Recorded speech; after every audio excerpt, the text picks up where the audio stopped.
for this weekend's racing event. There are placards around the facility that you can scan with your phone.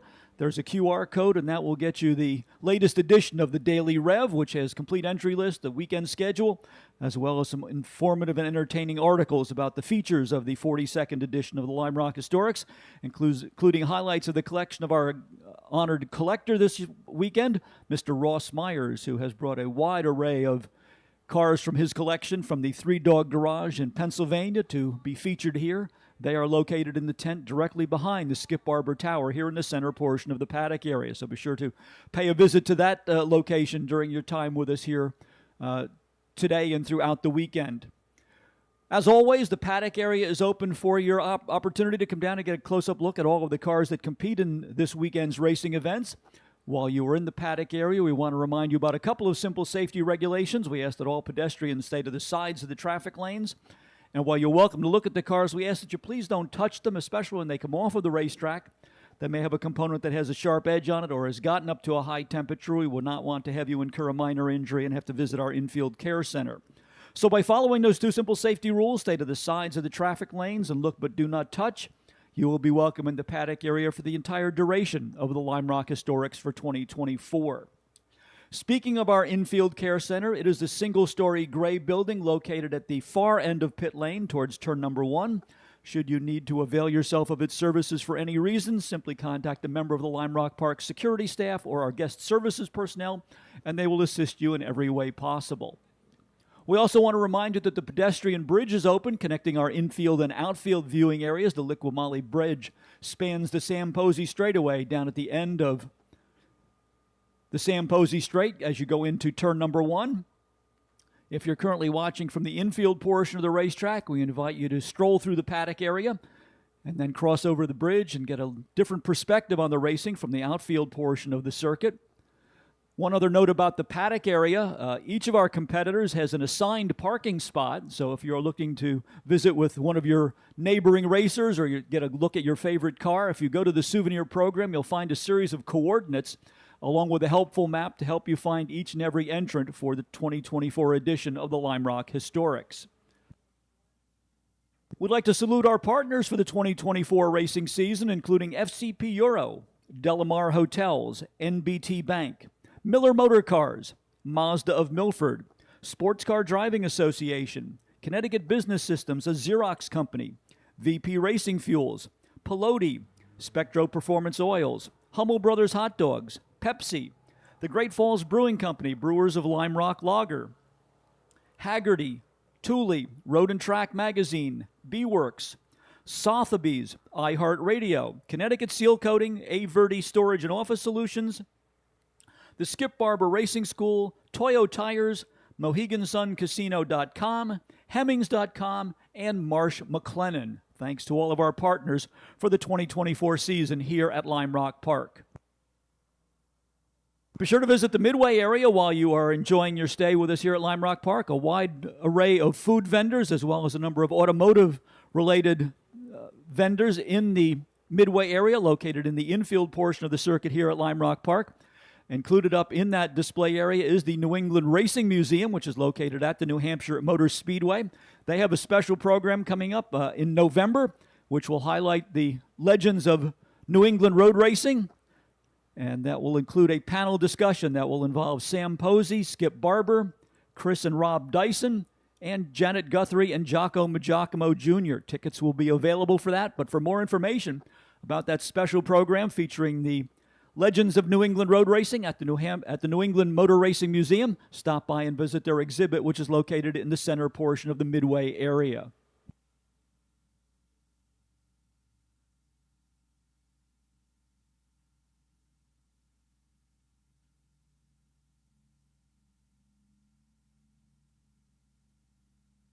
FCP Euro is the official auto parts supplier of Lime Rock Park and has offered genuine OE, OEM, and aftermarket parts for European vehicles since 2001.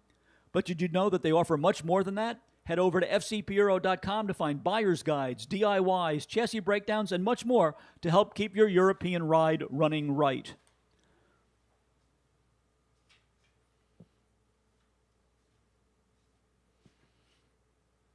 Delamar Hotels and Spas are pleased to sponsor Lime Rock Park and Historic Festival 42. As Connecticut's premier destination for unparalleled hospitality, we know a thing or two about elegance, history, and tradition. Spend a day relaxing at the spa, indulge in a decadent meal at our award-winning restaurants, or simply relax in the comfort of your well-appointed guest room. We look forward to welcoming you soon in Greenwich, Southport, West Hartford, or Traverse City, Michigan.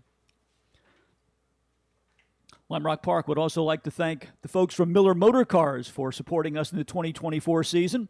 Miller Motor Cars have been the purveyors of fine motor cars since 1976 and is proud to provide Lime Rock Park with the McLaren Artura pace car. Miller Motor Cars is the official dealer for Aston Martin, Ferrari, Bentley, Rolls-Royce, McLaren, Bugatti, Pagani, Maserati, and Alfa Romeo. To view the full lineup of brands and available inventory, visit them online at millermotorcars.com. And I see that our McLaren pace car is already in position, ready to bring the cars out for race group number 1. This will be our Formula Junior event, named in honor of the longtime Lime Rock promoter and 1963 Sports Car Club of America Formula Junior National Champion, Jim Haynes. Let's take a moment to welcome those of you joining us for our live stream broadcast, just coming online here at Lime Rock Park, with video images broadcast from the base of the Lakeville Bridge and up the Samposi Straightaway towards the start-finish line. For those of you on the live stream broadcast from around the world, we want to say welcome, as we are happy to bring you highlights of the 42nd edition of the Lime Rock Historics in sound and vision. And if you are currently watching that on your screen and you see a QR code up in the right-hand corner of the video, that is your link to our souvenir program, which will provide you with complete entry lists for all of our 9 racing groups, as well as the weekend schedule and an entertaining and informative articles in the Daily Rev souvenir program. So once again, welcome to all of our worldwide viewers joining us for the live stream simulcast of the 24th edition of the Lime Rock Historics. Waiting for the Formula Juniors to roll out. We don't have the grid posted yet, but let's highlight some of the cars that will be in race group number 1. Formula Junior was a single-seat open-wheel category developed in 1959. It was the idea of an Italian nobleman by the name of Count Giovanni Loreni, who was looking for a way to train Italian racing drivers to compete in the highest levels of motorsports. At that time, there were not the development classes that we have now, but Count Loreni's idea was to take a purpose-built racing chassis and then use a production-based engine in the car. The original Formula Juniors were built in Italy by Stangulini and Osca, among others, and they used a Fiat power plant. English manufacturers quickly got in on the action as well, first coming out with the front-engine Elva Formula Junior. That was followed by the mid-engine configurations made popular by Cooper and Lotus and a number of other manufacturers, and they quickly changed the technology in Formula Junior. And we have a wide array of juniors representing that full span of Formula Junior history from 1959 to 1964 included in group number 1. Car number 3 will be Dominic Colasaco, second-generation racer out of Greenwich, Connecticut. The car is a 1962 Ram Formula Junior. Robert Homke is from Abilene, Texas. He is driving a Type 59 Cooper, car number 4. Car number 8 is Art Hebert out of Bluebell, Pennsylvania. The car is another of the Cooper Type 59s. Kyle Collins comes all the way from Redondo Beach, California to race this weekend with us in car number 18. This is a 1960 Lotus 18. The elder member of the Colasaco family, Joe Colasaco, well known not only for his Formula Junior competition here in the United States, but also a regular participant driving for Lawrence Orellana in the Goodwood Festival of Speed, is with us this weekend. Joe Colasaco driving a front-engine Italian Oscar, car number 23. John Goodman is the driver of the Cooper number 24. Tom O'Grady out of Spring, Texas, drives the Elva Model 300, number 34. And as we get cars on the track, we should be getting our starting grid. And it will be Robert Mirabile in the Cooper number 08 on the pole position. Robert Homke alongside in the number 4, another Cooper. Dominic Colasaco in the 3. And Joshua Mitchell in the Lotus 18, number 800 on row number 2. Fifth starting spot, first of the front-engine cars, is Joe Colasaco in the 1960 Oscar, number 23. Whit Smith, with another of the front-engine cars, a 1959 Stangulini, will go from 6th position. 7th in the lineup to Joe Fuller in his 1960 Lotus 18, number 612. He shares that row with Ralph Salomon in the number 98. That is the Elva Model 200 Formula Junior. Nick Gruel, who has helped to organize the Formula Junior group for this weekend, is in the number 00, 1961 Elva 300, originally raced by the late, great Mark Donohue. Bruce Revenoff in the number 60 will start in 10th position, ex-Fred Stevenson Lotus 18 for Bruce Revenoff. Tom O'Grady's Elva, number 34, starts in 11th spot. 12th to the American-built Huffaker front-engine Formula Junior for Richard Spritz, number 91. Art Hebert in the Cooper number 8 starts in 13th position. 4th to Peter Patterson's Lotus 18, number 207. Jim Yulee in the number 59 Elva will start in 15th position. That is the Model 100, the front-engine Elva. John Goodman's Cooper Type 51, number 240, starts 16th. 17th to Spencer Patterson in the Lotus Formula Junior number 577. And 18th to another Lotus 18 Formula Junior. Car number 18 is driven by Kyle Collins. That should be the full 18-car starting lineup for race number 1 of 9 race groups on today's program. For a doubleheader format, we'll race our 9 race groups in the morning, take a lunch break with some special ceremonies, and then bring all of the 9 racing groups back for the afternoon portion of today's program. Lime Rock Park, if you are not familiar with it, is a 1.5-mile natural terrain road course opened in 1957. The track is one of those rare examples in the United States that has not been altered. We still follow the original track configuration as it was established and upgraded for safety purposes, dating back to 1957. McLaren pace car ready to pull on to pit lane. Mike Petrucci has the green flag in hand. Good 2x2 formation as they come down to the stripe, and the green flag is out. The field is on its way towards turn number 1.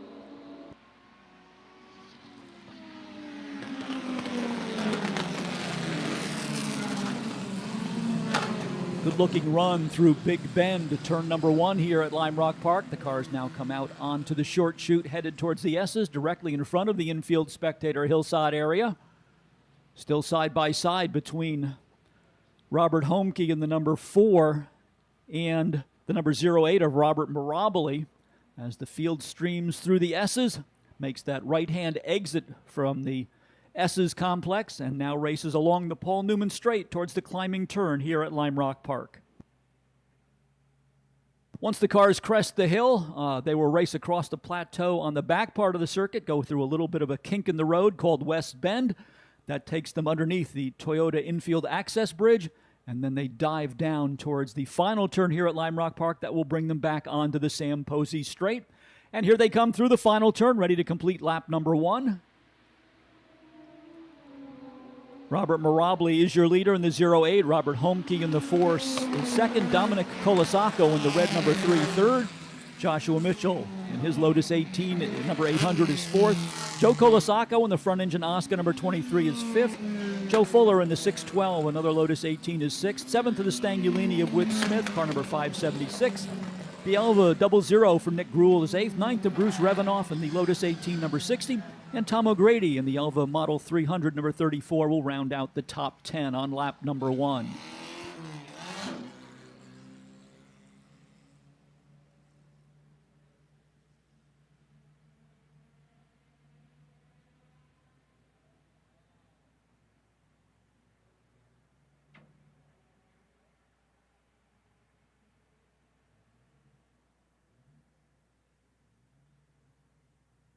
Mirabile stretching the lead just a little bit here on Robert Homke as they complete lap number 2.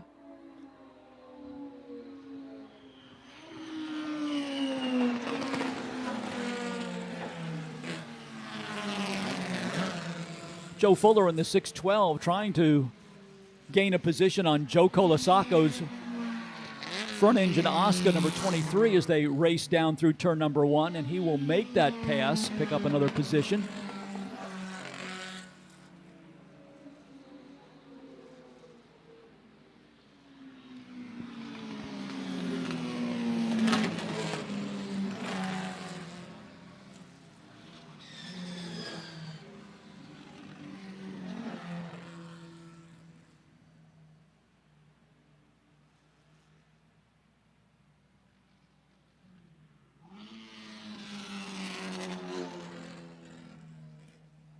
20 minutes on the schedule for each of our 9 race groups this morning as the Formula Juniors race their way through event number 1. Robert Mirabile still leading the way. Robert Homke second, Dominic Colasacco third. Now up to fourth is Joshua Mitchell.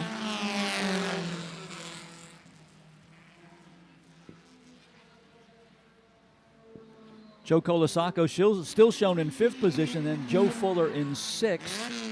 7th to Whit Smith in the Stangulini 576. Bruce Revenaugh in the Lotus 18, originally raced by a local driver by the name of Fred Stevenson, is in 8th position, car number 60. Nick Gruhl in the Elva number 09.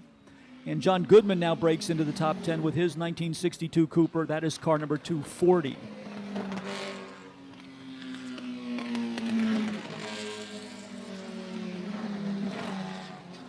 Field starting to stretch its way out around the circuit.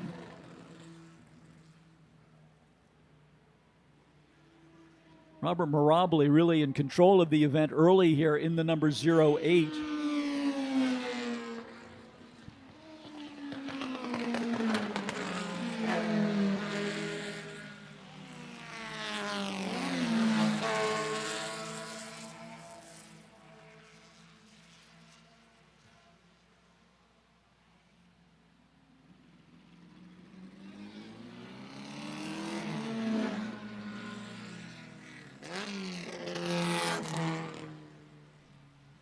Trying to verify some information coming out across our scoring screen. We have a car out there that seems to be running in the top 5 but isn't showing up on the scoring monitor, which could indicate a problem with the onboard transponder. So we'll try and sort that out for you over the next lap or so.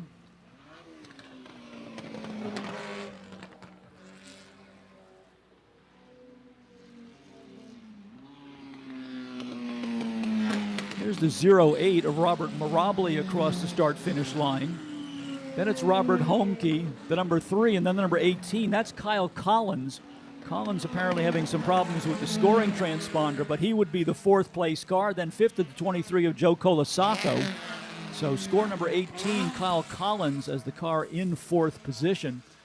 Familiar paint scheme on that car if you were a longtime follower of Formula One. The deep blue with the white band around the nose, the colors used by Rob Walker, one of the most well-known privateer entrants in the world of Formula One racing in the 1960s. Among his drivers included the great Sterling Moss. Now it looks like we've got a car with a mechanical problem right at the start-finish line. That looks like it's the Huffaker Formula Junior that's lost power.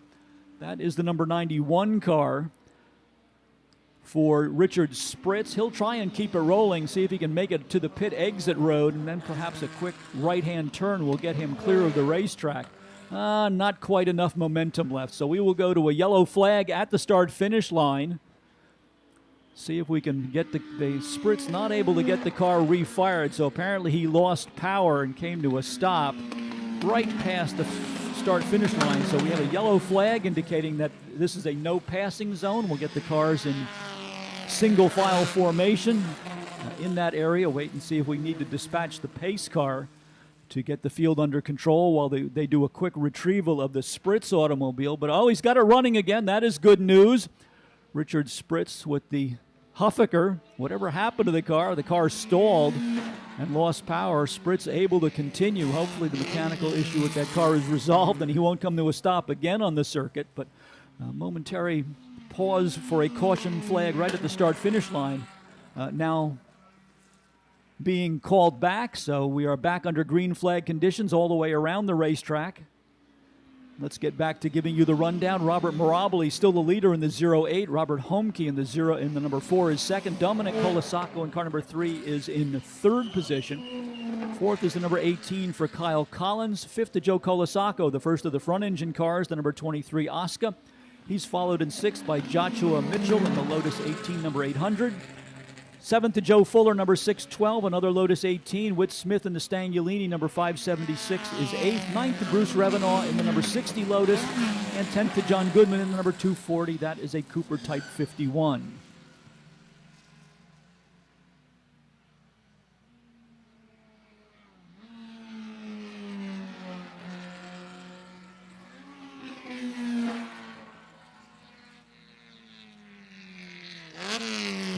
Robert Mirabile actually starting to get into some lap traffic here. Good news is that Richard Spritz and the Huffaker that came to a stop on the last lap, well, he still seems to be having mechanical problems with the car. Spritz this time not at full speed as he crosses the start-finish line, so we'll see if he can make it around another lap or whether he has a visit to pit lane waiting for him. Battle shaping up between Kyle Collins in the 8, I guess that was Collins going by a lapped car there.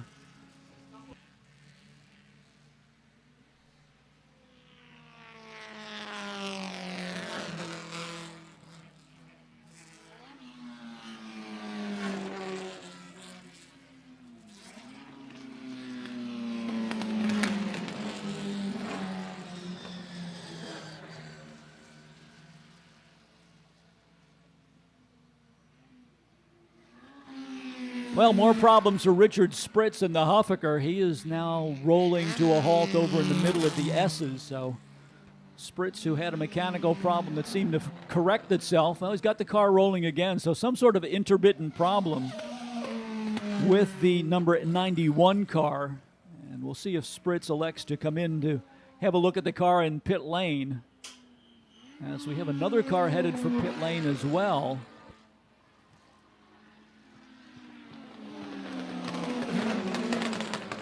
Looks like we've had a change for second position as well. I think that Kyle Collins in the 18 got around Robert Homke in the number 4. We'll confirm that next time by. There is the number 18 for Kyle Collins going through the S's, and it looks as though he has in fact gotten around Robert Homke. So Kyle Collins with a strong run here, now moving up into the number 2 position. Car on pit lane was the number 240. And looks like there's some smoke coming out of the back of the car on the number 240 for John Goodman.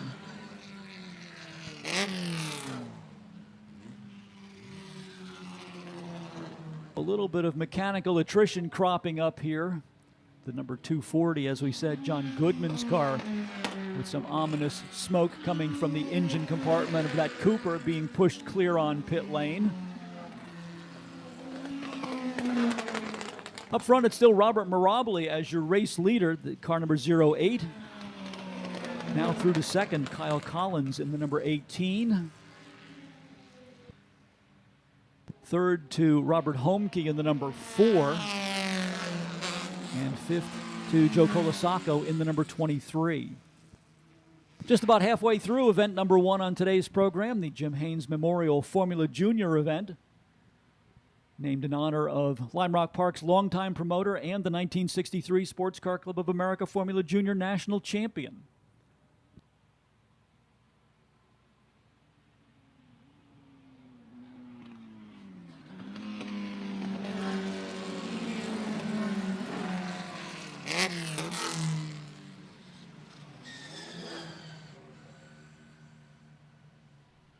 Robert Mirabile across the line to complete yet another lap at the front of the field. Kyle Collins in the 18 still second. Robert Homke in the 4 is third.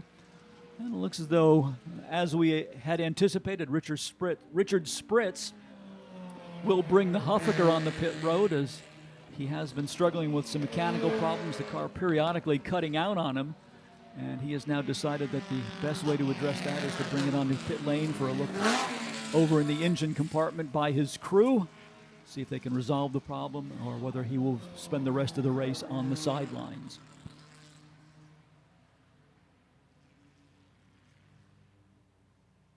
Spritz brings the car to a halt, shuts the engine off, and we'll see what the results from that consultation. Meanwhile, up front, race leader Robert Mirabile continuing to work his way through lap traffic in the number 08 Cooper.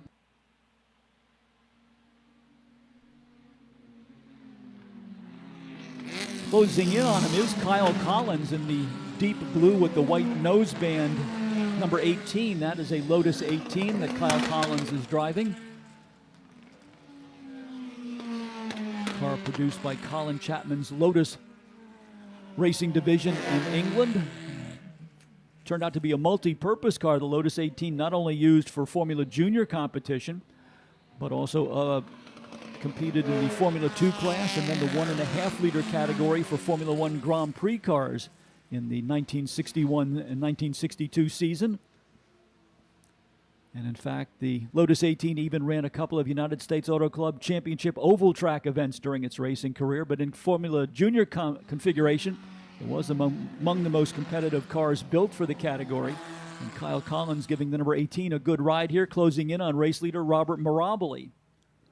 Let's see if Collins can continue that pace and set up a battle for the lead. Here is the 08 across the line, and Collins in the 18 with just one lapped car between himself and Mirabile as they go down into turn number 1. Out of Big Bend onto the short chute that will lead to the S's. Here is your race leader, Robert Mirabile, and then now closing in on him, the blue and white number 18, that is Kyle Collins.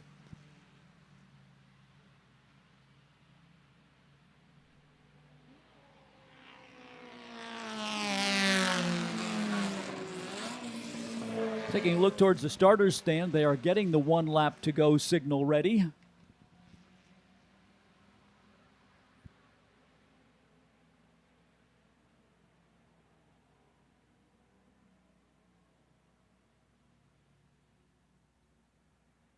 Each of our races is a timed event today, so we run to a designated time limit. Then the next lap completed after that will be when the checkered flag is displayed. That way we ensure that all of our competitors get an equal amount of track time.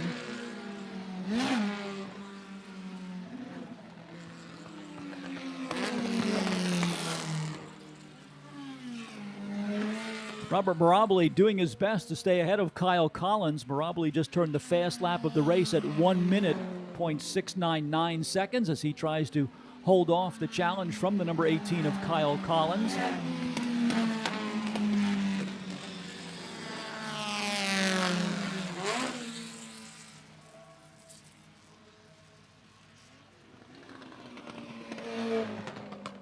Looking for our leaders to make their way through the diving turn onto the Sam Posey straight.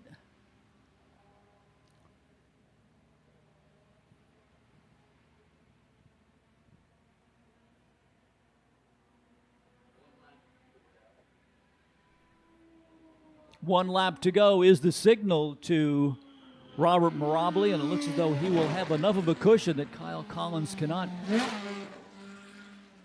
get within striking distance here on the final lap of race number 1, our Jim Haynes Memorial for Formula Juniors. Here is Mirabile through the S's for the final time. And you can see that he has about a 10-car length advantage over the hard-charging Kyle Collins in car number 18 as they head onto the Paul Newman straight for the final time.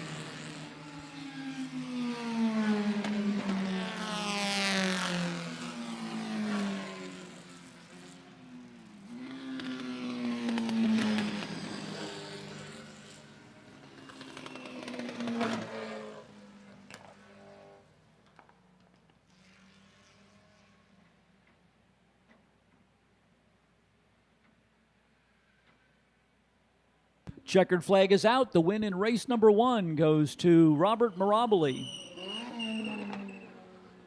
Mirabile out of Bluebell, Pennsylvania with the Cooper number 8. Second spot to Kyle Collins, car number 18 from Redondo Beach, California. Third place to the number 4 for Robert Homke, another of our Coopers, this car from Abilene, Texas. Behind Homke will be Dominic Colasacco, in 4th position in car number 3. Right behind him was his father, Joe Colasacco, in the number 23, the front-engine Oscar from the Lawrence Oriana Racing Stables. 6th to Joshua Mitchell in the 800. 7th to Whit Smith in the number 576. 8th to Joe Fuller in the number 612. 9th to Bruce Revenaugh in the number 60. And Ralph Salomon moves into the top 10 on that final lap in the number 98 with the Elva number 98 for Solomon rounding out the top 10. So that puts race number 1 for the weekend into the record books. Congratulations to Robert Mirabile on a flag-to-flag run in the number 08 Cooper.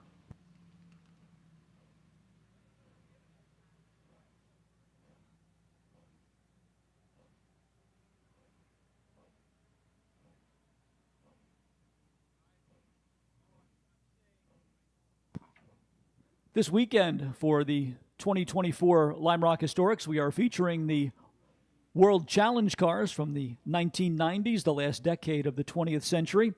And our special guest for the weekend is Peter Cunningham, the multi-time World Challenge champion with his team from Real Time Racing, bringing a number of their Acuras to Lime Rock Park. And there will be an autograph session, your opportunity to meet Peter Cunningham at the Toyo Tire booth in the infield Midway area beginning at 10 o'clock this morning. So if you would like to meet our honored guest racing for the Real Time Racing team, the World Challenge champions, over 14 different categories, be sure to visit the Toyo Tire display booth up in the infield Midway area, your opportunity to meet Peter Cunningham from 10 until 10:30 this morning. The Autodromo Lime Rock Park Edition Prototipo chronograph has been carefully designed by avid vintage racer and LRP regular Brad Price, who created the watch specifically with track days at Lime Rock Park in mind. The tachometer has been calibrated to the length of the track so you can tell your average speed at a glance. For more information about this special edition chronograph, visit them online at autodromo.com. Race group number 2 waiting in the wings. This will be our air-cooled Porsche category. Cars that raced in the IMSA GT Championship as well as events organized by the Porsche Club of America. These are essentially 1970 and 1980 era Porsches coming out for race group number 2.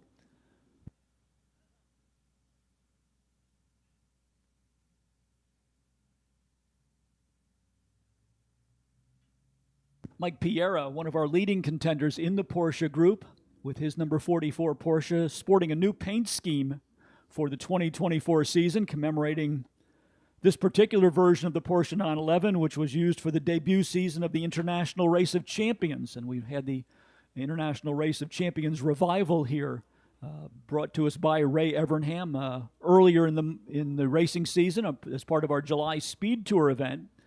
And Mike Piera now with his tribute car, the Porsche 911 RS, in the configuration as it was raced by George Follmer in the inaugural International Race of Champions season. The other notably historic Porsche in this event, unfortunately sidelined, is Jason Hancock. Some mechanical problems with his car, which was the former Sony PlayStation entry, a 2-time competitor in the 24 Hours of Le Mans. Unfortunately, engine problems cropping up for Jason, and he will be unable to answer the call for this weekend's racing events after some problems during yesterday's practice sessions. Waiting for the starting grid to be posted, and then we will bring the lineup to you. If you have your smartphone with you and you would like to follow along with live timing and scoring, we use an app called Race Monitor. It is available for both Apple and Android operating systems. So if you'd like to follow along with the same timing and scoring information that we used here at the top of the Skip Barber Tower, it is just $5 for an annual subscription, a very useful tool if you are a regular attending races here at Lime Rock Park. And again, it is called Race Monitor. It is available for both Apple and Android operating systems from your nearby app store.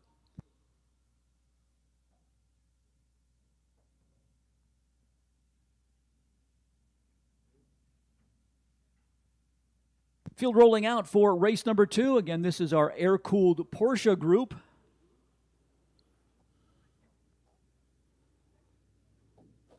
Let's see how they will line up here. Looks like the number 18 car is going to go from the number 1 starting spot. That is Jim Hamlin out of Franconia, New Hampshire. Alongside of him will be the 44 of Mike Piera, the IROC replica Porsche that we were talking about earlier. Row number 2 will be the 74 of Christopher Turner and Del Ore in the number 521.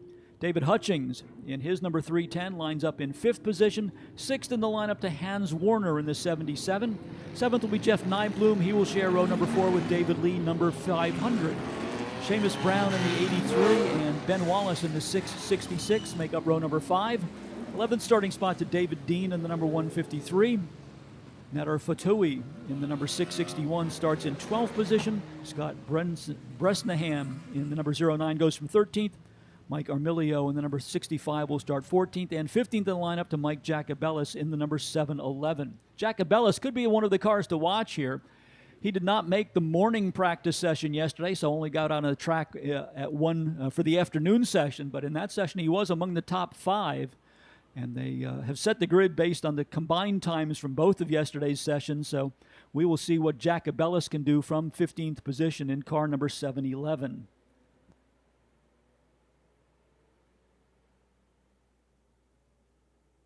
All different variations of the Porsche 911 in this race, with the single exception of the number 661, Nader Fatoui, which is a Porsche 914-6, the mid-engine six-cylinder version of the popular Porsche 914 from the 1970s. Otherwise, an all Porsche 911 field, 911 ST for Jim Hamlin, 911 RS for Mike Piera, 911 RSRs for Dave Hutchings and Hans Warner, another 911 ST for Seamus Brown, and a 911 RSR clone for David Lee, number 500. So good mix of Porsches, Porsche 911s. If you are a Porsche enthusiast, you will recognize the subtle variations between the various configurations of cars here in race group number 2. McLaren pace car to the pit lane. Green flag is out. Our field of Porsches for race group number 2 on their way towards turn number 1. Mike Jacobellis in that teal-colored Porsche number 711, as we said, started from the tail end of the field, has already picked up a couple of positions as they work their way through turn number 1. Field led by Mike Piera in the number 44, who got the drop on Jim Hamlin right at the green flag. In fact, Hamlin drifting backwards now loses another position. Looked like that was David Hutchings in the 310 who made the pass over in the S's. So Mike Piera, 44, from the outside of the front row to the lead. We think it was David Hutchings in the 310 into second, and Jim Hamlin, who started in the number 1 spot in the number 18 car, drifting down to third as they headed towards the Paul Newman Straight.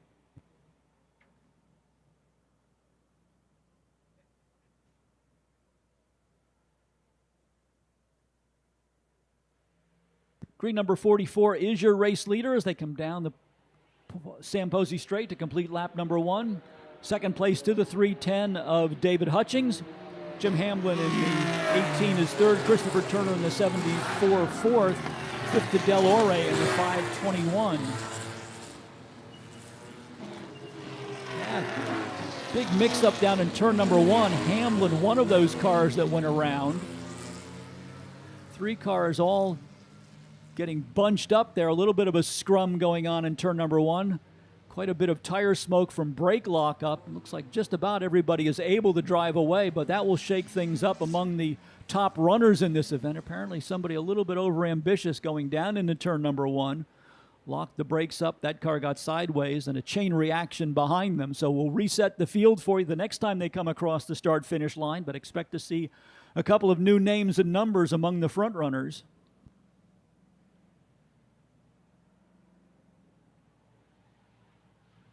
Mike Piera being challenged by Dave Hutchings as they go down into turn number 1, the 310, trying to get inside of the 44. Up to third now is Del Ore in the 521. Hans Warner in the 77 now fourth. Jeff Nybloom in the 249 moving into 5th position. Jim Hamlin losing a lot of spots there. The car that started from the number 1 position comes across the start-finish line in 13th position.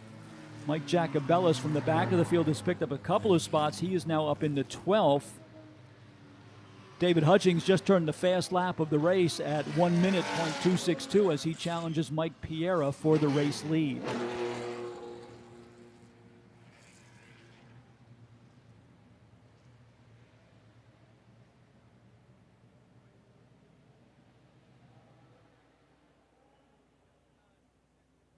Almost a bumper-to-bumper battle between the cars in first and second place as they come down onto the Sam Posey Straight. Still Mike Piera in the 44. David Hutchings again going to try the run down the inside, but has to get back in line as they go underneath the Liqui-Moly Bridge. Del Ore in the 521 still in third position. Hans Warner in the 77 fourth. Jeff Nybloom in the 249 is fifth. Sixth now the 500 of David Lee. Seventh to Ben Wallace in the 666. David Dean in the number 153 Porsche is eighth. Ninth to the Porsche 914-6. That is Nader Fatoui. number 661, and rounding out the top 10 now, Scott Bresnahan in the number 09.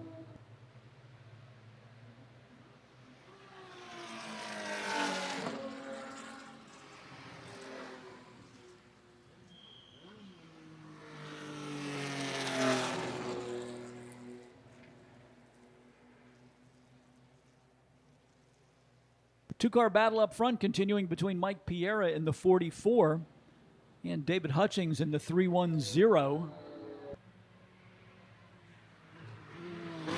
For the moment, Hutchings content to follow in the tire tracks of Piera as they go down into the first turn.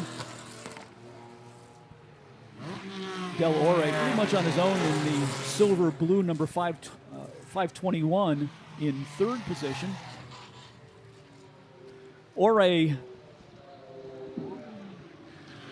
Del Ore races out of Southport, Connecticut. He has a racing heritage. His uncle, Don Ore, was a champion in the Formula 500 class with the Sports Car Club of America back in the early 1960s. So Del Ore continuing the family racing tradition here, currently running third in the number 521.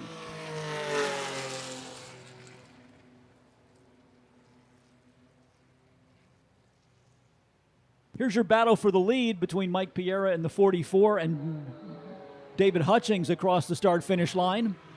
Hutchings this time explores going to the high side of the racetrack down in turn number 1. See if he can take the wider arc through Big Bend to gain a little bit of ground. Del Ore, meanwhile, in the 521 closing in. You can see that gap noticeably getting narrower between two first and second place cars. And in fact, Hutchings makes the pass at the entry point to the S's, so we do have a new race leader, and that is David Hutchings in the number 310. Del Ore, as we said, closing in on both of those cars. Just turned the fastest lap of the race. First driver to get below the 1 minute mark. Del Ore's last lap, 59.817 seconds. Jim Hamlin's problems continue. The 18 is on the pit road. Car that started from the pole position got caught in that scrum down in turn number 1, and he now rolls slowly onto pit lane. Here are the leaders, and as we said, Del Ore right in the picture now. The number 521 has caught the leading duo. So it is 310 David Hutchings, your leader, 44 Mike Piera third, and then right in the frame as well, the number 521 for Del Ore. Car number 77 on the move. Hans Warner trying to get down inside of Jeff Nybloom down into turn number 1. Warner will gain a position. He now becomes the fourth place car. Jeff Nybloom in the 249 loses a spot, now running fifth in the order.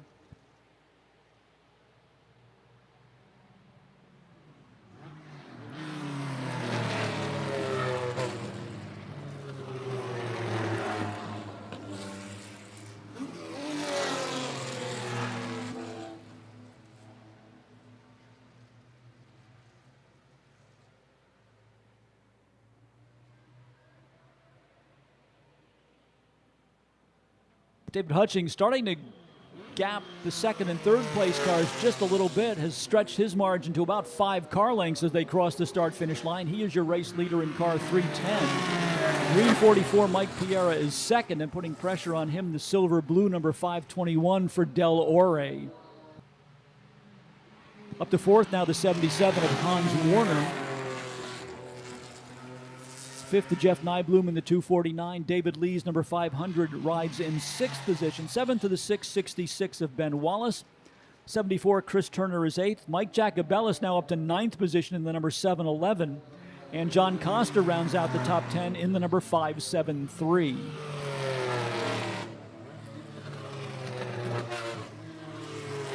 Lots of action here in race number 2. We are not yet to the halfway point, so anything can still happen here. Right now, it's looking good for David Hutchings as he is the race leader in the number 310.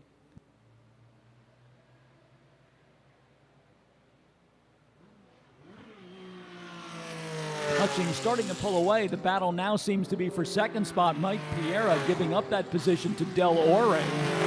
So the 521 now your new car in second position. The green number 44 from Mike Piera dropping down in the third. See if he can battle back against Del Ore in the 521. There are your second and third place cars just bending through the left-hander that marks the entry point to the S's. David Hutchings in the number 310 already on the exit as the second and third place battle went through the S's. So Hutchings starting to stretch his advantage now.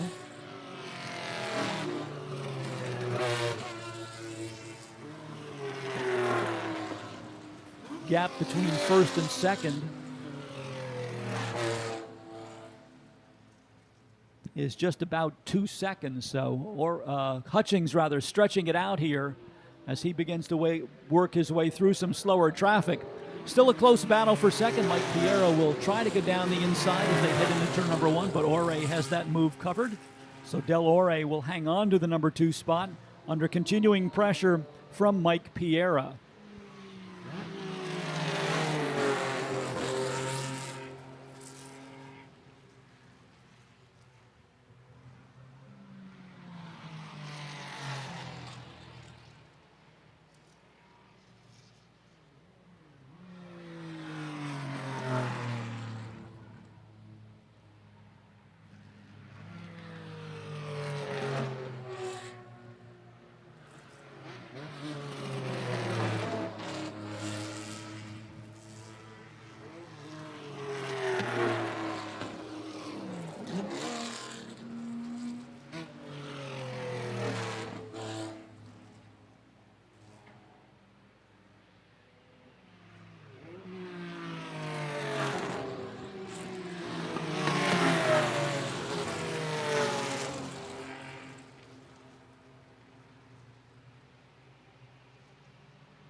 While Del Ore and Mike Piera battle for second, David Hutchings has now stretched his advantage to nearly 3 seconds over the cars in second and third.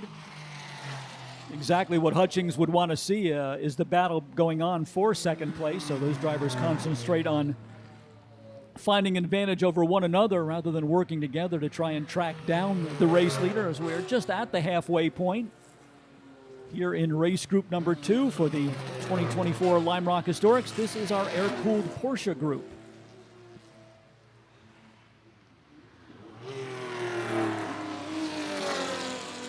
Mike Piera not giving up on his hopes of getting second place back. He will be alongside Del Ore in the turn number 1 braking zone. Piera down the inside momentarily locks a wheel up, but able to dive underneath Del Ore right as they went into turn number 1. And it will be the green number 44 of Mike Piera back to second place as they now exit Big Bend onto the short chute and make their way through the S's. Piera really had the car balanced on the edge of traction down into turn number 1, locked the right front wheel up momentarily, but was able to make the pass under heavy braking. Now let's see if he can hang on to that position. David Hutchings, meanwhile, continues to run out front in the number 310.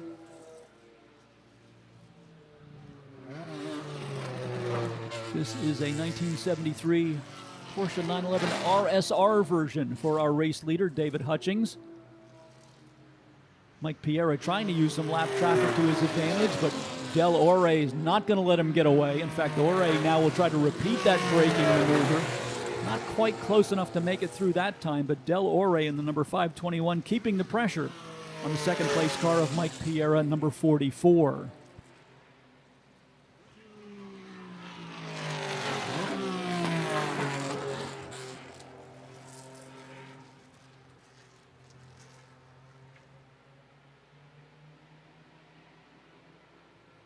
David Hutchings gave up a little bit of ground on that lap, working his way through some slower traffic, so the gap between Hutchings, Piera, and Ore now down to less than 2 seconds, so we could be back to that three-way battle for the lead here as we draw towards the concluding stages of this second race of the morning for our air-cooled Porsche group. Here is Hutchings, again going through some lap traffic. Piera about 5 car lengths back in the number 44. And then another 2 or 3 car lengths back to the 521 of Del Ore. Again, Hutchings caught by lap traffic right as he made the turn into Big Bend. forced to give up a little bit more momentum. Piera is past the lapped car as well. So Piera now setting his sights on race leader David Hutchings as they move through the S's. Piera was the early race leader, then caught and passed by Hutchings. Actually drifted down to third as Del Ore spent some time in second place, but Mike Piera now making a late race charge in the International Race of Champions replica Porsche, car number 44.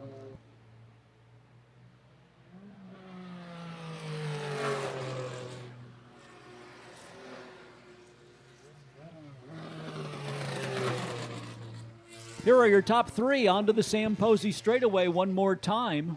A little bit of a slipstream for Mike Piera there, what the NASCAR folks would like to call drafting going on, as Piera tries to use the calm air in the wake of the Hutchings car, who closed ground on the race leader. A great three-way battle here among our air-cooled Porsches as they go through the S's. 310 is David Hutchings, 44 Mike Piera, and 521 Del Ore.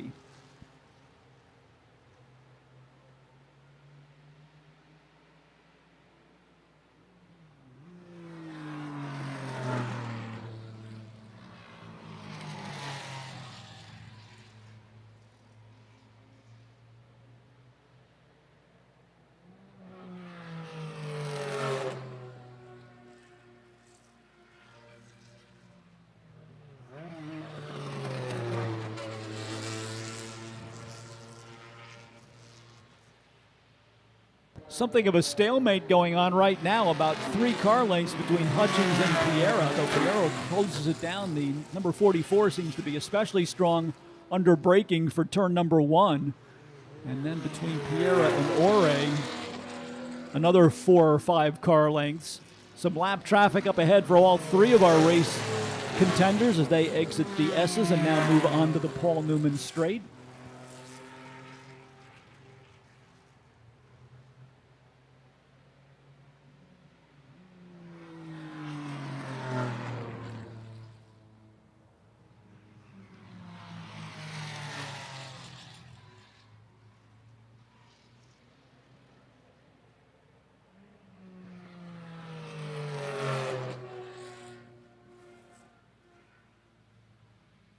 Top 3 cars through the diving turn. Del Ore coming out on the short end of that as he was momentarily pinned behind the lapped car. So it now comes down to a 2-car battle at the front between David Hutchings and Mike Piera. I think Ore at this point probably not quite with enough steam left to get back up with the leaders with the few laps that are remaining in this event. Ore put on a good charge, had a look at second spot for a while, but then once he gave up the runner-up position to Piera and then got trapped by the lapped car, basically he had to settle for third position. 1 lap to go should be the signal for our leaders next time by.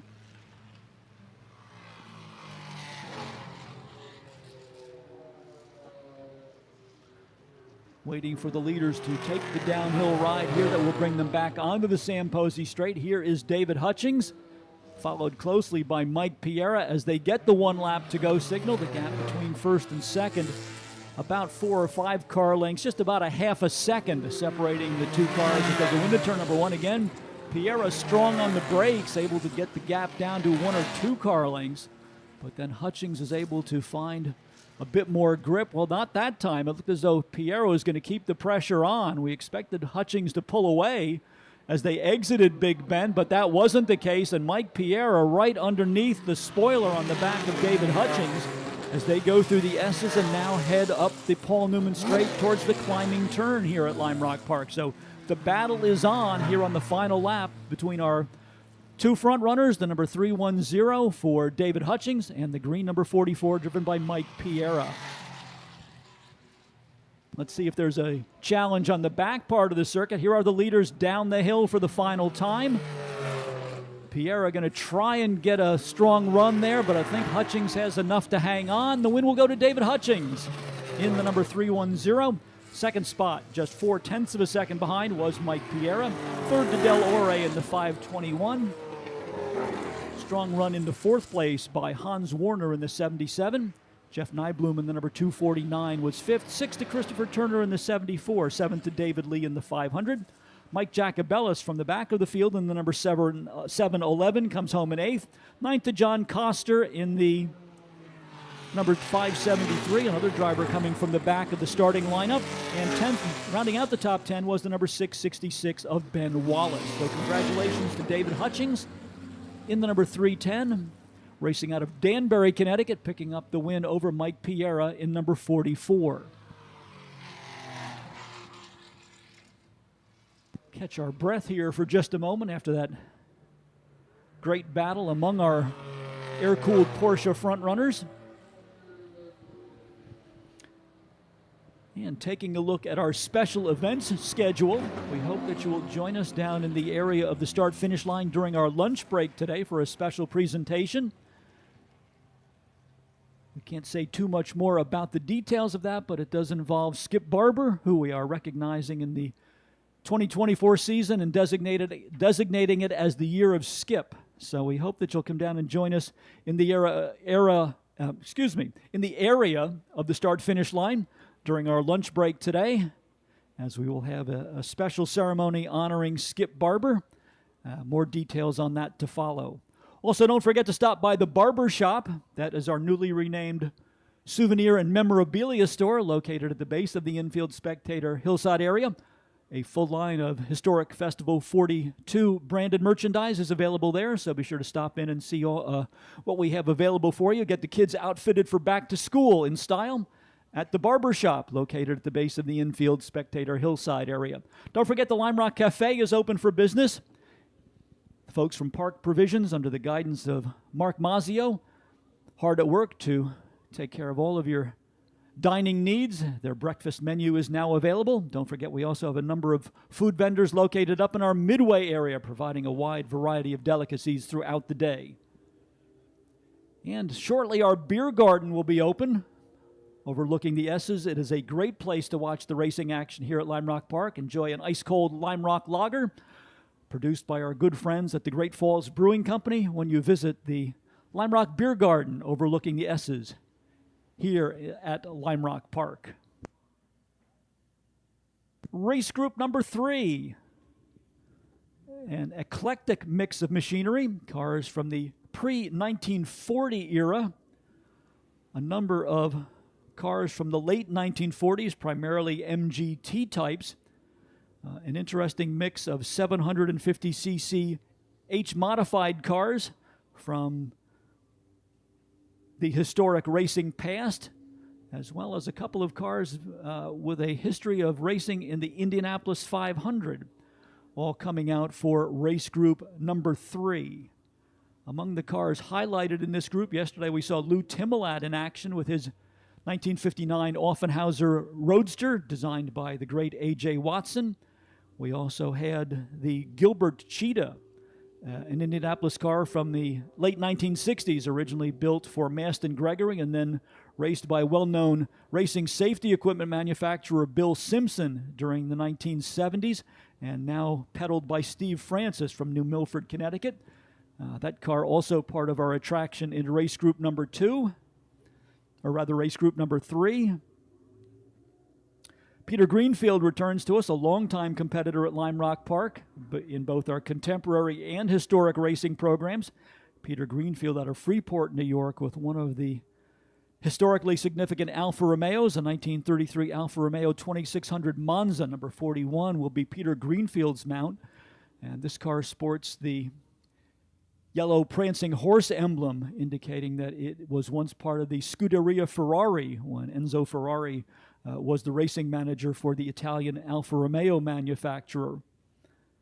Quite a strong representation of MGT types scheduled to come out as well, along with, as we said, a number of limited production H-modified cars powered by the tiny 750cc Crossley 4-cylinder engine. Front row, an interesting mix of cars, several decades difference between the cars on the front row. Steve Francis with the Gilbert Cheetah Indy car from the 1970s. Peter Greenfield with the 1933 Alfa Romeo number 41 on the outside. Row number 2, pair of MGT types, Frank Filingeri in the number 928 and Graham Scaife in the number 757. Both of those cars MGTD series cars. Kurt Burns in the number 283 MGTD lines up in 5th. 6th to Mike Barstow in the MG number 450.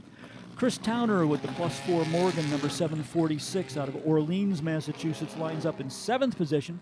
8th to the first of the little Crossley-powered cars. This is a 1959 Jabro for John Oliva, number 11. Ed Mettleman in the 1959 Alfa Romeo Giulietta Sprint, number 19, starts at 9th. 10th to George Holman in the big Stutz Special, 1929 era car, the number 87, starting in 10th spot.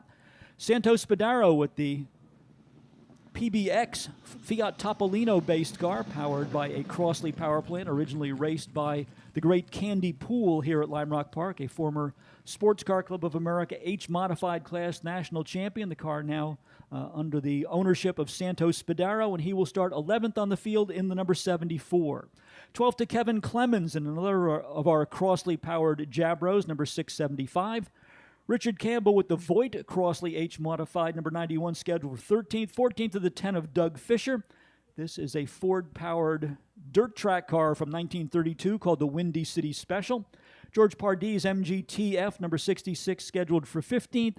And 16th to the number 452 for Ed Callow. So I guess that, unfortunately, Lou Timolat not able to make the lineup today with the Indy Roadster that we got to see in action here yesterday in practice.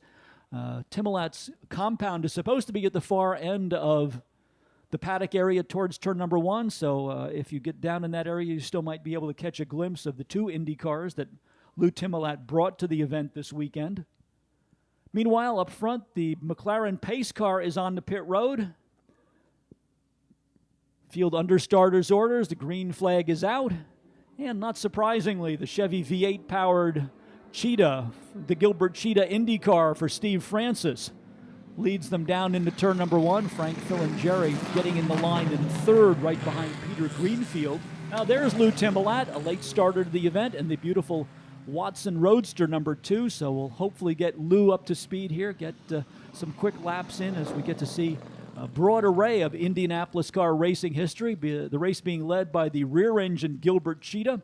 And right now at the other end of the field, the number 2 Offenhauser-powered Watson Roadster for Lou Timolat in the number 2, just headed towards the S's.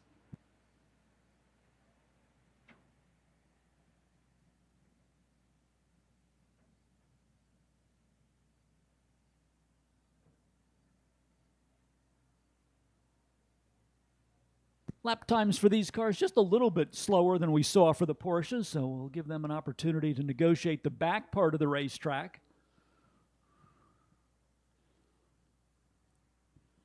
Here is Steve Francis with the Gilbert Cheetah leading the way. Battle's going on behind the second place car of Peter Greenfield, as we've got 3 MGTDs ready to duke it out. Frank Filingeri in the 928, Michael Barstow in the 450, and the 283 of Kurt Burns. It looks as though Graham Scaife in the 757, who started up front with Filingeri, has slipped back a little bit, so we'll see if Graham Scaife can regain his momentum with the red MGTD and get back in that battle for bragging rights among the MGT-type racers.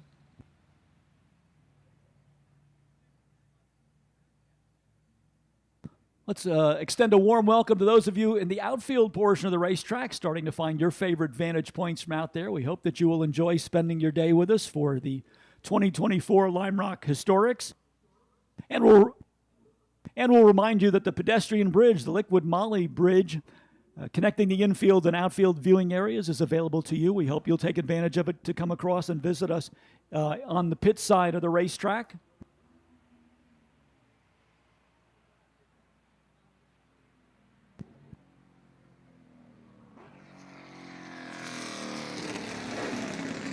Steve Francis comfortably out in front. Big tire lockup from the car that was right behind Frank Filingeri. I think that was Kurt Burns in the 283. volume of tire smoke coming off of the right front as he went into the braking zone for turn number 1, trying to get down inside of Phil and Jerry. So good lineup of MGT types there behind Peter Greenfield. Greenfield in the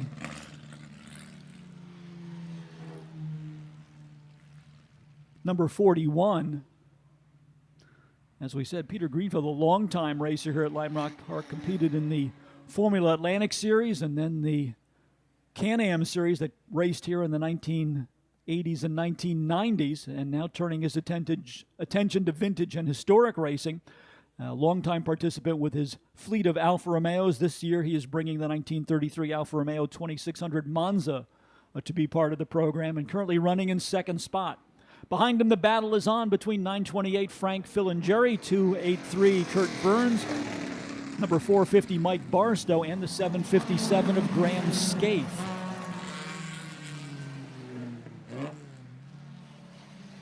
Behind the MGTD battle, we've got Chris Towner in 7th in the Morgan Plus 4. John Oliva in the Jabro number 11 is 8th. 9th to Ed Medelman in the Alfa Romeo number 19. And Ed Callow, after some problems yesterday with his MGTC, now running in 10th position. That is the red number 452.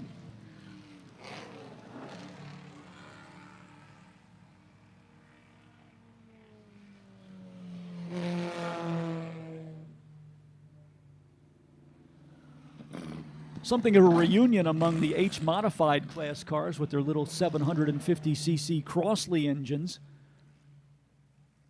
Very popular home builder category in Sports Car Club of America competition in the 1960s.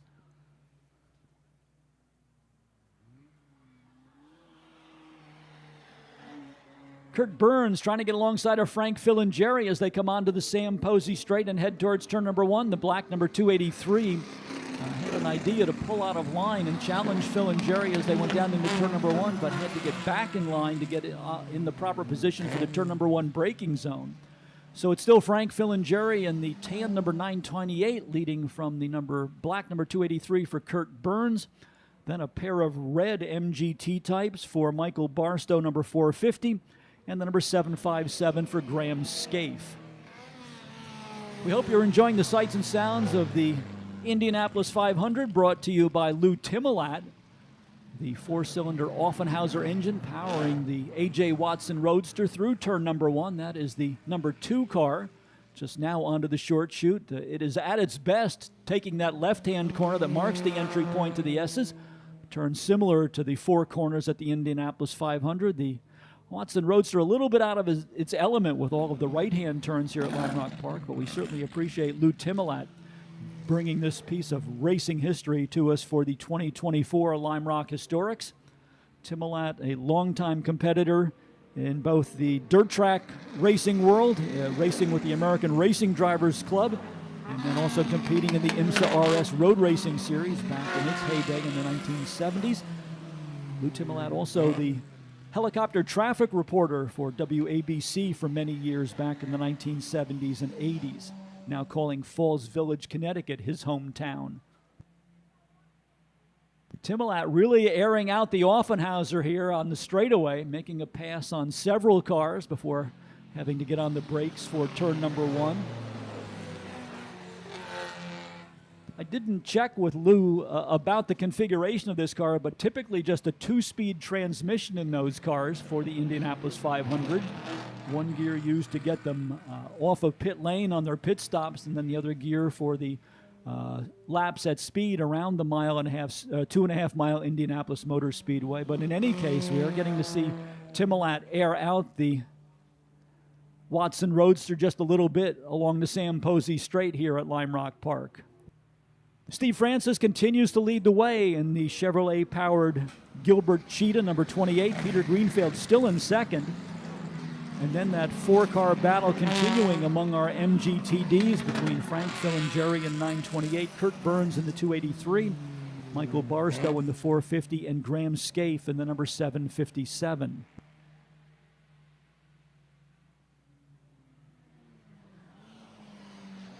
Don't forget our autograph session, which is beginning in just a couple of minutes. Your opportunity to meet World Challenge champion Peter Cunningham. of the real-time Acura racing team. Cunningham will be up at the Toyo Tire display in the center portion of our Midway area. He should be arriving just about now. The autograph session with Peter Cunningham scheduled for 10 until 10:30 this morning. And we would like to extend our thanks to Toyo Tires, not only for bringing Peter Cunningham to join us, but also for their support of the World Challenge Revival meeting that we are hosting this year as our featured category for the 2024 Lime Rock Historics. Toyo also on board as one of our partners for the 2024 season, and now they are branded on the infield access bridge that so many of you use to gain entry to the infield portion of the racetrack. So our thanks to Toyo Tires for all of the support for the 2024 Historics and throughout the racing season here at Lime Rock Park.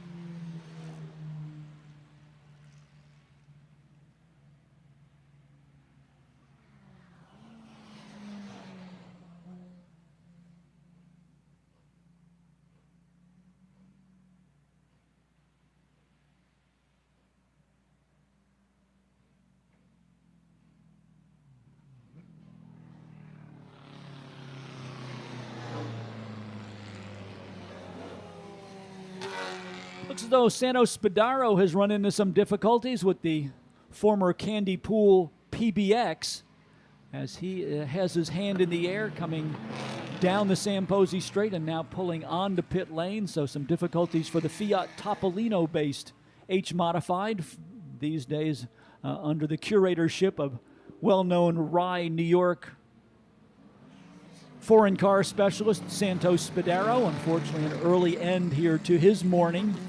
He will take the PBX directly back to the paddock area.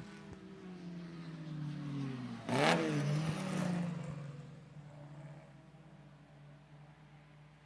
think Steve Gilbert may have been Steve Francis rather, may have run into some problems with the Cheetah Indy car.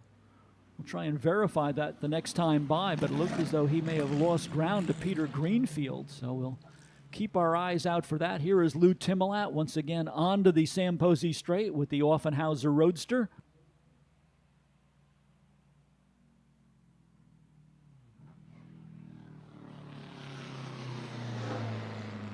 Kind of a David and Goliath sight down the Samposi Straight now. Tom McCormick in the Lester-bodied MG and George Holman in the big Stutz Special number 81. And here is our new race leader, Peter Greenfield, with the venerable Alfa Romeo taking over from Steve Francis. I'm not sure what has happened to the Francis car, but he is definitely off pace as Frank Filingeri now goes around him. So could be some problems in the drivetrain for Steve Francis with the number 28.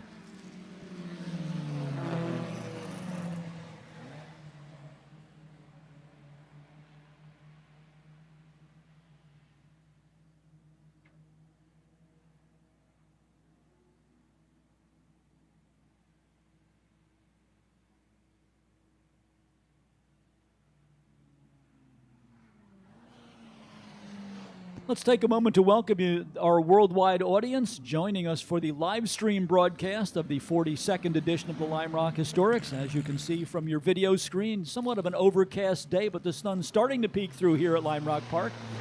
So we would like to thank those of you out in the virtual world for joining us.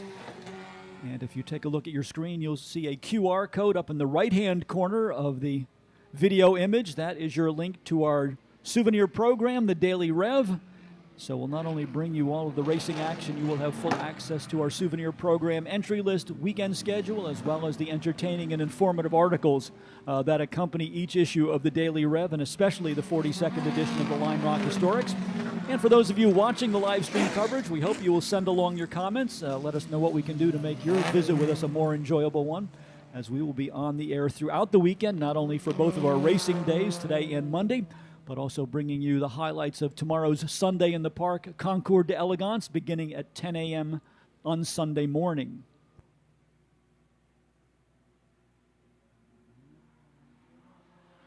Definite problems for Steve Francis as he is now drifting back through the order. We'll see if he elects to come on to pit road. Lou Timolat still motoring along with the Watson Roadster.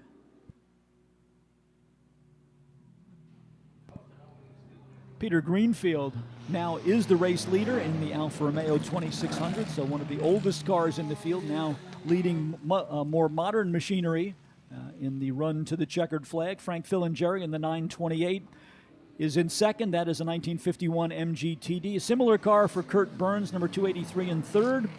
Also a TD model MG-TD is the mount for Kurt Burns in fourth position. Looks as though Graham Scaife has lost a spot. Chris Towner in the in the Morgan Plus 4, number 746, now rounding out the top five. And Kurt Burns having some problems as well, now slipping down into seventh position. So a bit of a shuffle going on there behind Peter Greenfield and Frank Filingeri. Michael Barstow in the 450 now moving into third position. If you'd like to take a guided tour of the paddock area, get a behind-the-scenes look at the world of vintage and historic racing, conducted by the members of the Vintage Sports Car Club of America, the first of our weekend paddock tours, will be leaving from the Lime Rock Information Tent, located up at the entrance to our infield Midway area at 11 o'clock this morning. It is available to you free of charge. Just show up at the information booth a little bit before 11 to join the group for the paddock tour presented by the Vintage Sports Car Club of America. First of two tours on today's schedule. We will have an afternoon tour group going out at 2 o'clock as well. So we hope that you'll avail yourself of this opportunity to learn more about the world of vintage and historic racing from the very knowledgeable members of the Vintage Sports Car Club of America.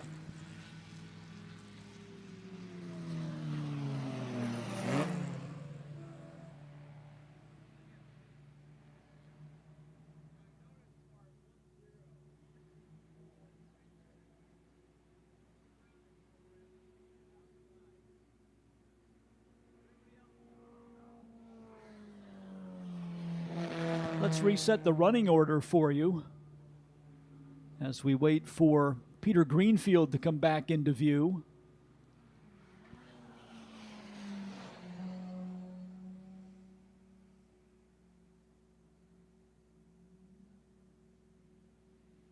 Looks like problems for Kurt Burns. He is headed towards pit lane.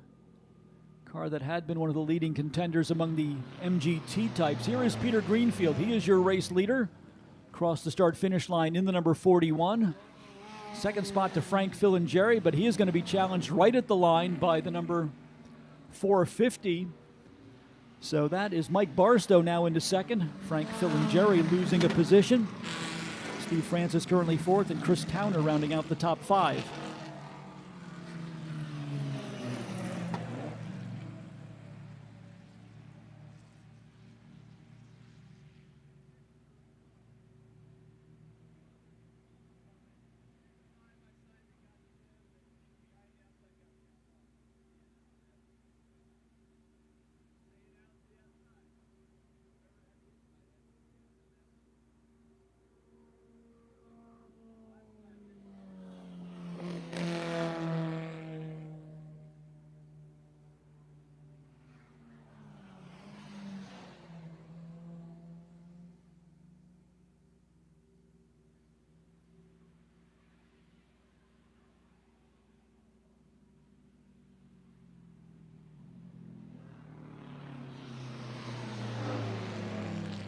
One lap to go, the signal to race leader Peter Greenfield at the head of the field in the 1933 Alfa Romeo 2600 Monza.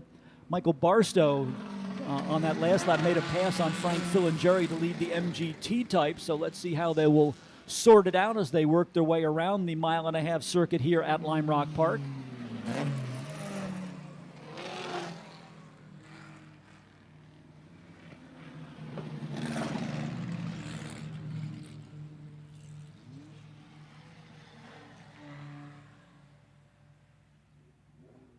Looking for Peter Greenfield to reappear at the diving turn with the number 41.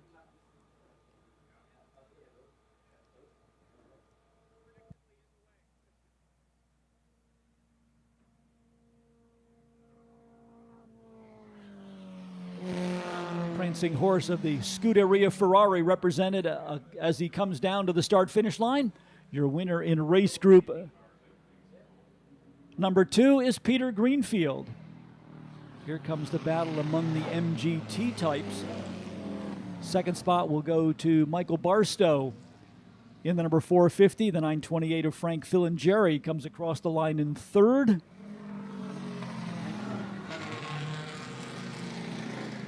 Fourth to Chris Towner in the Morgan, number 746. Graham Scaife in the number 757. Another of our MGTDs is sixth.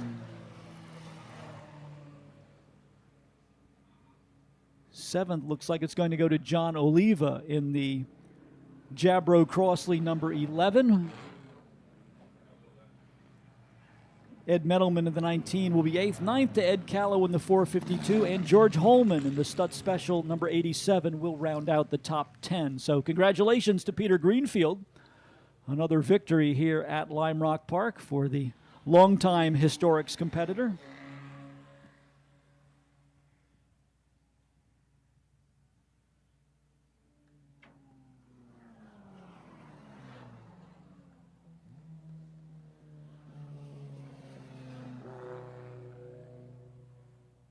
Let's welcome a visitor to the booth. This is none other than Kim Baker, longtime competitor here at Lime Rock Park. Kim, we're going to bring you back for expert commentary when we get to our World Challenge group, but we want to say welcome. Glad to have you back with us. And if my memory is right, your racing career started somewhere along the way with a Fiat X19. Is that right? You've got a real good memory. John Dinkle and I, we raced the X19 and the Manufacturers Challenge race here. We won that race 3 times. And lots of 24-hour endurance races. A really underrated car, the old Fiat X19. Peter Krause is debuting his Fiat X19 this weekend, so I hope that you and he will have a chance to get together and swap some stories. That's great. I'll have to go look at it and talk to him, see what he's got there. You also, since we recently announced that Lime Rock will be back on the NASCAR schedule for 2025 with the NASCAR Craftsman Truck Series race, you had some NASCAR experience as well. Tell us a little bit about that. Well, I did. I ran a few of the NASCAR races here, and I think I came in second and third. And then I went to run that race. And then we did a test day, which was the most fun NASCAR modified test day. And those cars are so fast for what they are. It's unbelievable, because that was like 53.3 seconds a lap. and it was basically a brick on gigantic tires. Well, thanks for joining us, Kim. As I said, we're going to have you back for commentary during our World Challenge event, because I know you have lots of experience with those cars, specifically the car that Ray Zisa is running. You're right. That's the one we won the championship in 1990 with. So it's only, 34 years old, but it'll go really well, and Ray's a great driver also. That is Kim Baker. He's going to be back to join us for our, as we said, for our World Challenge race. Coming up next on the schedule will be race group number 4.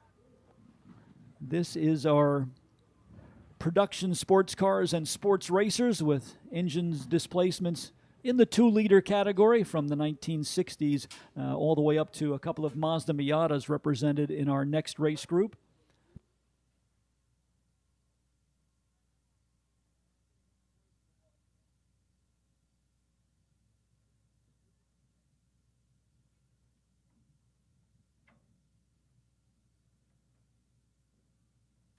McLaren pace car in position as we get ready to bring the cars out for our 4th race of the morning.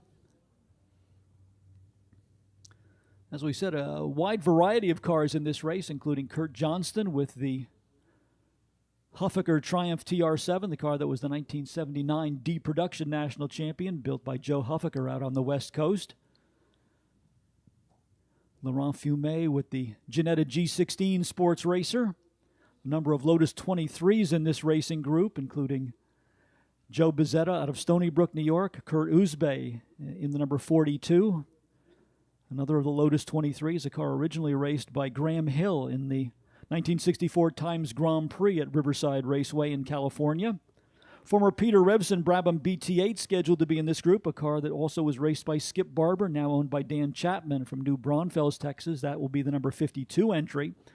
A little bit of a preview of our MiataCon event, the season finale coming up, as well as we will have Mazda Miatas for Stuart Hawkins out of West Simsbury, Connecticut. He'll be in car number 10. Another of our Miata competitors is Mark Gregory, Also in a Mazda Miata, Ed Zemek out of Schenectady, New York. Ed's still going strong, racing into his 70s, having started in Mazda Miatas several seasons back. Ed Zemek in the number 33. Patrick Daly, one of the instructors for the Lime Rock Drivers Club, also in action in the upcoming event in the number 53 Mazda Miata. We will also see the one-of-a-kind Filson Falcon Special in this race, a car originally built for the United States Auto Club Road Racing Championship in 1959, powered by a six-cylinder Ford Falcon engine. The current owner of the car is Charles Borden out of Scarsdale, New York. That will be the bright aluminum number 123, the Filson Falcon Special for Charles Borden. And several Lotus 7s in this group as well. So a good mix of machinery, waiting for the starting grid to be posted for the race, and then we will pass along how they will be lining up here for race group number 4. Nine race groups making up the program for the 2024 edition of the Lime Rock Historics. So we are not quite halfway through the morning portion of our program. Day number 3 for many of us for the Lime Rock Historics. We started things off here with our traditional parade from Lime Rock Park to the Village Green in Falls Village on Thursday evening. Practice and qualifying for our vintage and historic competitors yesterday, and now moving into day 3 and the first day of our racing program here at the 2024 edition of the Lime Rock Historics. Pole position will go to Craig Chima in the number 5 Lotus 7, Martin Hosek in the V8-powered Devon wide-body number 39 alongside. Kurt Uzbe's number 42 Lotus 23, and Hervé Park in the front-engine Ginetta number 111 will start on row number 2. Chris Domingo in the Lotus 7 number 11, and Englishman Jack Rawls in the 1959 Austin Healey number 12 on row number 3. Row number 4 to the Porsche 944 of John Gilliland. That's car number 36. He shares row number 4 with the Lotus 7 of Paul Stinson, number 7. Stuart Hawkins in the Special Olympics Connecticut Mazda Miata number 6 starts 9th on the field, 10th to Patrick Daly in the 53, also in a Mazda Miata. Longtime Historics competitor Rich Malumian in the Austin Healey 104, number 347 starts 11th. Charles Borden in the Filson Falcon Special will start 12th. That is car number 123. 13th to the Miata number 023 for Mark Gregory. 14th to the number 150, the Lotus 7 for Cosme Fumet. Henry Fry in the Triumph 250, number 29 starts 15th. 16th to the ex-Skip Barber Brabham BT8 for Dan Chapman out of New Braunfels, Texas, car number 52. 17th in the lineup, the number 50 MGB Roadster for Andrew Moore. Steve Milton in the Mazda Miata number 40 starts 18th. 19th to the number 45 MGB for Alex Heckert. Doug Sharippa in the MGB number 34 starts 20th. 21st to Michael Rowan's Aston Martin DB4. That's car number 25. Ed Zemek out of Schenectady, New York with the Mazda number 33 starts 22nd. Taz Squire in the Datsun 240Z number 51 will start 23rd. Kurt Johnston in the number 11A, the 1979 Triumph TR7 scheduled for 24th, and 25th to Joe Bezzetta, the number 77 Lotus 23. So that is the lineup of cars for race group number 4.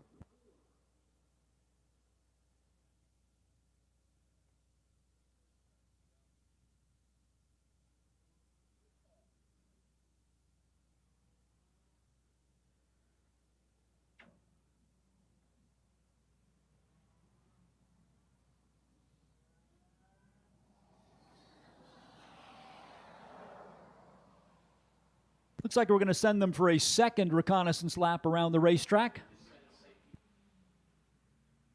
McLaren Artura pace car leading the way. Bob Green behind the wheel of the car provided to us very generously by Miller Motor Cars. Report from race control is that we had a car run into a mechanical problem on the first pace lap, so they needed to send out one of the safety vehicles.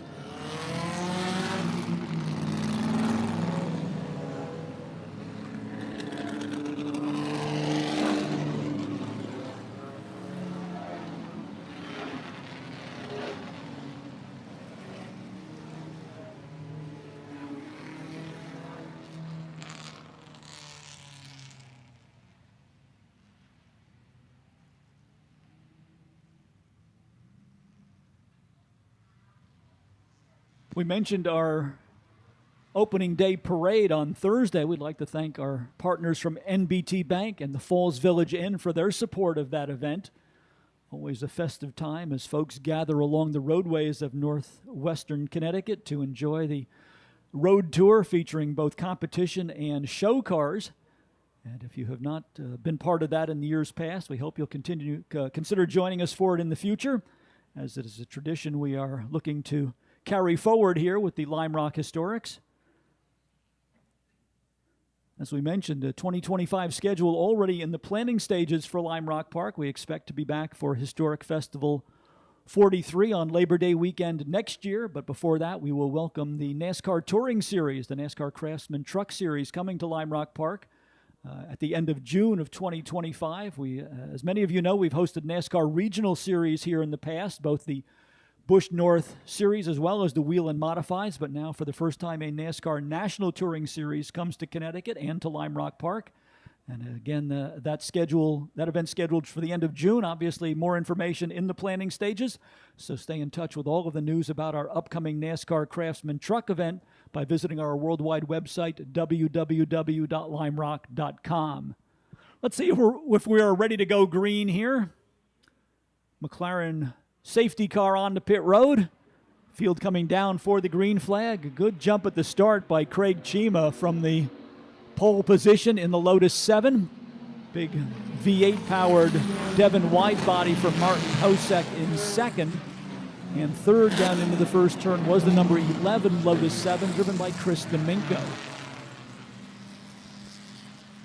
Domingo, moving into the Lotus 7, has been a competitor in the Lime Rock Historics and a Malik sports racer in years past, but now he has cleared the Malik Clubman's cars out of his collection and focusing on the Lotus 7 and the prototype Lotus 6 that is also part of his collection out in the central part of New York State. Domingo in the number 11 car, as we said, currently sitting in third position, just ahead of the 42 of Kurt Uzbe.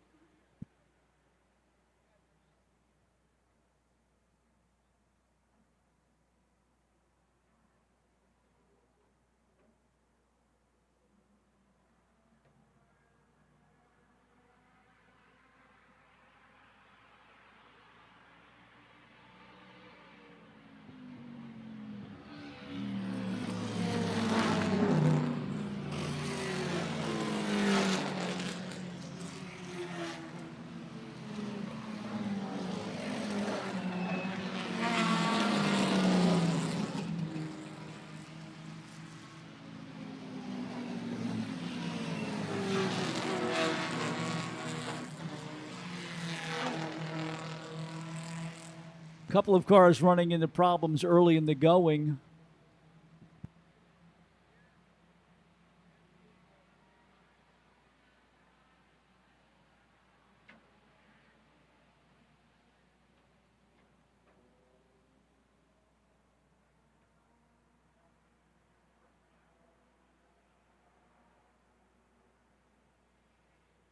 Close battle up front, kind of a David and Goliath struggle. The little Lotus 7 now being overtaken by Martin Hosek in the Chevrolet-powered wide-body Devon. Chris Domingo in the 11, still in third. Kurt Uzbe 42 fourth.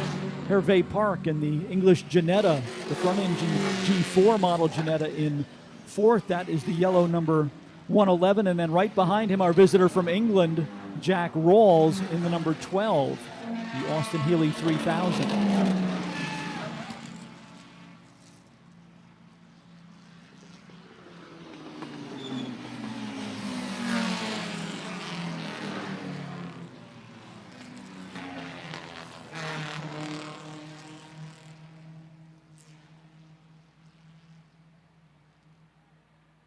Looks like the transponder on Charles Borden's number 123 isn't working properly. He's shown at the tail end of the field, but actually the Filson Falcon Special sitting inside of the top 10. Martin Hosek continues to lead the way, having passed Craig Chima's Lotus 7. Chris Domingo third, Martin Uzbe fourth, Hervé Park in the,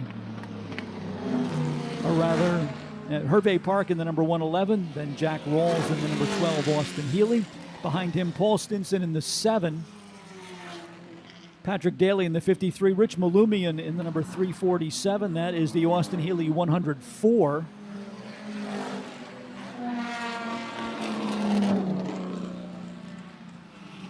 And rounding out the top 10 was Stuart Hawkins in the first of the Mazda Miatas, car number 6.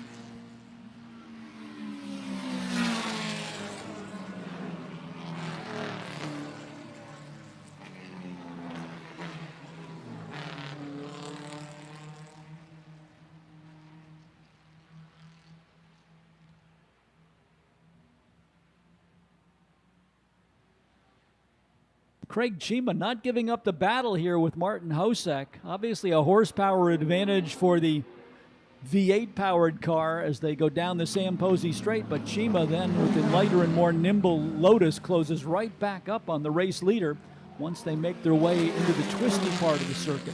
Good battle going on behind them between Chris Domingo in the 11 and Kurt Uzbe in the number 42, Lotus 7 versus Lotus 23 battle. Then Hervé Park and the Ginetta G4, that's the bright yellow number 111, just going past the infield spectator hillside area. And right behind him, the Austin Healey hardtop for our English visitor. That is the number 18 for Jack Rawls.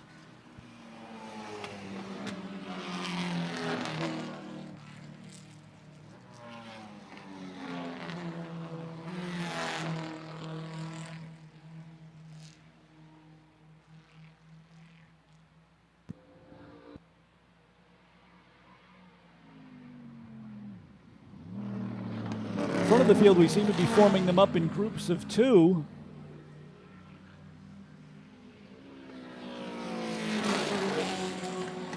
Martin Hosek and Craig Chima first and second, then a gap back to the battle for third, which is now going into the hands of Kurt Uzbe in the 42 as he has gotten around Chris Domingo. Then the contest for 5th position between Hervé Park in the 111 and Jack Rawls in the number 25, or rather 18 for Rawls in the black and red Austin Healey. Behind Rawls in 7th position is car number 7, and that is a Lotus Super 7 for Paul Stimson, so 7, 7, and 7 for Paul Stinson. Patrick Daly in the number 53, now the first of the Miatas in 8th. 9th to Rich Malumian in the Austin Healey 104, number 347. And Stuart Hawkins continues to round out the top 10 in car number 6.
Two different generations of sports cars racing down into turn number 1. Patrick Daly in the number 53 Mazda Miata right there with Rich Malumian in the Austin Healey 104.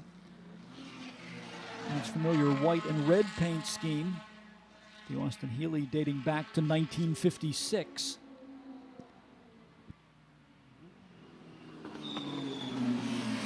Race leader Martin Hosek starting to get into some lap traffic here, and that has given him an advantage now over Craig Chima in the number 5. Chima with a sudden out of the battle for the lead, but solidly in second spot. Kurt Uzbey in third, starting to pull away from the fourth place car, the number 11 of Chris Domingo.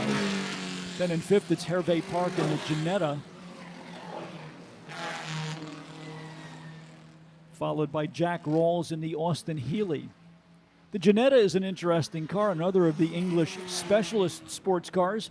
Tube frame chassis, fiberglass body, and a 1600cc Ford four-cylinder engine in it.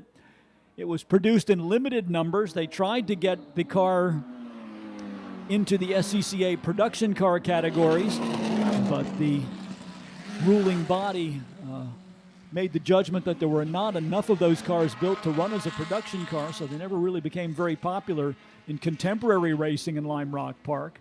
But now with the somewhat more open rules package of the vintage and historic racing groups, the Ginetta becoming more prominent and proving to be very competitive here at the Lime Rock Historics in the hands of Hervé Park.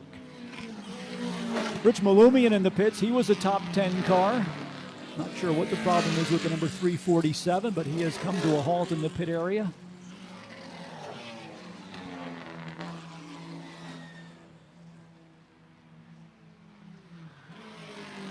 We'll shuffle the lower order of the top 10 a little bit. Let's take you through a top 10 rundown, just about halfway through our this event for race group number 4. Martin Hosek is your leader in the 39. Second to Craig Chima in the 5. Kurt Uzbey in the 42 is in third. Chris Domingo in the number 11 now fourth. Fifth to the number 111 of Hervé Park. That is the Ginetta we were just describing. Jack Rawls in the number 12, Austin Healey is 6th. 7th to Paul Stinson in the 7th. 8th to Stuart Hawkins in the 6th. 9th to Mark Gregory in the number 023. Hawkins and Gregory both in Mazda Miatas, and now Charles Borden in the Ford Falcon powered Filson Special rounds out the top 10. Another car to encounter some problems, the number 77 Lotus 23. I think that was the Joe Bezzetta car. Coming down on the pit lane now, going back out.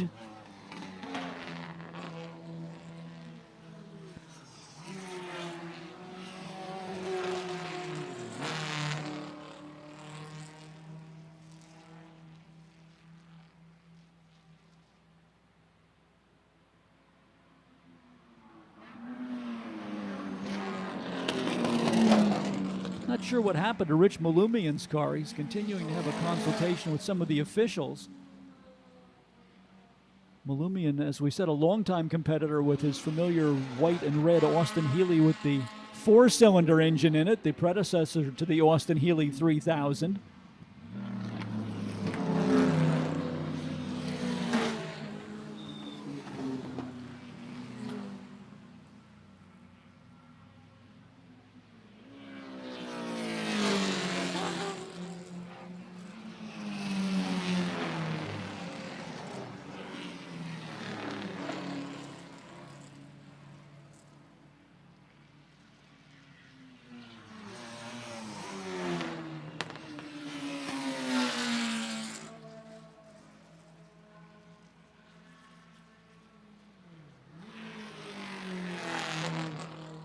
Charles Borden in the number 123, starting to close in on the Mazda Miatas of Mark Gregory and Stuart Hawkins.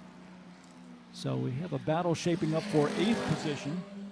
8th right now is the 023 of Mark Gregory, or 6th rather is Stuart Hawkins in 8th. 9th to Mark Gregory in the 023, and the 123 of Charles Borden just now going through the S's is your 10th place car.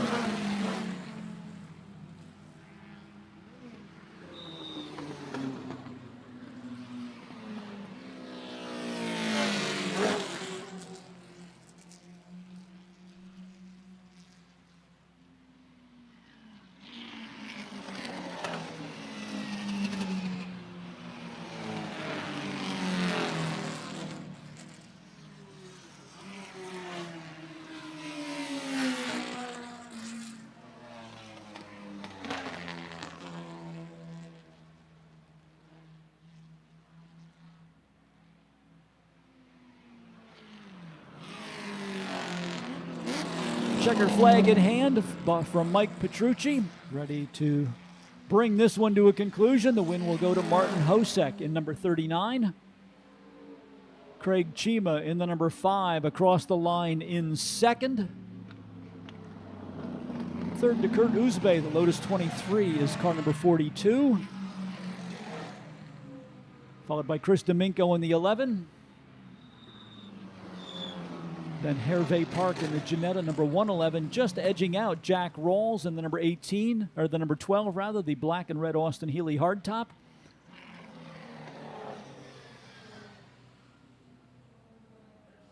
Paul Stinson in the number 7 will take 7th position. Waiting to see if Charles Borden can make a last lap pass. Here is Stuart Hawkins across the line in the number 6, followed by Charles Borden in the number 123 in 9th, and Mark Gregory will round out the top 10 in car number 023.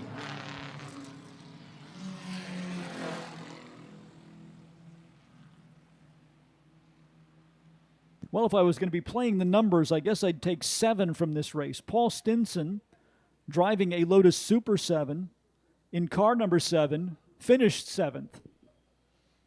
So there's your lottery pick for the day.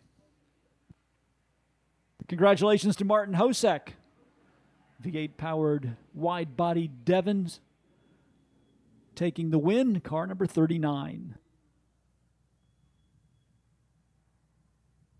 Don't forget our guided tour of the paddock area coming up at 11 o'clock this morning. Your chance to get a behind-the-scenes look at vintage and historic racing through the expert eyes of the members of the Vintage Sports Car Club of America. Guided tour of the paddock area is provided to you as an added benefit at no additional charge. So if you'd like to join into the group that will be taking the tour of the paddock area, be sure to be at the Lime Rock Park information booth in about 20 minutes. The information booth is located up at the entry to our infield Midway area. First of 2 tours on today's schedule. If you missed the morning tour, they will also be offering a similar tour beginning at 2 o'clock this afternoon.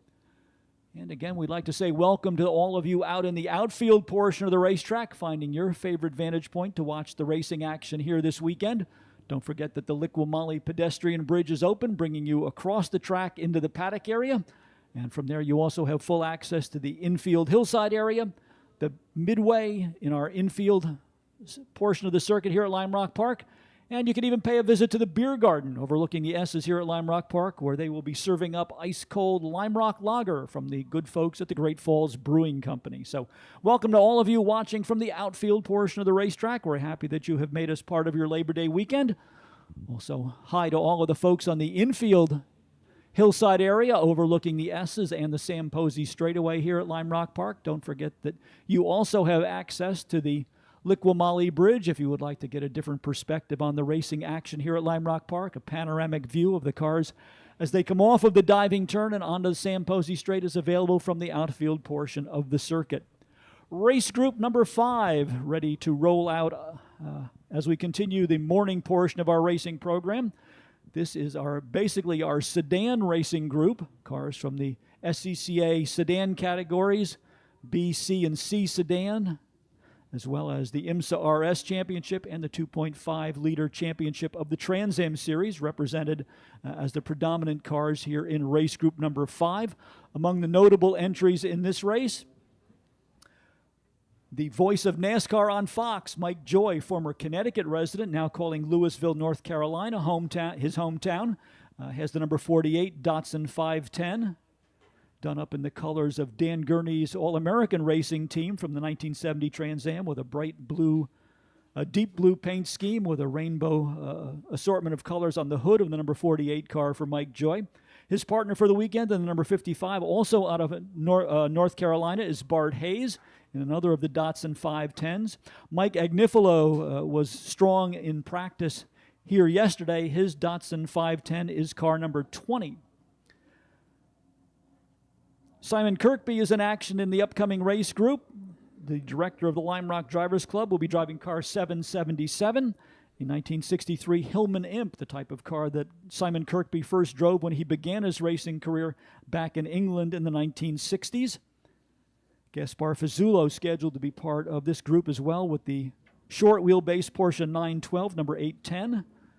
Porsche 912, the four-cylinder version of the bodywork used for the popular Porsche 911 series. An array of Mini Coopers coming out, the original British Motors Corporation Mini Coopers, part of this race group as well. Let's see how they will line up here. David Porter back in action with the Lotus Cortina. Car number 70 will start from the pole position. Mike Agnifilo in the number 20 alongside. Joe Courtney's Alfa Romeo GTV number 77, scheduled to go out of starting position number 3.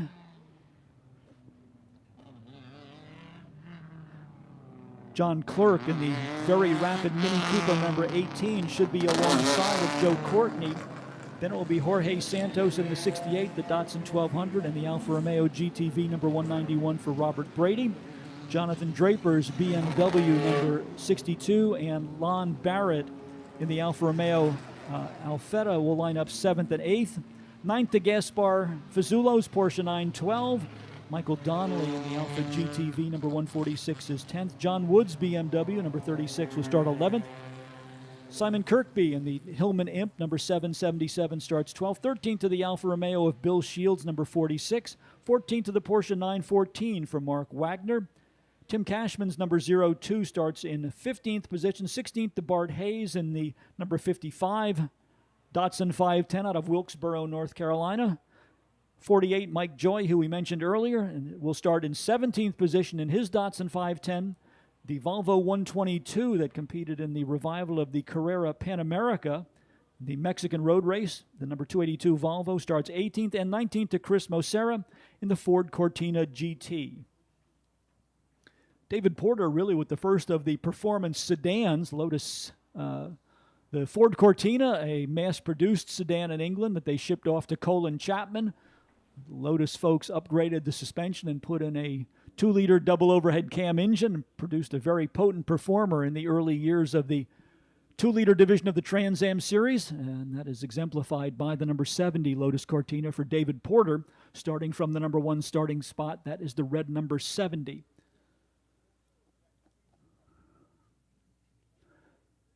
McLaren Artura pace car, provided to us by Miller Motor Cars for the 2024 season, about to dip down on the pit road. Field is in 2x2 formation, coming down towards the starting stripe. A couple of cars looking to get the nose out there. Jorge Santos had a look out to the outside. Instead, he's going to get sandwiched going down into turn number 1. David Porter with the jump on the field. Mike Agnifilo's Datsun 510 will slot in the second. Joe Courtney in third. And then the very quick yellow Mini Cooper for John Clerk in 4th position.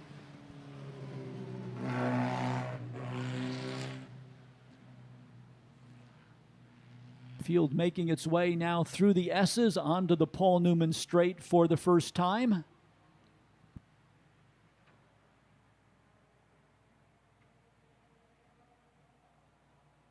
Late starter to the race. Was the number 177, another of our little Mini Coopers. That is Bob Anderson.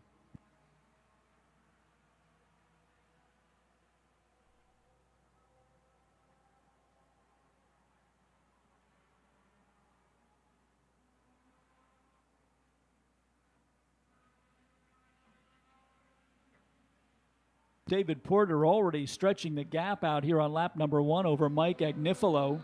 Car on the move seems to be the BMW. The number 62 for Jonathan Draper, gaining a couple of positions, going by John Clerk to take over 4th position. So the order will be David Porter, number 70, Mike Agnifilo, number 20, Joe Courtney, number 77. That's the Alfa Romeo GTV. Then Jonathan Draper's BMW, number 62. John Clerk in the Mini Cooper, number 18, rounds out the top 5, followed by Robert Brady in the number 191 and 6th. Gaspar Fasulo in the Porsche 912 was 7th in the number 810. Jorge Santos was 8th in the number 68. That's the Datsun 1200. 9th to Simon Kirkby in the 777, the Hillman Imp. And rounding out the top 10 was Lon Barrett in the Alfa Romeo Alfetta, car number 44.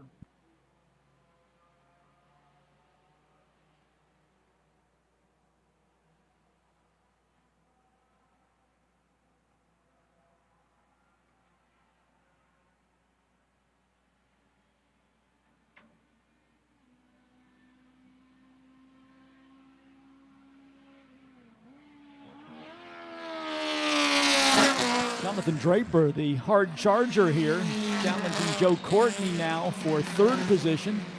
Courtney in the number 77 Alfa Romeo, and Draper in the bright orange number 62 BMW. Then rounding out the top five is the little Mini Cooper. That is John Clerk in number 18.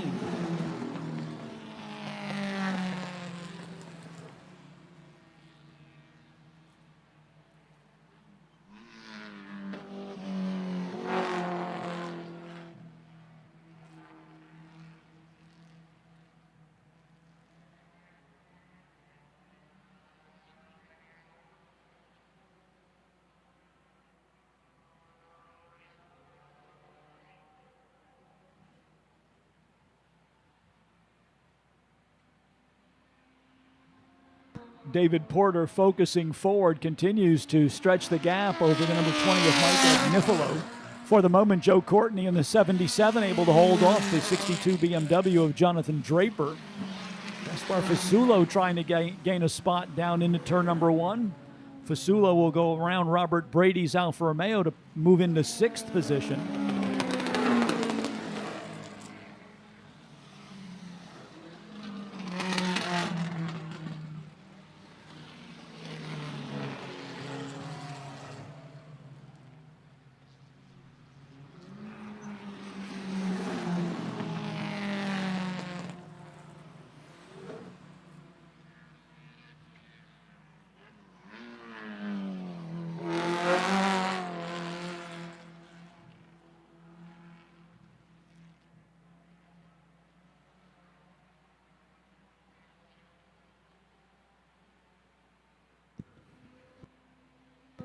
David Porter unchallenged up at the front of the field. The best action right now from third on back. Joe Courtney in the 77, Jonathan Draper in the 62, and the 18 of John Clerk. Then Gaspar Fasulo in the Porsche 912, number 810 now in sixth.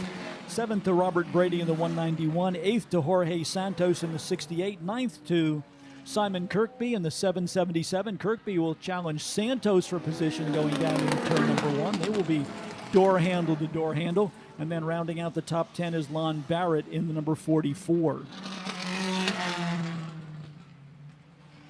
Simon Kirkby successfully able to make the pass on Jorge Santos. So the little Sunbeam Imp momentarily getting the spot. Now a strong run through the S's by Santos will gain that position back. Side by side as they exit the S's on the right-hand corner that will lead them onto the Paul Newman Straight.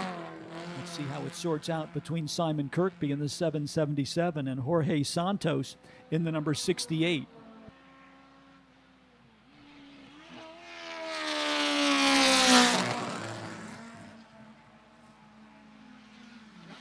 Joe Courtney again getting a challenge from Jonathan Draper. Gaspar Fasulo starting to make up some ground as well, so the battle shaping up there. Just coming out of the S's will be Joe Courtney in the 77, Jonathan Draper in 62, the yellow Mini Cooper for John Clerk in 18, and now trying to latch onto that group, Gaspar Fasulo in the Porsche 912.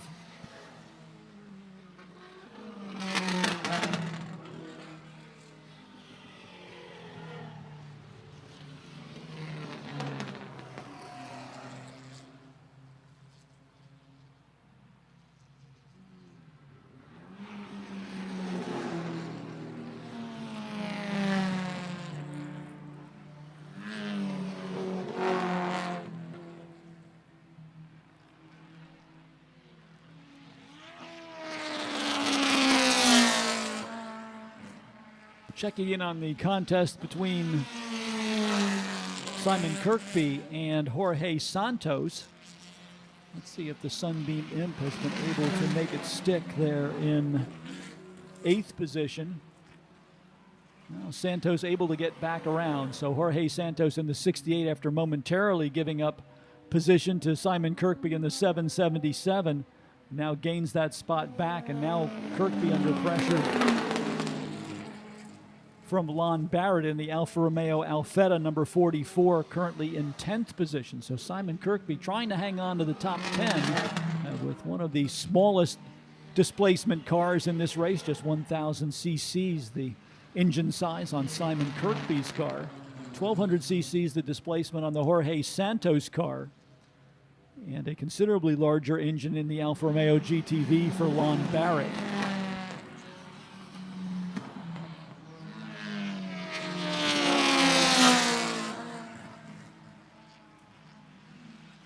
Battle for third across the start-finish line.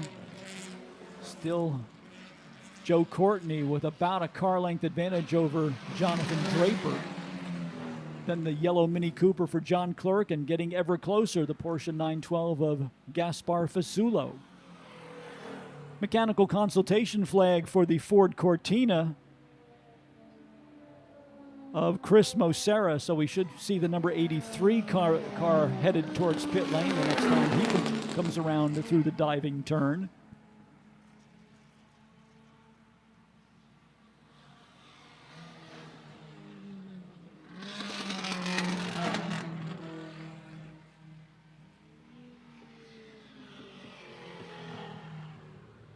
David Porter now getting into some lap traffic as he heads across the start-finish line. His advantage over Mike Agnifilo now measuring at 5.3 seconds. Then here is the battle for third place. Courtney 77, Draper 62, Clerk in 18, and Fasulo in the 810.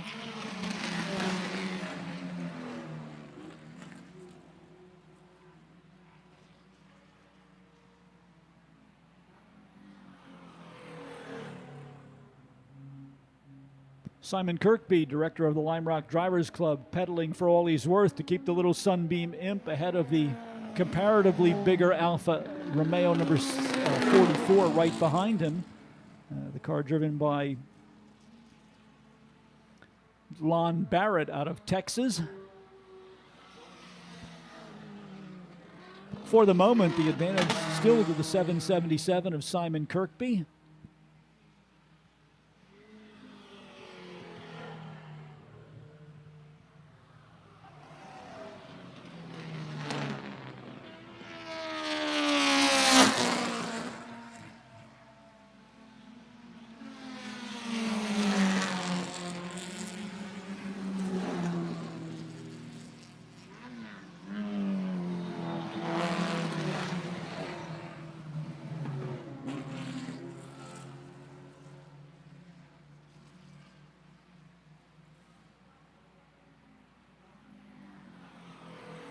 Just about halfway through race group number 5 for our tin top racers.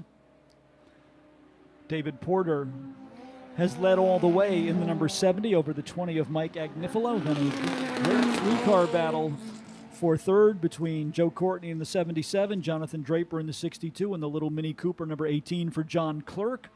Trying to join that battle as well, the number 810, that's the Porsche 912 for Gaspar Fasulo.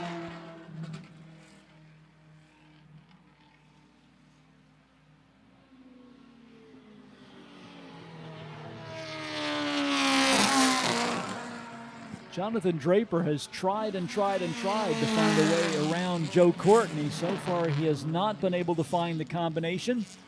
Courtney in the 77, the red Alfa Romeo GTV, still with the advantage as they head under the Liqui Bridge and through Big Bend, turn number 1 here at Lime Rock Park.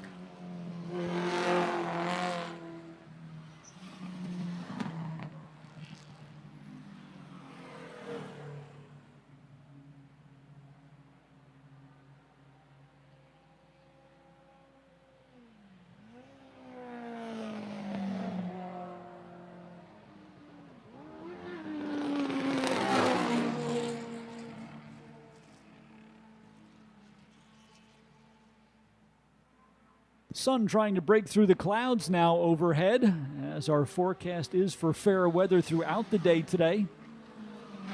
Also fair weather after some overnight rain. Now also the forecast for tomorrow, which is highlighted by our Concours d'Elegance. Traditional Sunday in the park coming up tomorrow here at Lime Rock Park. We hope you will come back and join us for that different style event on Sunday, which is a non-racing day here at Lime Rock.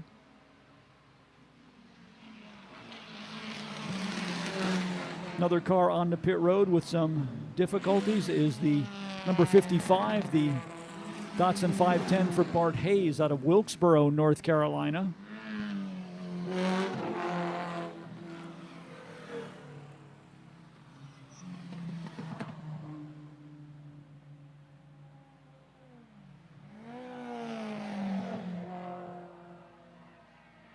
Lon Barrett finally trying to get down inside of Simon Kirkby, but the nimble little Hillman Imp will prevail as they go through turn number 1 in the battle for 9th position.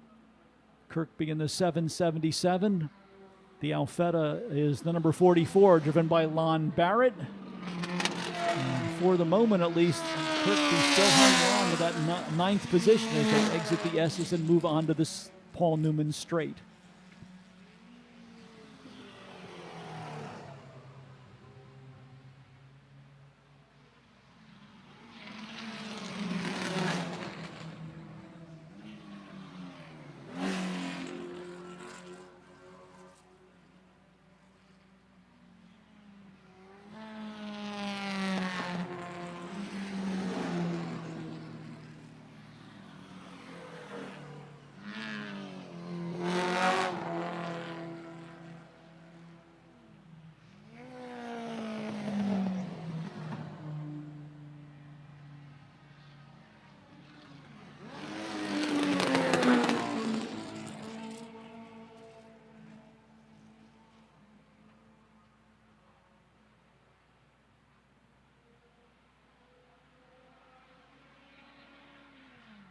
Mike Agnifilo picking up the pace, closing ground a little bit on David Porter as we have a car who's kicked up a big cloud of dust down in turn number 1.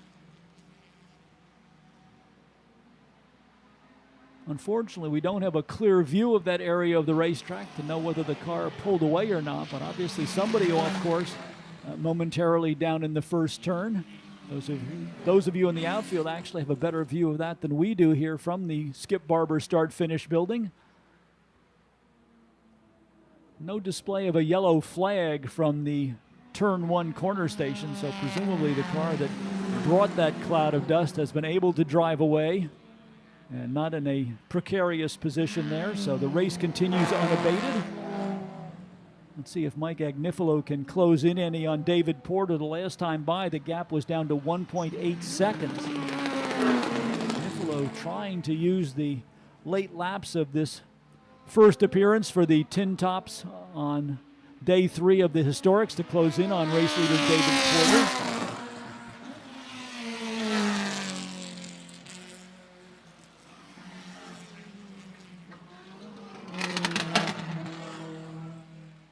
Jonathan Draper again looking for a way around Joe Courtney as they cross the start-finish stripe.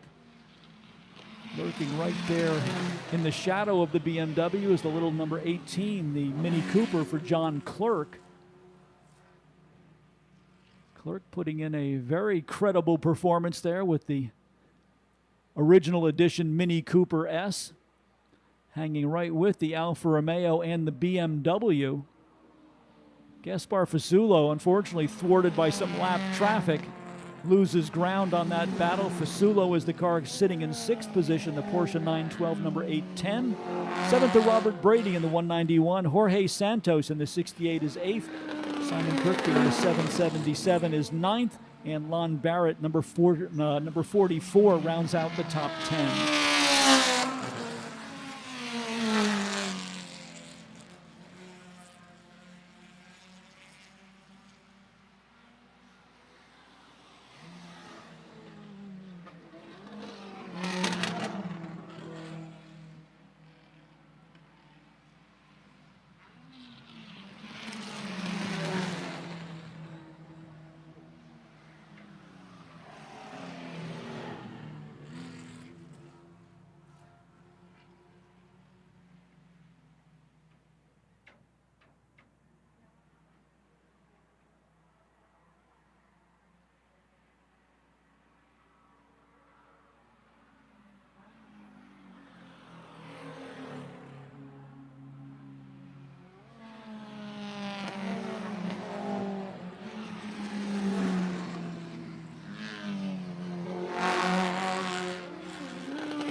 thought Mike Agnifilo was going to close in on Jonathan Draper. Instead, he pulls down on the pit road. Checkered flag is out.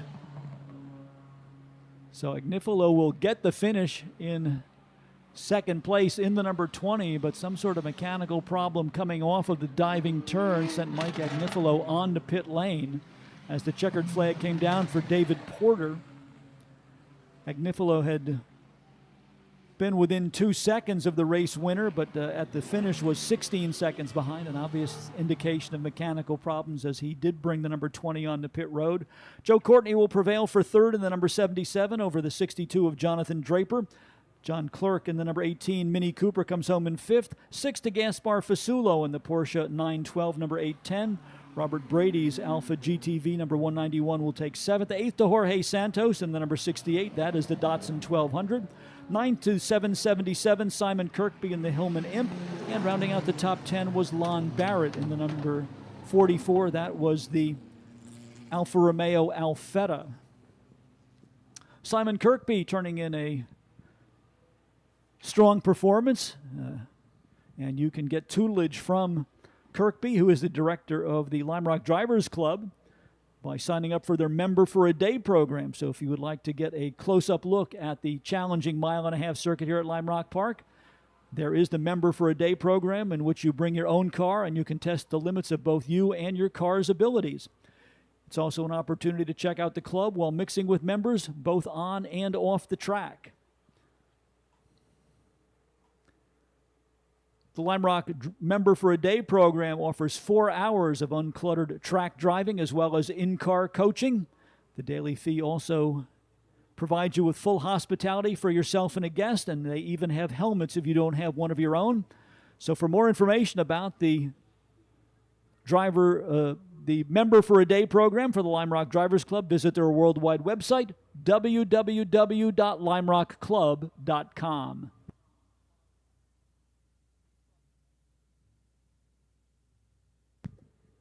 At Delamar Hotel and Spa, we know what it means to run like a well-oiled machine. This year, we're pleased to sponsor Historic Festival 42.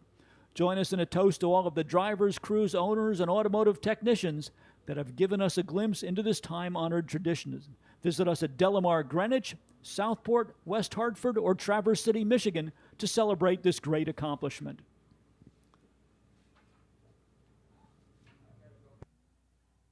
Spectro Performance Oil is Lime Rock's preferred choice for motor oil. Spectro oil provides unsurpassed strength and endurance to protect your engine against wear and tear with the highest levels of performance. At Lime Rock Park, the V stands for Victory. VP Racing Fuels is the world leader in racing fuel technology. VP is the official fuel of Lime Rock Park. The fueling station is located in Lime Rock's B paddock, adjacent to the downhill turn here at Lime Rock Park, providing 100-octane unleaded fuel, 110-octane leaded, as well as C12 for racing competitors. The V stands for Victory. VP, the official racing fuel of Lime Rock Park. McLaren pace car ready to get back in position for race group number 6. And race group number 6 is our mid-century GT and sports cars, roughly approximating SCCA production car racing from the 1960s and the D, E, and F production classes, as well as a mix of some sports racers in this group as well.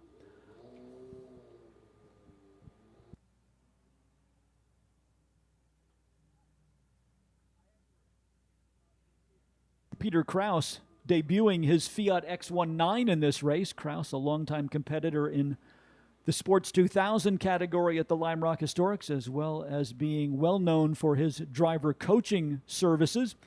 And Peter somewhat returning to his origins here with the Fiat X19 as he started his vintage and historic careers driving Fiat automobiles, and now he will start from the outside of the front row. Tom Brown in the number 18 Spitfire in the number 1 starting spot. Peter Kraus in the blue number 35 Fiat X19 alongside.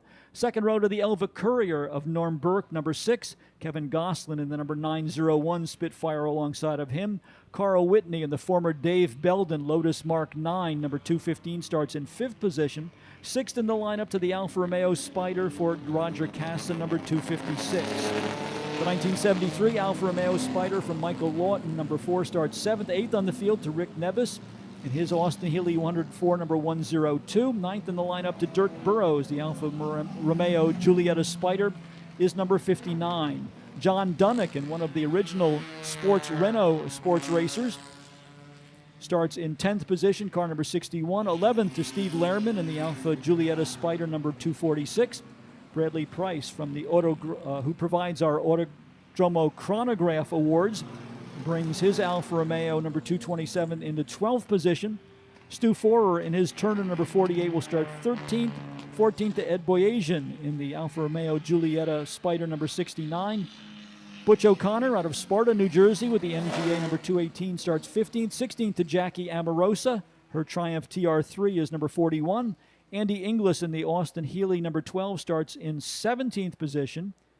18th in the lineup to Robert White in the Elva Courier number 411. Cobus Reinke in the short wheelbase Porsche 912 number 912 starts 19th. James Juhas in the MGA Coupe number 311 starts 20th. 21st to the Lotus 7 Series 1 for Anthony Thompson, number 181. David DeCesar in the MGB GT, number 193, will got up 22nd on the field. Alain Raymond from Quebec in the Fiat Abarth 1000 TC Sedan starts 23rd. That's car 14. Porsche 914 for Ed Metalman, number 19, scheduled to go out of 24th position. 25th to Jim Bach in the number 65 Lotus 7.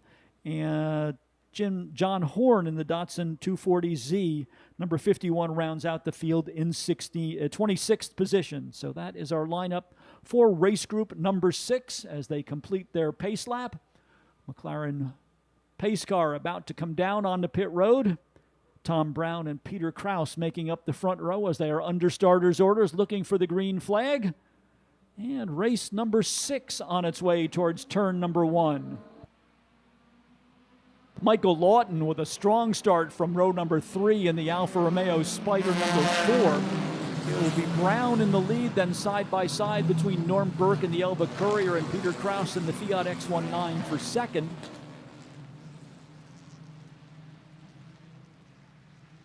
Kraus able to get the number 2 spot back, at least momentarily, as they head into the S's, followed by Norm Burke, Steve Lawton in the Alfa Romeo Spider. Then Kevin Goslin in the number 901 Spitfire, the next car in line as they made their way through the S's and now onto the Paul Newman straight.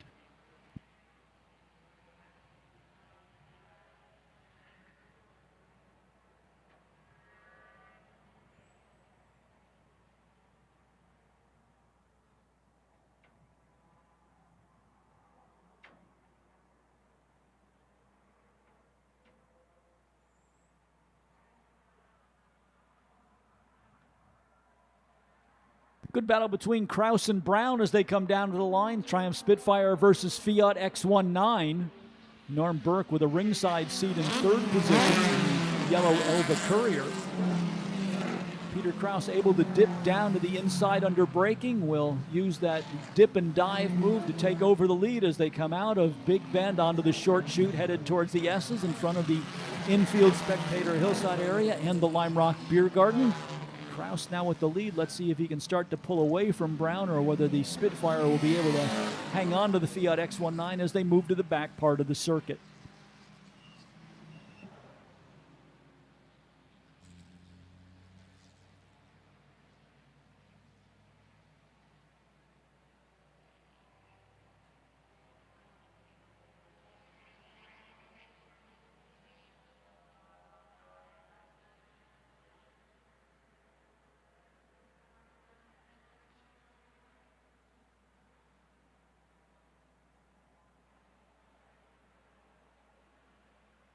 Peter Kraus motoring right along in the lead in the number 35. Tom Brown in 2nd.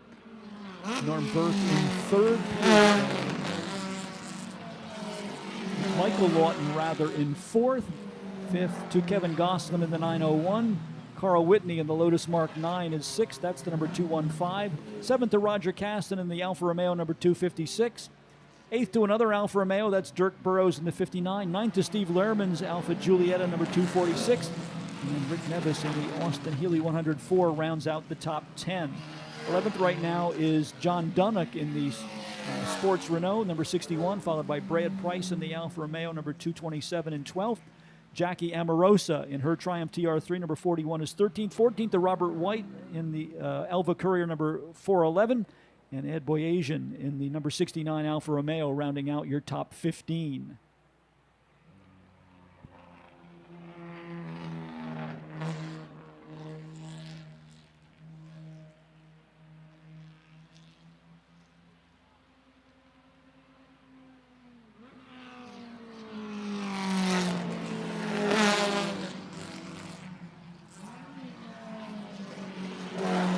Side-by-side race between the 256 of Roger Casson and the former Dave Belden Lotus Mark 9, now driven by Carl Whitney, number 215. That is the race for 6th position, headed through Big Bend and now out onto the short chute, racing towards the S's.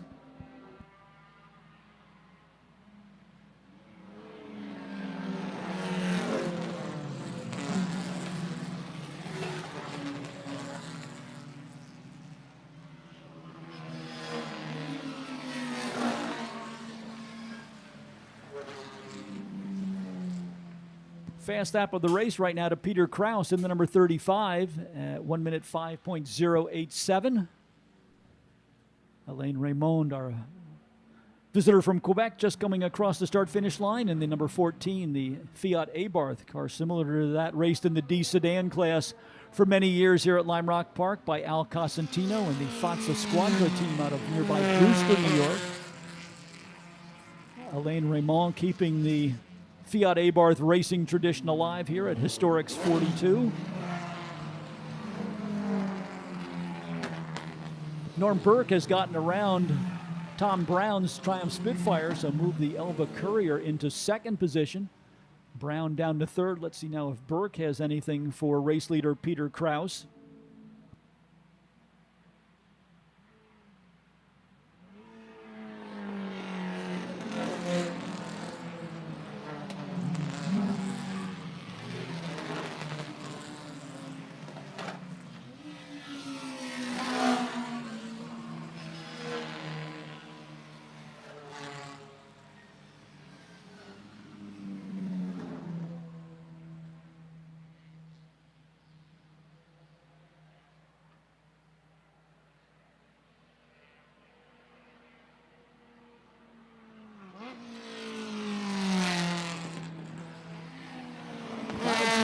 Persistently hanging overhead here at Lime Rock Park. The weather forecast still calling for a glimpse of the sun as we make our way through the day. We want to thank you all for joining us and making us part of your Labor Day weekend.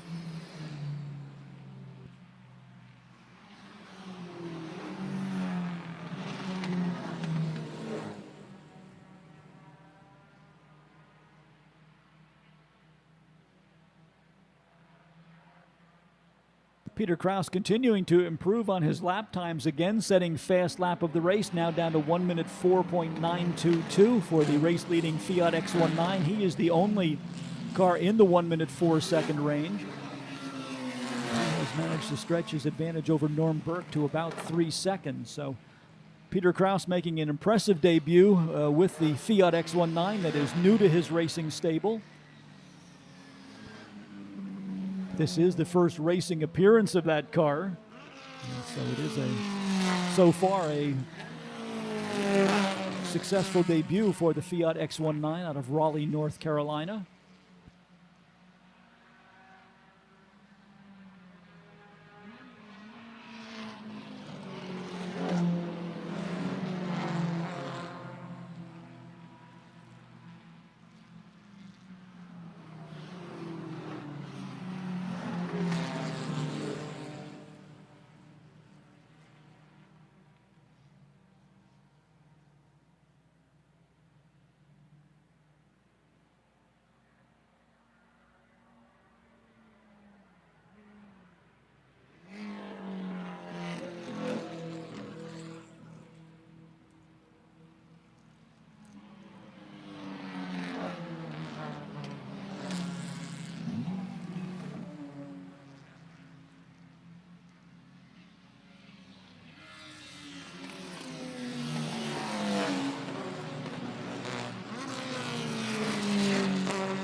several good battles going on out on the track. Behind race leader Peter Kraus.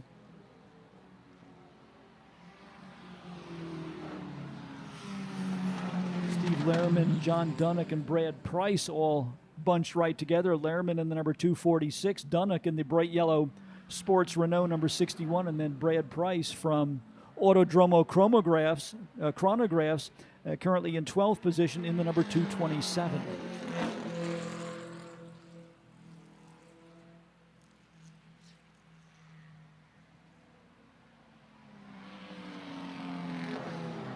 The Dunnock car was one of the original SCCA spec racers, originally designed when Renault wanted to be involved in the world of sports car racing, a single design class. Two-frame chassis with a single-seater fiberglass body.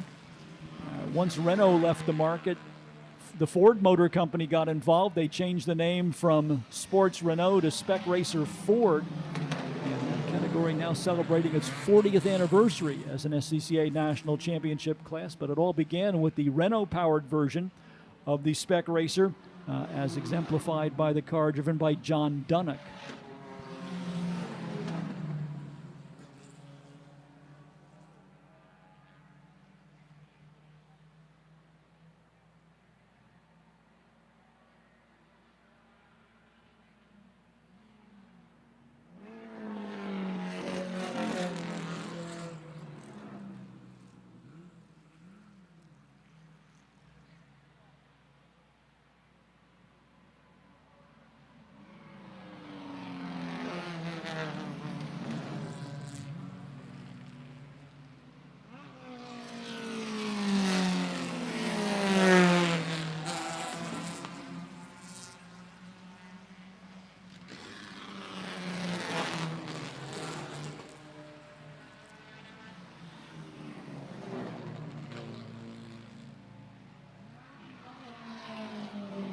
MoheganSunCasino.com is the official online casino of Mohegan Sun. Play your favorite casino games in the palm of your hand anytime, anywhere in Connecticut.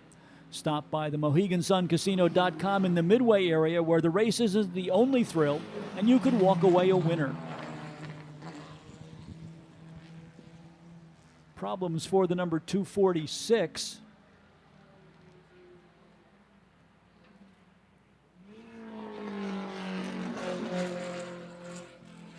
That is Steve Lehrman. He had been in the battle for 10th position with his Alfa Romeo, but he will make an early exit from the race.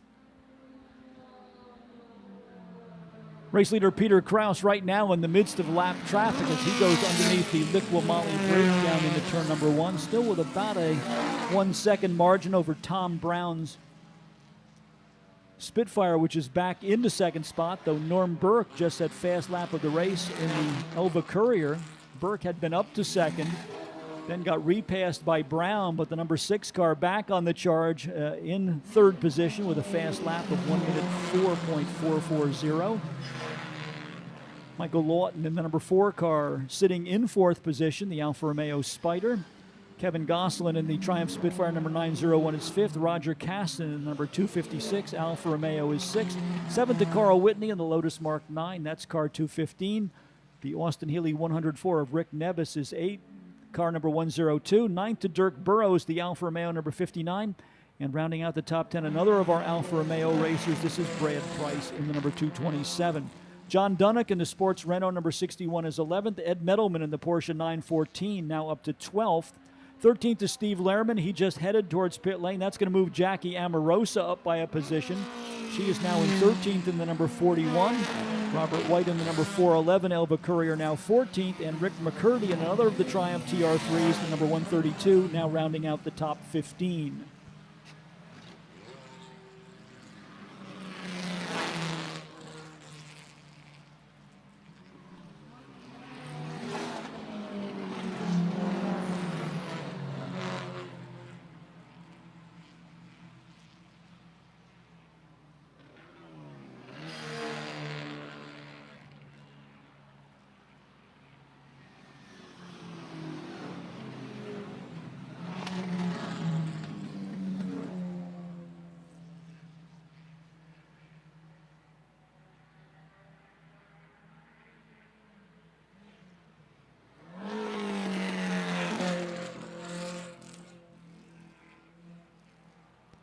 Tom Brown trying to make up some ground here. There is the checkered flag. It looks as though we're going to call this one a bit early. Apparently a car off course on the back part of the circuit. So this one will be called complete at just about 14 minutes elapsed. The win will go to Peter Kraus,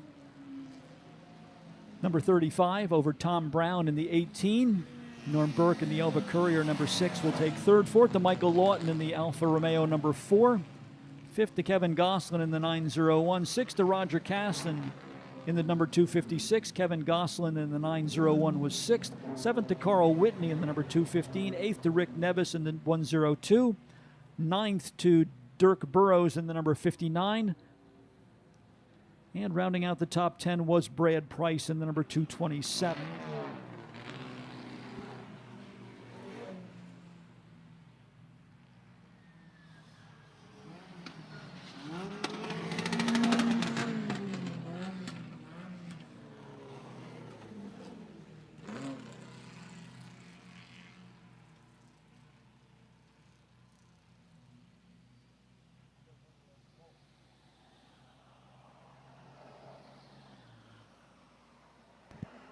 Waiting in the wings in the on-deck circle, the cars for race group number 7. This is our featured class for the weekend, the revival of the World Challenge Series.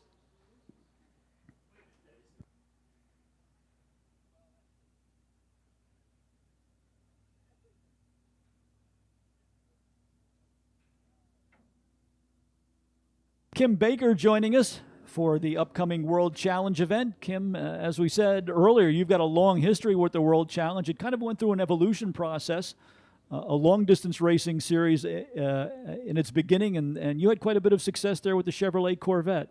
Yeah, we had tons of success. We won, the championship 3 times at least, and the tire championship several times, and the driver's championship several times. And the best thing was in 1985, they had a 4-hour here for our cars. We're running an 85 Corvette during 1985, and Goodyear put up a $50,000 bonus. So that was what got me from being a low-budget racer to a medium-sized budget racer. And we won that $50,000 bonus plus the regular purse. So that was probably might be the biggest purse ever down here. I'm not sure.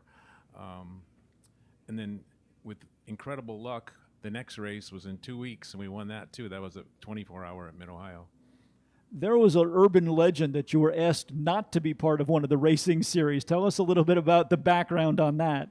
Well, since we won the championship in 86 and 87 and 88, Chevrolet asked my team not to run the World Challenge, not to run the Corvette Challenge, which was just Corvette cars. And that is true. And I had a job doing all the test work, and I would give the teams the setup before the race, camber, caster, everything, and even tire pressures, everything. So that was our job instead of racing for that season. Did you miss the racing? The Corvette Challenge had its own appeal. I don't like spec series. I like more racing series, so I didn't really miss that, not racing in that 88 and 89 series. I like tire wars, and I like car wars, and spec series, not so much. We will see one of the cars that you prepared coming up in this race group. This is the 1990 Corvette for Ray Zisa. Tell us a little bit about that automobile. That one has also won a championship, and I don't remember whether it was 1990 or 1991, but we won the championship with that car, and that's when we were racing against primarily other Corvettes, and the Lotuses, like the Lotuses that are here, were in that series. That was a Lotus X180? That's correct, the X180R. Yeah, Doc Bundy, and primarily Doc Bundy racing for them. Paul Newman also drove one of those cars in the Bridgestone Supercar series, as I recall, several times. He did that. Yep, he was a great driver, and he raced here in the World Challenge also in 1992. And he raced. He raced. I won the race, and he had it's too bad he had a big crash on the third lap on diving turn, but he would have been competitive. We would have been racing together during that whole race. Let's look at some of the other cars that will be in the field. Of course, Peter Cunningham, our star driver for the weekend, as he brings the real-time Acura team. He will be in the number 42 2004 Acura TSX. As we said, Ray Zisa will be in the Chevrolet Corvette number 7. Let me correct that. That's the number 4. Hopefully, we will see Chip Hare in the World Challenge Touring Audi number 1. Hare had some engine problems at the end of the day yesterday. Hopefully, they got those resolved. Greg Kaufman is in a former Bob Bondurant Racing School Ford Mustang owned by our featured collector, Ross Myers, racing out of the Three Dog Garage stable in Pennsylvania. Kermit Upton, I think, was a driver who you raced against a couple of times with the Mountain Autosport BMW. Yeah, you're correct. And Peter Cunningham also. He was racing at the same period I was. He was usually racing Hondas and Acuras, and we were racing Corvettes. Kermit Upton in his BMW out of Vermont, another World Challenge winner, won the 1995 race here on Memorial Day weekend. He will be in the number 26 BMW. One of the newer cars in the field, Travis Washay in the Pirelli World Challenge Touring Class A Volkswagen Golf. That will be car number 30. As Kim Baker mentioned, a couple of Lotus Esprit X180s scheduled to be in the field. Ken Fitzgerald in the number 14. And the second of our Lotus X180Rs will be the former Doc Bundy car, now owned by Dave Nagler. Peter Tonelli will be in the Dodge Viper number 88, and Peter A.J. Tonelli should be in the second of the cars out of Westboro, Massachusetts. That will be the Toyota Supra that was at one time a pace car for the PPG IndyCar World Series. So wide variety of machinery ready to come out for us here in our featured group of the weekend, the World Challenge back at Lime Rock Park, and certainly this is one of the vintage and historic classes that Skip Barber is very high on as part of a changing of the guard, if you will, in the world of historic racing, bringing some cars in more readily identifiable for our younger generation spectators and participants. We'll see how that progresses in the future, but Skip certainly grateful for the cooperation of Toyo Tires and Peter Cunningham for bringing the marquee real-time racing Acuras to be with us for the 2024 edition of the Lime Rock Historics. Kim, give us a quick lap around Lime Rock Park from the driver's perspective in a World Challenge style car. Okay, for a Corvette. Well, going past start-finish, you will start, if your car is good, you'll start braking between the 2 and the 1, and you will brake right down into the apex, and at the apex you will take a little brake pressure off for the turn, because it's a trailing brake area there. And I usually like the inside line going through the Big Bend. There's a little more banking toward the inside than there is toward the outside. Then you shoot up this little straightaway, and the left-hand corner is the only corner on the track that's a little bit of a throwaway. I always take that a little tighter and probably a few percentage points slower than you can go through there, so you'll be perfectly set up for the next right-hand turn, because from that right-hand turn up until the hill is flat out, and you want to be as fast as possible there. And depending on how your car is working, whether you let off, brake, or just hold it flat up that hill, you know after you've done the first lap. Then you've got some places where you can really start making up time on people. No name straight. Of course, that's going to be flat out, and you want West Bend as tidy as possible, so you come out of that with almost no loss of speed. And then you're heading under the bridge and down the hill. Down the hill is definite, when the car is right and the driver's right, it's definitely flat out through diving turn. And you'll just touch a little dust with your outside wheel as you come out. Then you know you've used up all the road, you've had full speed, you didn't scrub anything off. Then you've got a little more speed than you would have had down this straightaway. So diving turn is incredibly important, and that thing is taken flat out. Tell us a little bit about the top speed the Corvette would get on the Sam Posey straightaway. I think we were, I remember some other tracks where the speed better, but it was probably like 138. So that's moving right along. Yeah, it's moving right along, and you want to keep up that speed as much as possible. And I should have said there's only really 2 shifts a lap. Fourth to third for Big Bend, then you're third until you come back through West Bend, then you're back into fourth for the rest of the race. Let's set the starting field for you. Steve Katz in the Porsche number 113 and Peter Tonelli in the Dodge Viper number 88 on the front row. Kermit Upton in the BMW number 26 and Peter Cunningham in the real-time Acura number 42 on row number 2. Chip Hare is able to get back in action with the Audi number 1. He will start 5th. Travis Washay in the number 30 Volkswagen starts from 6th. Ray Zisa in the Kim Baker prepared number 4 Corvette starts in 7th. 8th to Chris Turner's Porsche Carrera number 029. 9th will be the Acura for Zephyr Belsky, number 517. Christian Berzins in the BMW number 10 starts in 10th position. Ken Fitzgerald in the Lotus Esprit number 14 from 11th. Scott Kruger in the Acura Integra number 142 will go from 12th. 13th to the Volkswagen of Josh Brown number 85. Greg Kaufman in the Ford Mustang number 23 starting in 14th position.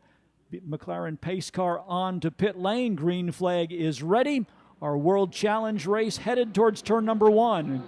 Good drag race between the Dodge Viper and the Porsche down into the first turn.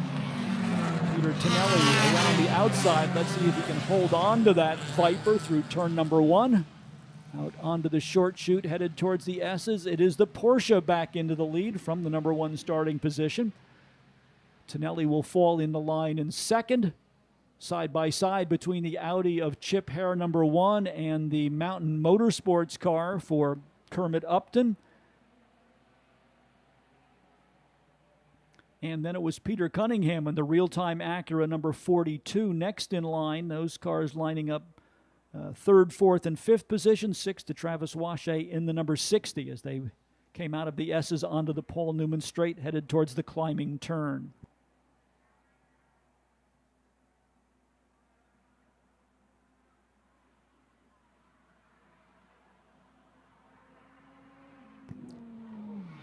Peter Cunningham off at the downhill corner. Peter Cunningham apparently with a mechanical problem. The car went straight off the downhill turn, so a short day for Peter Cunningham. Looks as though he has gone into the tire wall barrier there. Another car headed for pit lane as well, so some attrition here on lap number 1. But the main incident, the Peter Cunningham real-time Acura off at the downhill corner. And we are going to go to a full course caution. The car that came on the pit road was the Mountain Motorsports car for Kermit Upton, so perhaps a bit of interference there, as it looks as though Upton had a mechanical problem, and that may have forced Cunningham wide. In any case, we are under a full course caution on lap number 1. Kim Baker, that is not a spot where you want to go off the road. No, you're going pretty fast there, and you hit pretty hard. And I saw him. It didn't look like any sort of driver error. It just looked like we couldn't see the initial part of it, but the car, as you said, just went straight off. Looks as though it may have been an incident precipitated by a kind of an accordion effect, as we saw Kermit Upton come on to pit road with the BMW. He was in that group of cars that also included the Peter Cunningham Acura. So looks like Peter is out of the car, walking away to assess the damage as the Lime Rock safety crew arrives on the scene. So not the way we wanted to start this World Challenge event, but as we will go to a full course caution. The cars will get into single file formation. One of the changes that has occurred at Lime Rock over the years is the installation of some energy absorbing barriers. Back in the original configuration of the racetrack, there was a big dirt bank down there. That has now been faced with a series of tires that are held in place by a giant rubber conveyor belt. So it's what we call soft wall technology. That helps to absorb the impact, reduce the risk to the driver, as well as minimize the damage to the automobile. So hopefully the damage not too severe on the Peter Cunningham car, as we also see another car coming on the pit road. That is the Ford Mustang for Greg Kaufman, number 23. So a rather fraught opening lap here, as we have lost several cars from competition already. The good news is no injuries for driver Peter Cunningham as he hopped out of the real-time Acura. Lime Rock safety crew on the scene now to work on the retrieval of the Acura, as well as make sure that the safety barrier there stays in place. When you hit those accumulated tires, the tire wall deforms a little bit to absorb the impact, and then we will need to get the belting back in place to hold those tires in position. Kim, that certainly is a change. I know you raced here in the days before there was a tire wall down at the diving turn. Yeah, we did, and we really didn't even care at the point because we were young back then. I don't want to hit any more walls, but originally it wasn't too bad. But I think there might have been some oil too, because one of those cars up near the front was smoking when he went by, so that's a possibility too. So we will wait for further report from the scene as the field will get into single file formation behind the McLaren safety car.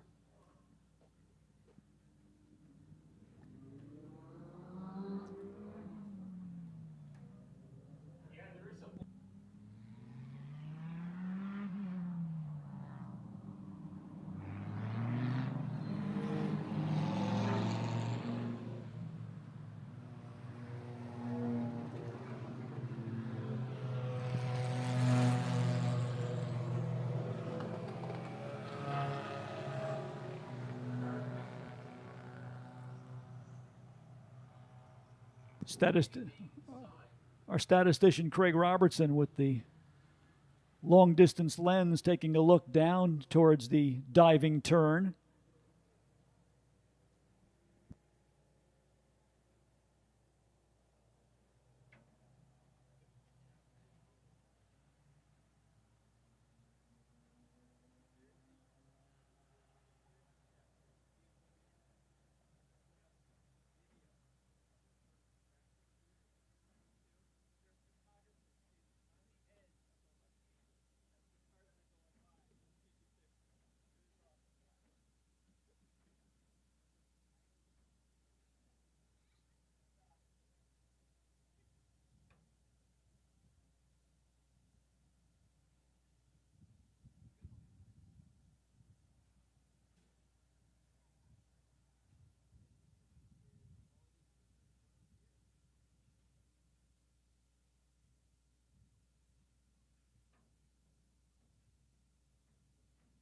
They are working on getting the Peter Cunningham car clear of the off-course area at the downhill turn. We'll continue behind the safety car for several more laps.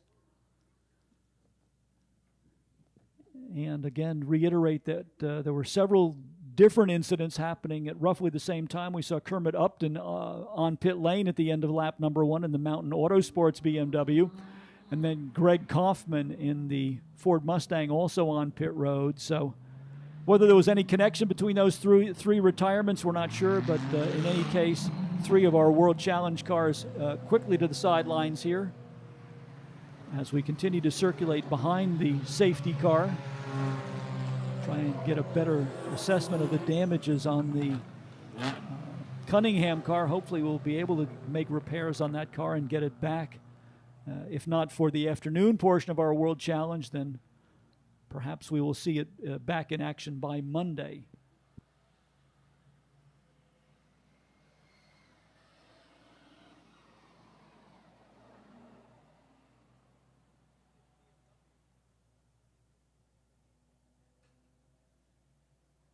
Let's give you a rundown of the field as they circulate behind the safety car. Steve Katz is the race leader in the number 113. The car is a 2005 Porsche GT3 Cup car that raced originally in the Brazilian Porsche Cup Series.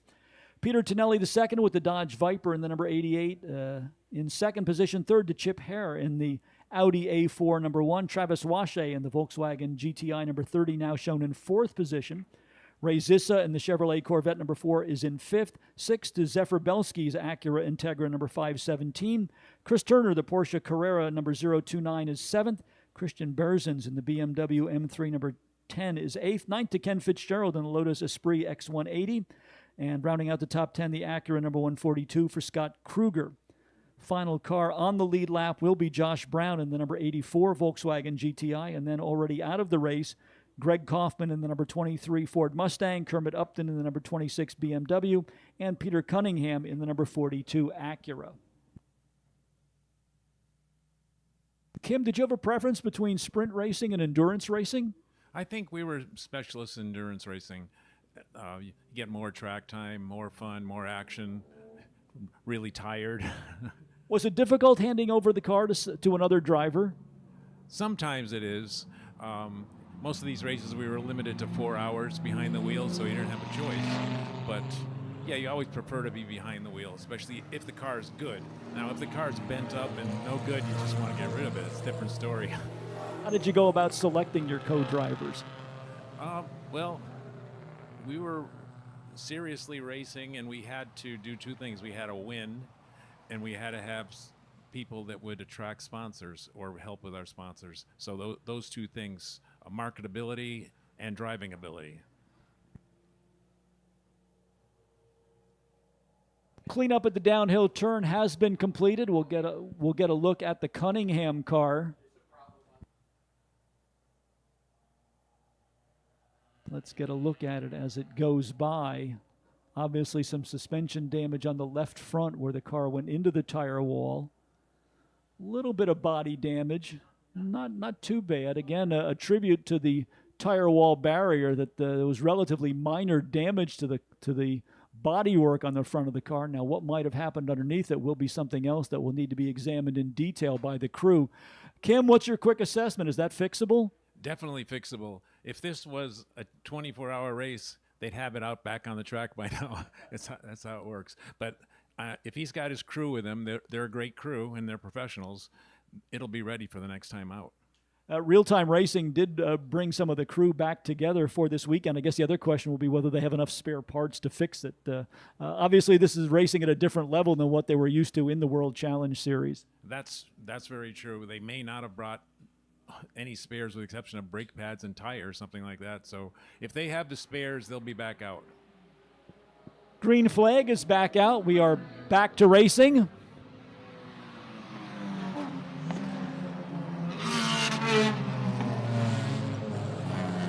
Still the Porsche up front. The Viper's now the car that's run into some problems. Chip Hare in the Audi up to second. Travis Washe now to third. Must make you feel good to see Ray Zissa running there in fourth position. Yeah, we are, and I'm rooting for him. So he better pass the next car.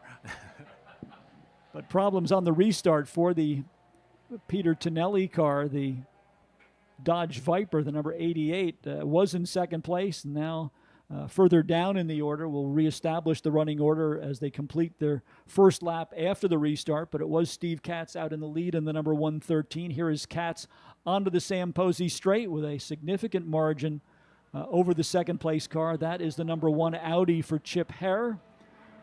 Travis Washe in the 30 next in line.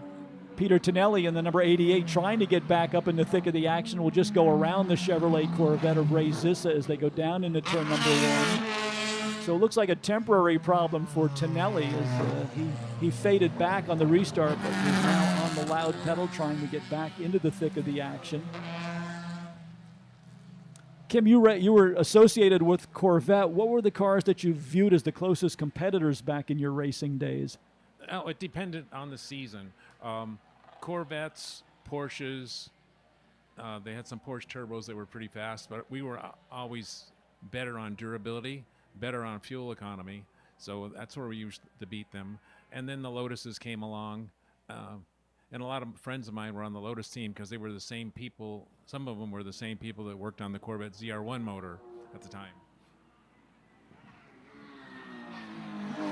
Tonelli comes charging back in the number 88, going around Travis Washe to get back up to third position. Steve Katz pretty well checked out in the number 1 position in the Porsche in this very short 20-minute race, but we'll see if Peter Tonelli perhaps can get back right now into a podium position. He's in third with his sights set on the Audi of Chip Hare up ahead of him.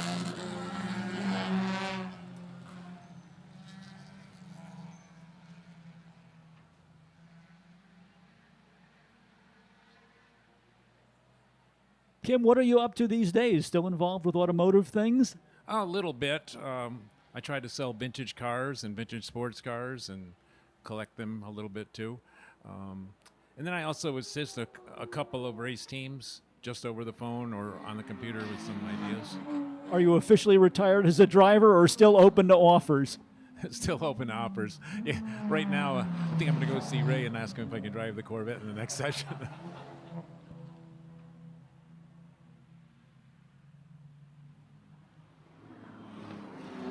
Still Steve Katz, number 113, with the lead as we are already at the three-quarters point in this 20-minute race for our World Challenge competitors because of that extended yellow flag period as a result of the ride off course by Peter Cunningham in the Acura, the real-time Acura number 42.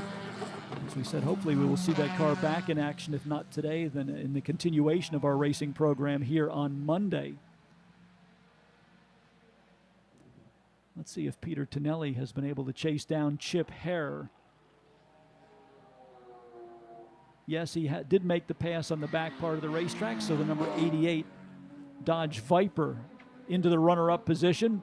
Chip Hare in the number 1, the Audi A4 third, Volkswagen GTI, and then Ray Zisa in the Corvette. Kim, did you have any experience with the Viper? It was a car similar to the Corvette, came along a little bit later in terms of the evolution of the World Challenge. I don't have any personal experience racing a Viper. I've driven them. They're great cars, and they have huge motors, incredibly fast down the straightaway. I'd like to be driving that one today. That one looks like it's got 10 miles an hour on everybody. Did you bring your helmet and your driver's suit? I don't live that far away. I can go back and get it. Could be some horse trading going on before the weekend is over here at the 2024 Historics with Kim Baker, our guest commentator here in the booth for this World Challenge event.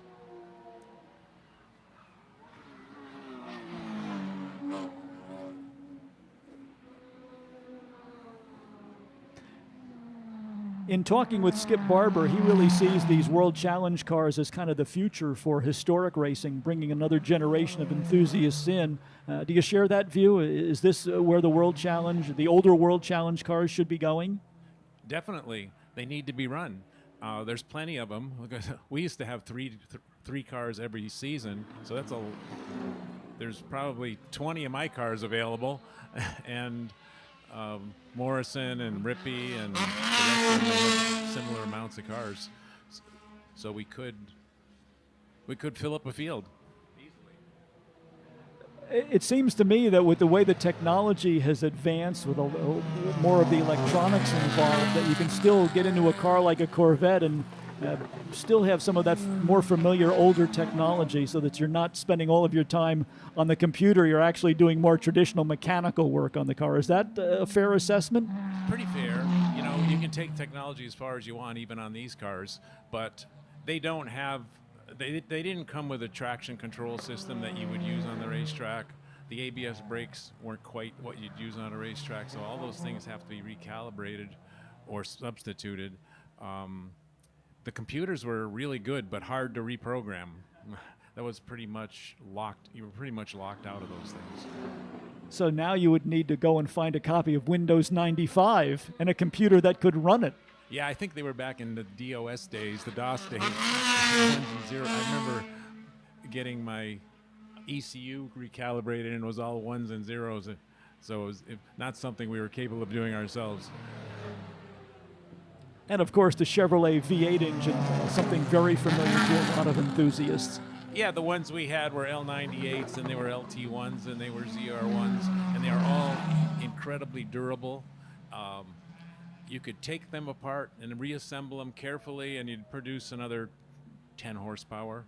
And now the latest engines are just incredible. The flat crank and the all aluminum engines are really good engines, but not available to our 40-year-old, 30-year-old cars.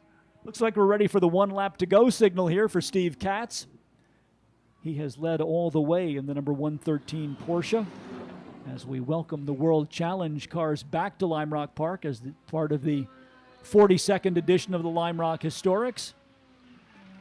1 lap to go will be the signal. Here is Katz, the number 113, a car that originally ran in the Porsche Cup in Brazil, and then brought back into the United States by Steve Katz, who races out of Bardonia, New York. Peter Tonelli still trying to make up ground in second spot in the number 88 Dodge Viper. Third spot to Chip Hare in the number 1. That is the Audi A4. Travis Washe in the number 30 is in 4th position as we go into our final lap, and Ray Zisa in the Kim Baker prepared 1990 Corvette number 4 sitting in 5th position. As Zisa comes across the line and Katz works his way around. Kim, one more question about the evolution of tires. Tell us a little bit about how tires changed over the course of your adventures in the World Challenge Series. Tremendously. There was always a tire war during the first 3 seasons. And the tires were almost production tires for the first half of the first season. Then they just got better and better and better. And say by 1992, they were really street legal race car tires. And you can tell by how much they would last. So you get 3 or 4 hours originally, but you'd only get an hour out of the best, fastest, softest version toward the end. What do you think the tire specification should be for historic racing? Do you want grippy tires, or do you want tires that last? I think most of the competitors probably want tires that last, so they don't need a new set every time they take the car on the track. But it's way more fun driving on super sticky tires at a much higher speed, because even if you get in light rain, the sticky tires are still okay. Where the hard tires, you'll run into big trouble.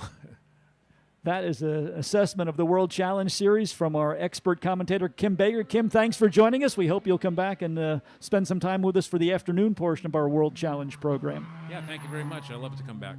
That is Kim Baker, and John Dinkle also joining him. John's been kind of sitting in the sidelines, but I know you were Kim's driving partner for a number of races. Yes, we went very competitively for a lot of time. It's interesting because the early cars, we would rev them to 4,200 RPM, and that's how you made those cars go as fast as they wanted to go.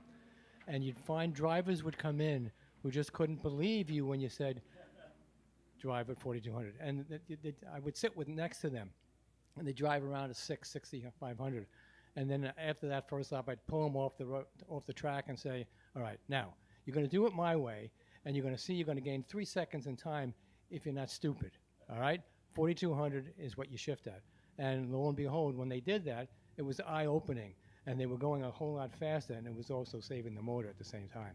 Produced a lot of racing success, the partnership of John Dinkle and Kim Baker. Thanks to both of you for joining us, and we'll look forward to having you back later this afternoon.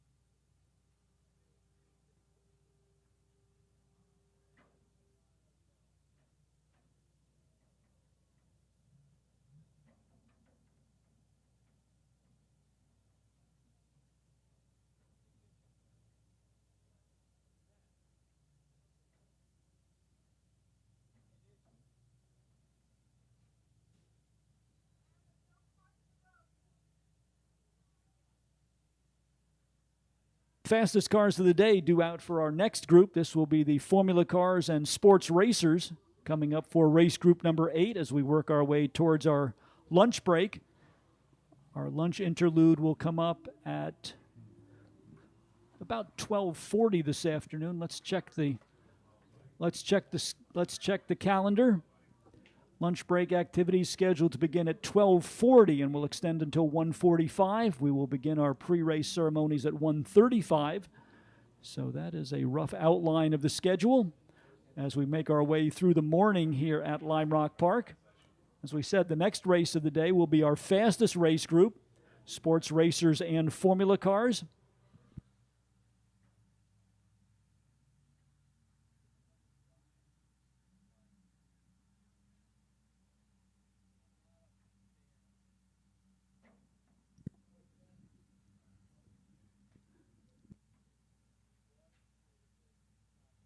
Cars included in our upcoming race group will be a number of European-based 2-liter sports racing cars, early model Chevrons and Lolas, Sports 2000 cars built to the SCCA Sports 2000 specifications with the single overhead cam 4-cylinder Ford engine, open wheel Formula 3 and Formula Ford cars, a couple of Formula Atlantics in this group, as well as the Formula 2000 car for Chris Fagan, number 39.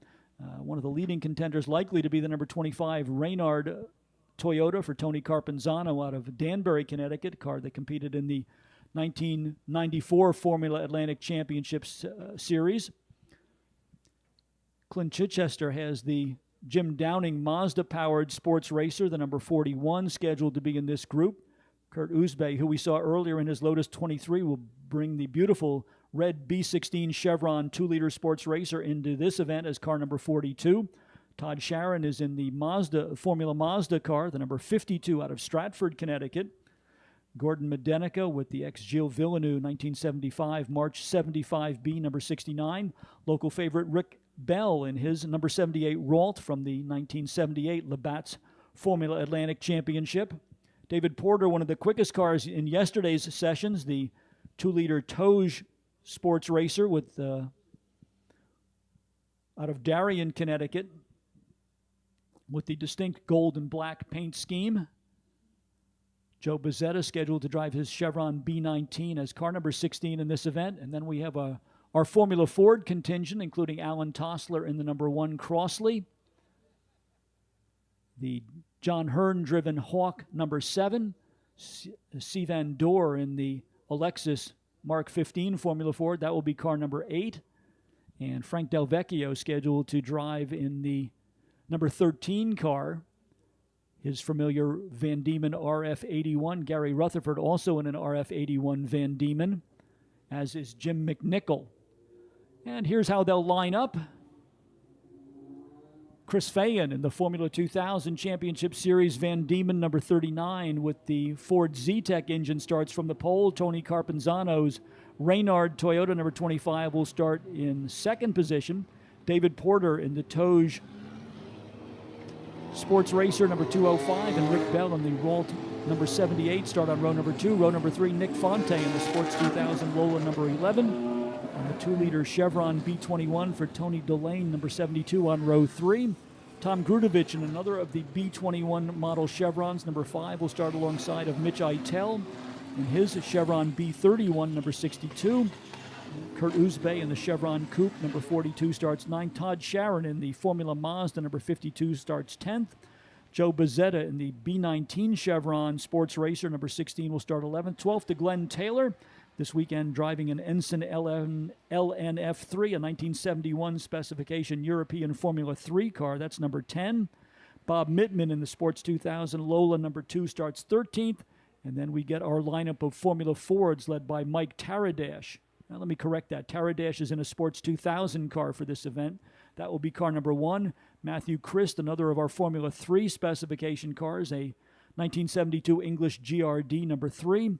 Frank Del Vecchio is in the number 13. He'll start in 17th. 18th to Gianni Nunez in the Royale number 18 Formula Ford.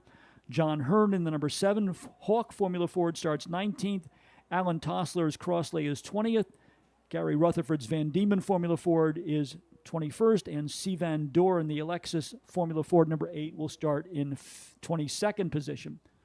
Formula Ford's easy to pick out. They are the cars without the wings on them, more traditional open-wheel design, a great training ground car, a type of automobile used by the Skip Barber Racing School right here at Lime Rock Park, as well as at other tracks around the United States as their primary training vehicle for many years.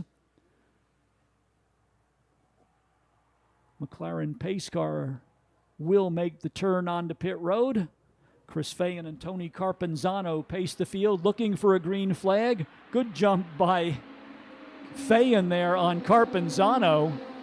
David Porter in the number 205 will actually move the 2-liter sports racer, the German Warsteiner liveried car, into second spot. Carpenzano in third as they come towards the infield S's, right in front of the infield spectator hillside area. Rick Bell in fourth position in the number 78 as they work their way onto the Paul Newman Straight for the first time.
Chris Fayen continues to lead, but David Porter putting the pressure on in second at the number 205. Tony Carpenzano in the 25, still sitting in third. Rick Bell in the 78, fourth. Tony Delane's Chevron number 72 rounding out the top 5. Looking a little deeper in the field for our Formula Ford competitors.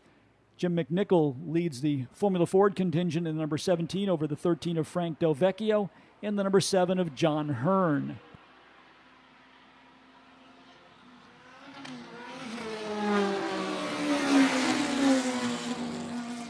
Chris Fayen doing a great job out there with the Formula 2000 Championship Series car, keeping ahead of the 2-liter sports racer and the Formula Atlantic of Tony Carpenzano.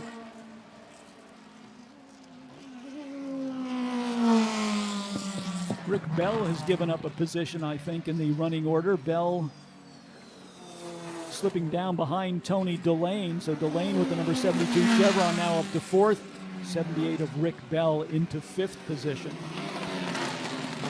Behind Bell, it's Nick Fonte in the number 11 in 6th. 7th to Mitch Eitel in the 62. Kurt Uzbey number 42 now up to 8th position. 9th is Todd Sharon in the open-wheel Formula Mazda car. And Jim McNichol with the Formula Ford Van Diemen number 17 now working his way into the top 10.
Chris Fayen in 39 continues to lead the way. Tony Carpenzano in the 25 now up to 2nd as he has found his way around David Porter's 2-liter sports racer, the number 205. Porter just ahead of Tony Delane in the 72, Rick Bell in the 78, rounding out the top 5. As we work our way through race group number 8 of 9. One more to go following this one, then we will move into the lunch break portion of our program.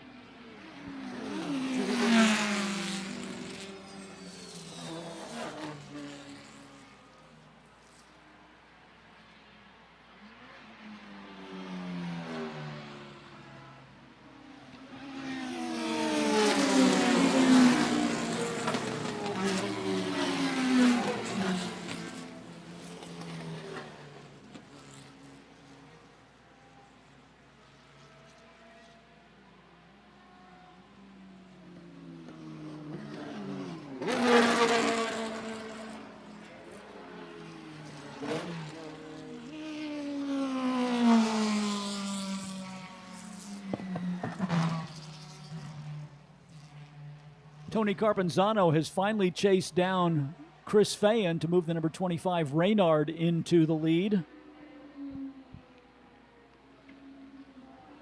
Took Carpenzano a little bit of time to get his tires up to their optimum operating temperature, but now the Formula Atlantic car, well, momentarily had the advantage. Fayen finds his way back around. Now Carpenzano will challenge as they go down into turn number 1. So Fayen leads the lap, but then Carpenzano will retake the lead down in the first turn. Red number 25, then the black and green number 39 for Chris Fayen. And then right there as well in third position, the 2-liter sports racer, the number 205 for David Porter. So our top 3 cars running just about nose to tail as they work their way through lap traffic.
Tony Carpenzano able to shake free now of Chris Fayen.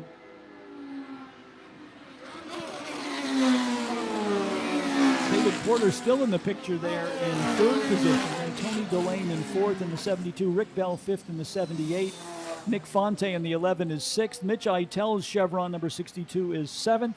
Kurt Uzbey in the Chevron B16 number 42 is eighth. Todd Sharon is ninth in the Formula Mazda, and now Joe Gazzetta into the top 10 for the first time with the number 16 Chevron. Jim McNichol still leading among the Formula Fords. He's in car number 17. Second among the Formula Ford competitors now Gianni Nunez in the number 18. And third in Formula Ford, John Hearn in the number 7. Carpenzano turning a lap of 53.6, fast lap. His fast lap of the race, 53.104 for Chris Fayen, will move him back into the lead in the number 39. So Fayen really making this a battle for Tony Carpenzano. The Atlantic car with a little bit more powerful Toyota engine than the 2-liter Ford that's in Chris Fayen's car. But Fayen driving the car for all it's worth, continuing to battle with Tony Carpenzano.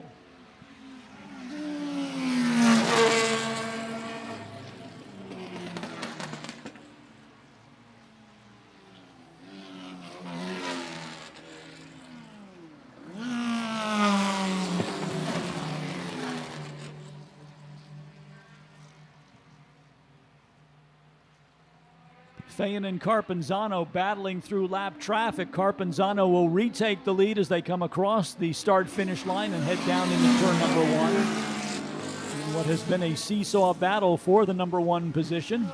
That's number 25 for Carpenzano back into the lead as they head into the S's. From the 39 of Chris Fayen and the gold number 205 for David Porter. Getting a ringside seat for all of the racing is Tony Delane in the number 72. He's currently fourth. And local favorite Rick Bell in the Rolls RT1 number 78 sits in fifth position.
Looks as though Chris Fayen is fading a little bit here as we get to the later stages of this race for our winged warriors.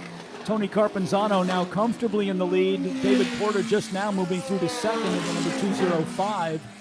Fayen in the number 39 that had led early, now starting to drop back just a little bit. Tony Delane still in fourth spot in the 72, and Rick Bell continues to round out the top five in the number 78.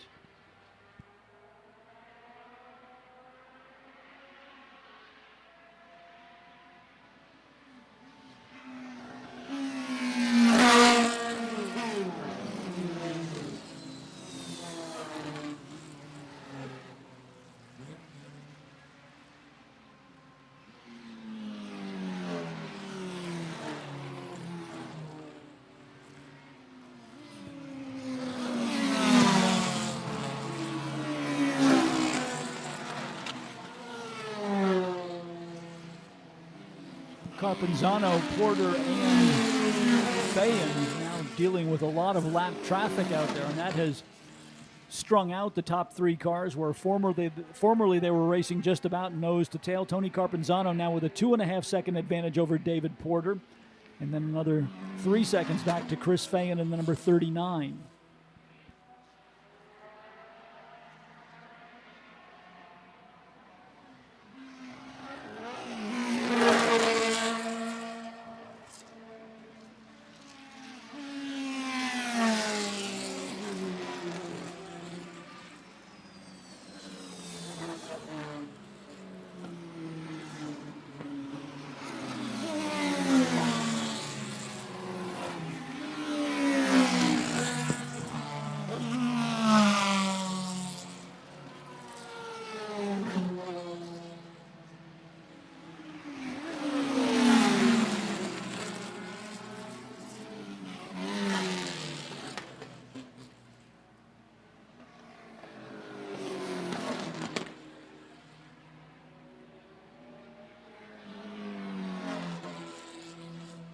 One lap to go is the signal from the starter's stand, so it's last time around the park for Tony Carpenzano in the number 25.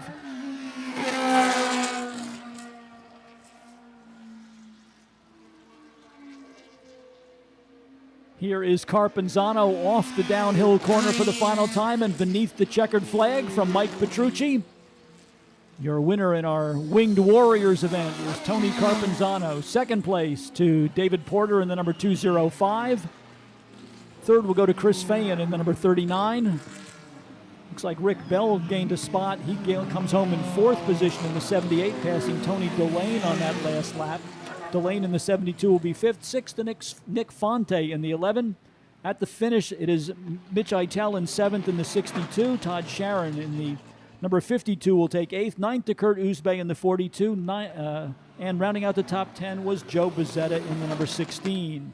Among the Formula Fords, it was Jim McNichol in the 17 over Gianni Nunez in the 18 and John Hearn in the number 7. So that puts race group number 8 into the record books. They will be back in action as part of the afternoon portion of our program. So another chance to see these very quick cars making laps around the mile-and-a-half circuit here at Lime Rock Park. And that will bring us to race group number 9.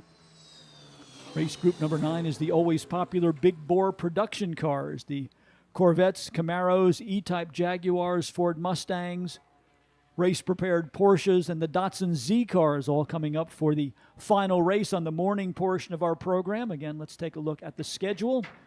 We are at race group number 9. And just about on schedule. They are scheduled to go to the green flag at 12:20, so with the time needed to clear the cars from race group number 8 and then bring the McLaren pace car back on course, we should be just about on schedule to the minute here for the final race of the morning portion of our program. We will begin our lunch break at 12:40, and that will include car corral laps as well as some hot laps sessions. Many of our car club groups coming here to take a couple of touring laps around the circuit here at Lime Rock Park.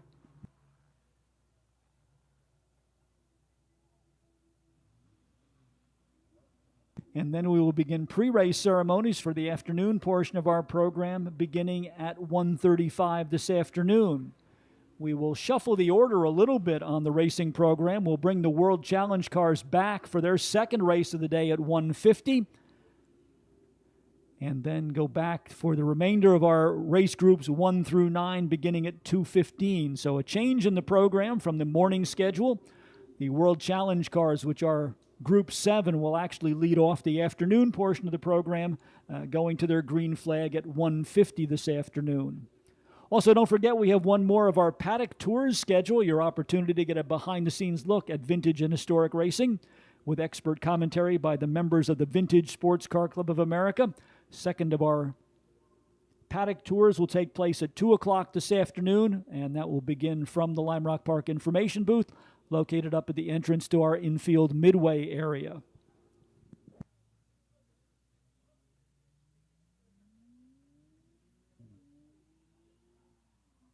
Waiting for the lineup to be posted for the cars in our Big Bore production car group.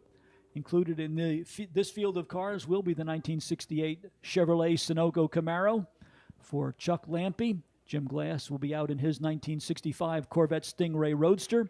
Mark Larson returns to the Historic Festival with the 1969 Boss 302 Mustang that raced in the Canadian Championships, driven by Canadian race driver Roger Briere in the 1969 and 1970 seasons.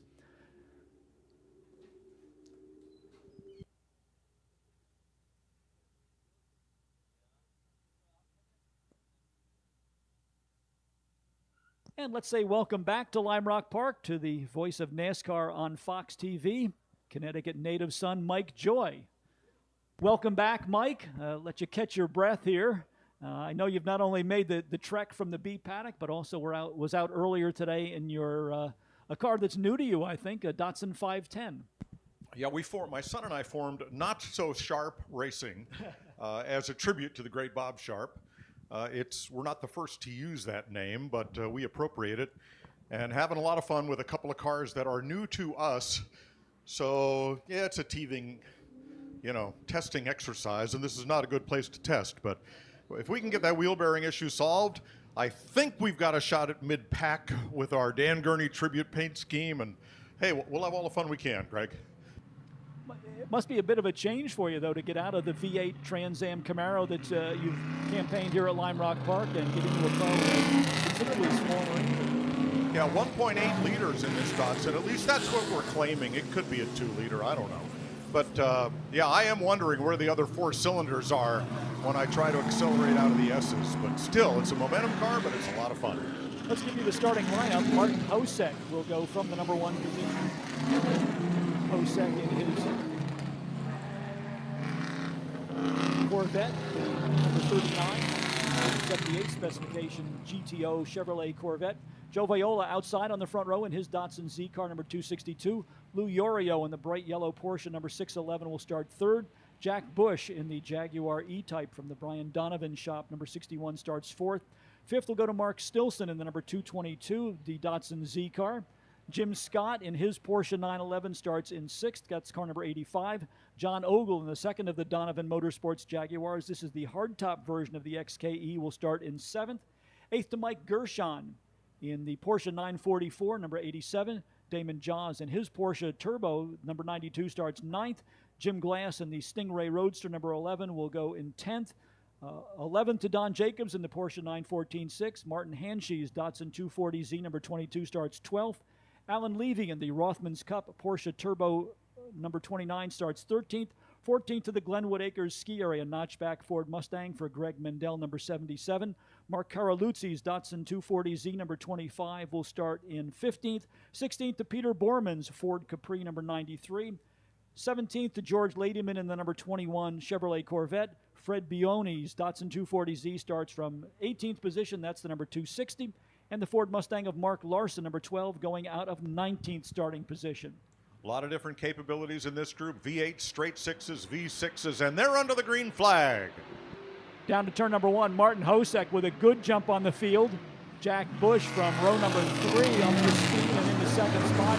It looks though one of our Datsun Z cars already with a number 222 of Mark Stilson.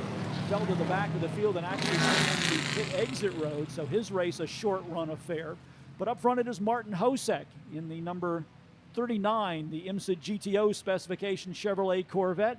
Then tucked in behind him, Jack Bush right there in the number 61. Joe Viola in the Datsun Z car, the number 262. Your top three.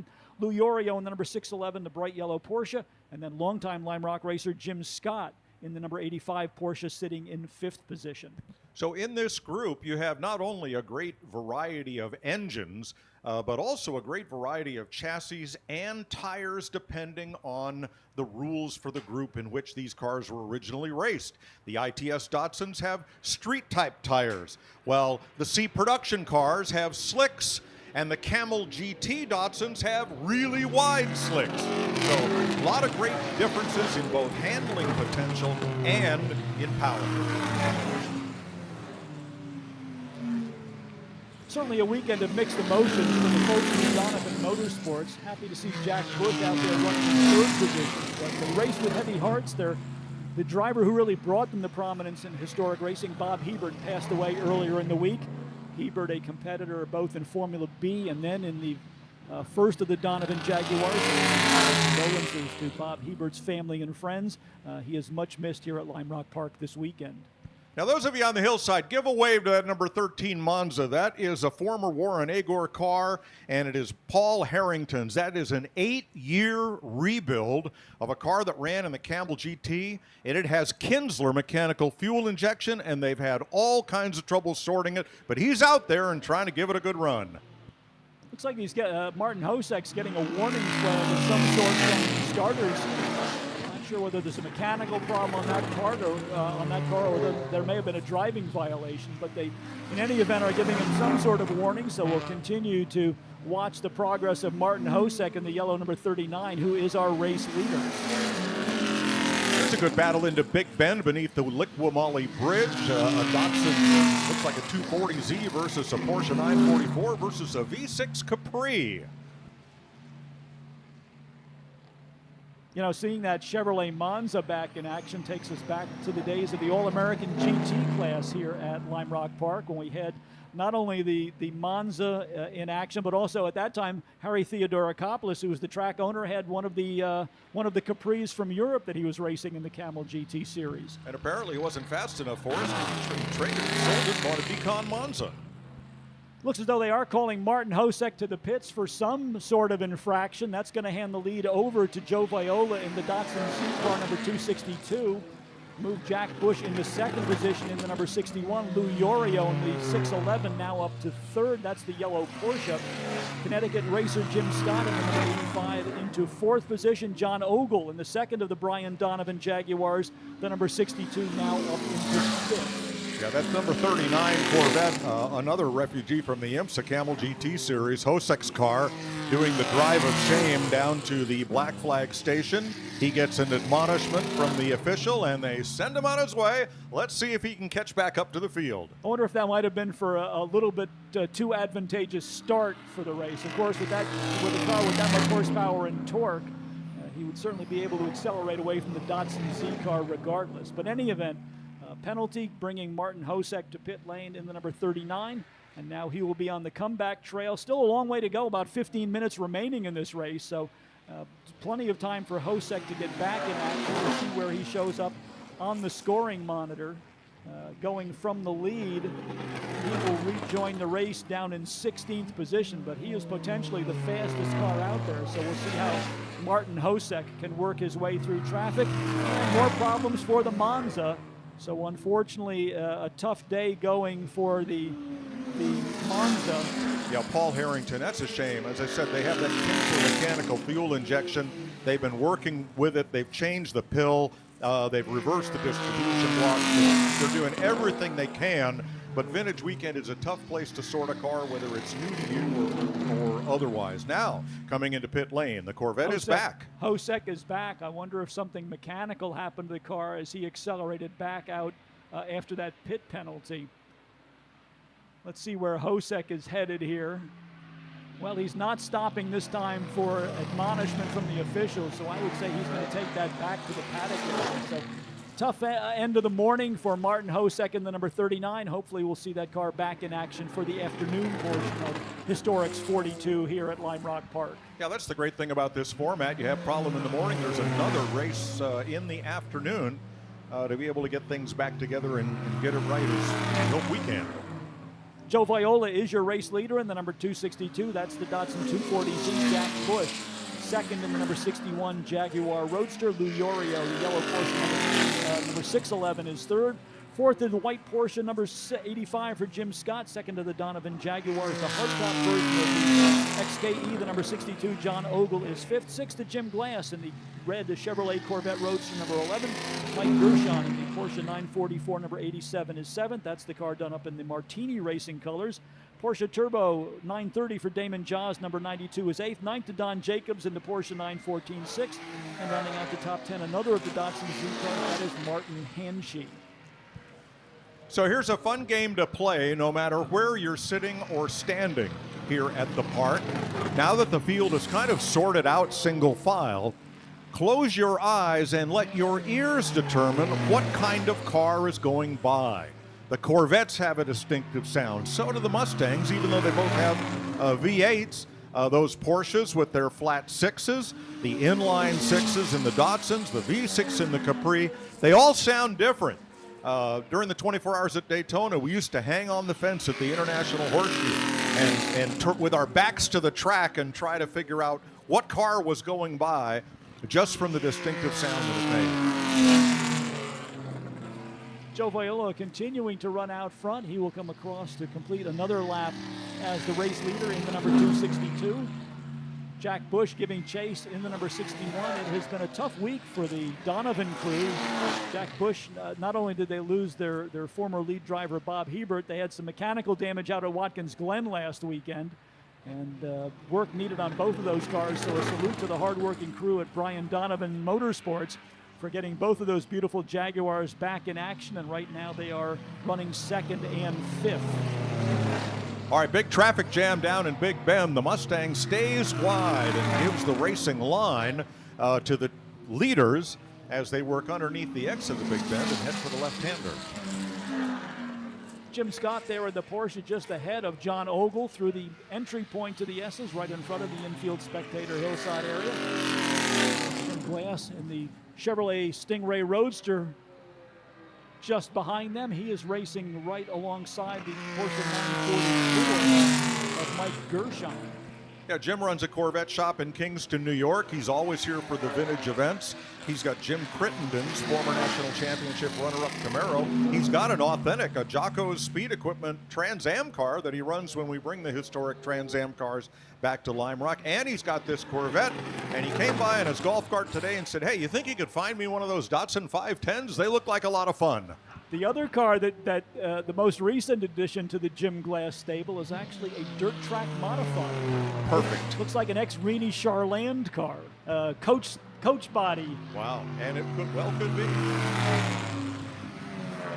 All right, Big Bend again under the Liqui Bridge. Lapped cars taking the high line, giving the racing line to the cars on the lead lap.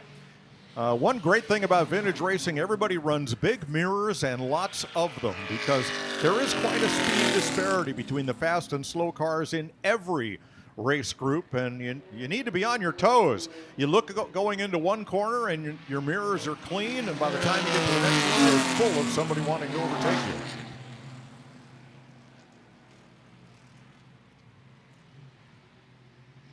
Just about halfway through this 20-minute event for our Big Bore production cars. 10 minutes complete and about 10 minutes remaining as we are running time limit races to ensure that all of our competitors in each of the 9 race groups gets an equal amount of track time as we work our way through day number 3 of the Lime Rock Historics.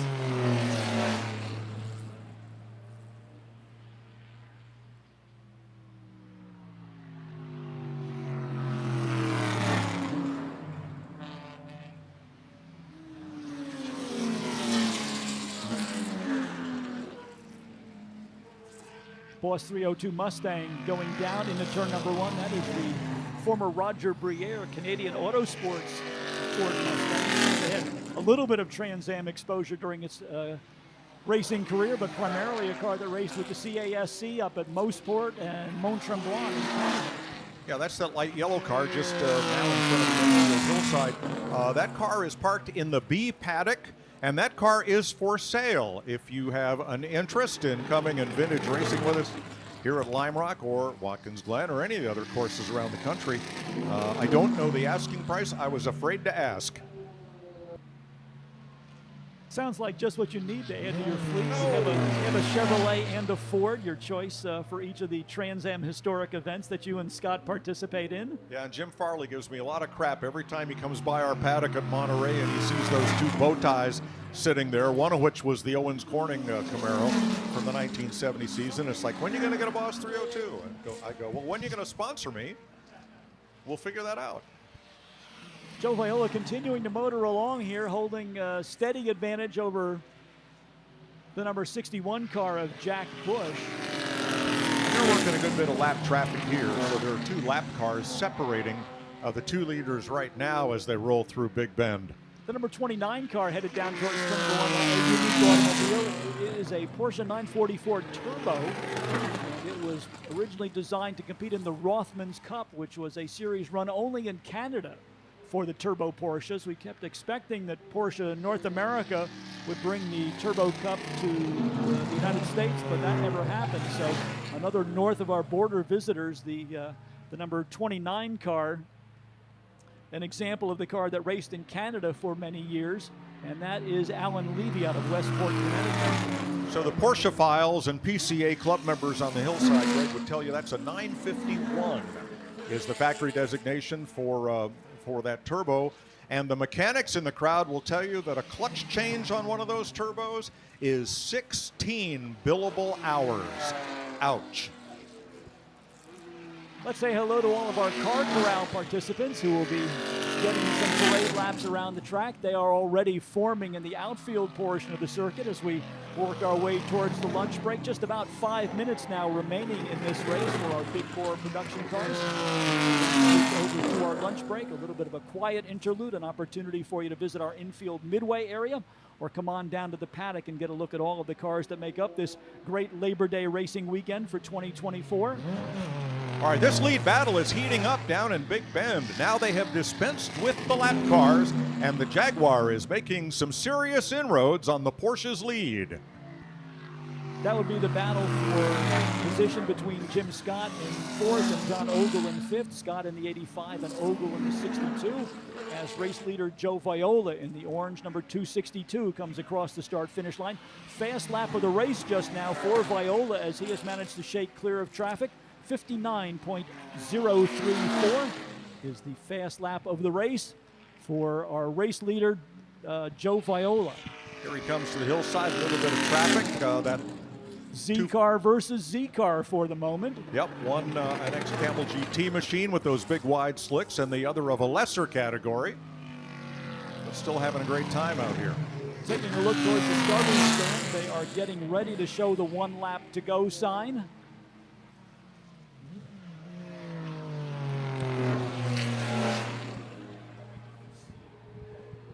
Yeah, the 1 to go signal, it kind of varies throughout auto racing. Of course, in NASCAR and IndyCar, it's a white flag waved at start finish that's 1 to go. In road racing, the white flag usually means there's an emergency vehicle on the course. So they hang a big number board out from the start-finish tower with a number 1, meaning 1 lap to go. However, there is a long-standing tradition for 1 to go that's very different here. Yeah, we don't do the Malcolm Labatt 1 lap to go signal anymore. But it is 1 lap to go for Joe Viola, the number 262, in front of the infield spectator hillside for the final time as he makes the run back to the checkered flag.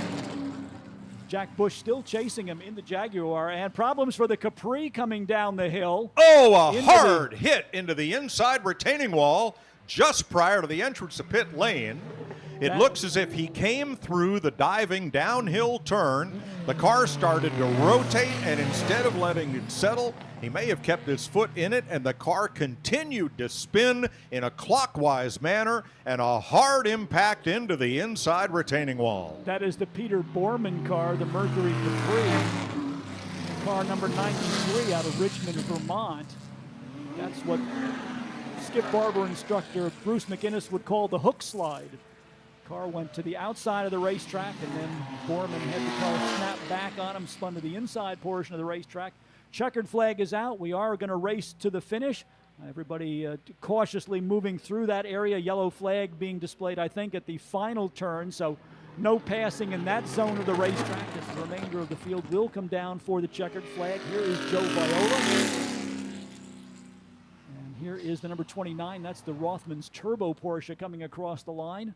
So we will bring the field onto pit lane and do some cleanup to retrieve the Borman Mercury Capri, but I'm afraid that car may have some pretty significant damage to it. We do have the tire wall barrier in that area of the racetrack to try and minimize the impact, but it looked as though that car actually pirouetted around, so I'm expecting some pretty serious suspension damage, unfortunately, on the Peter Borman Mercury Capri.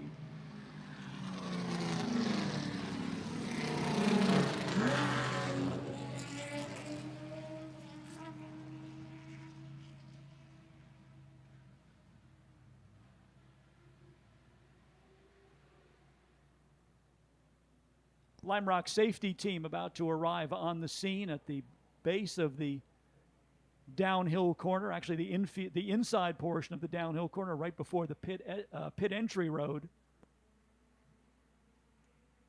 So the remainder of the field will come onto pit lane, and that's going to delay our parade laps just a little bit, as we do need to retrieve the Borman automobile. So all of you waiting for your parade laps in the outfield portion of the racetrack, we hope that you will be patient with us as we need to attend to the incident with the number 93 car as the first order of business.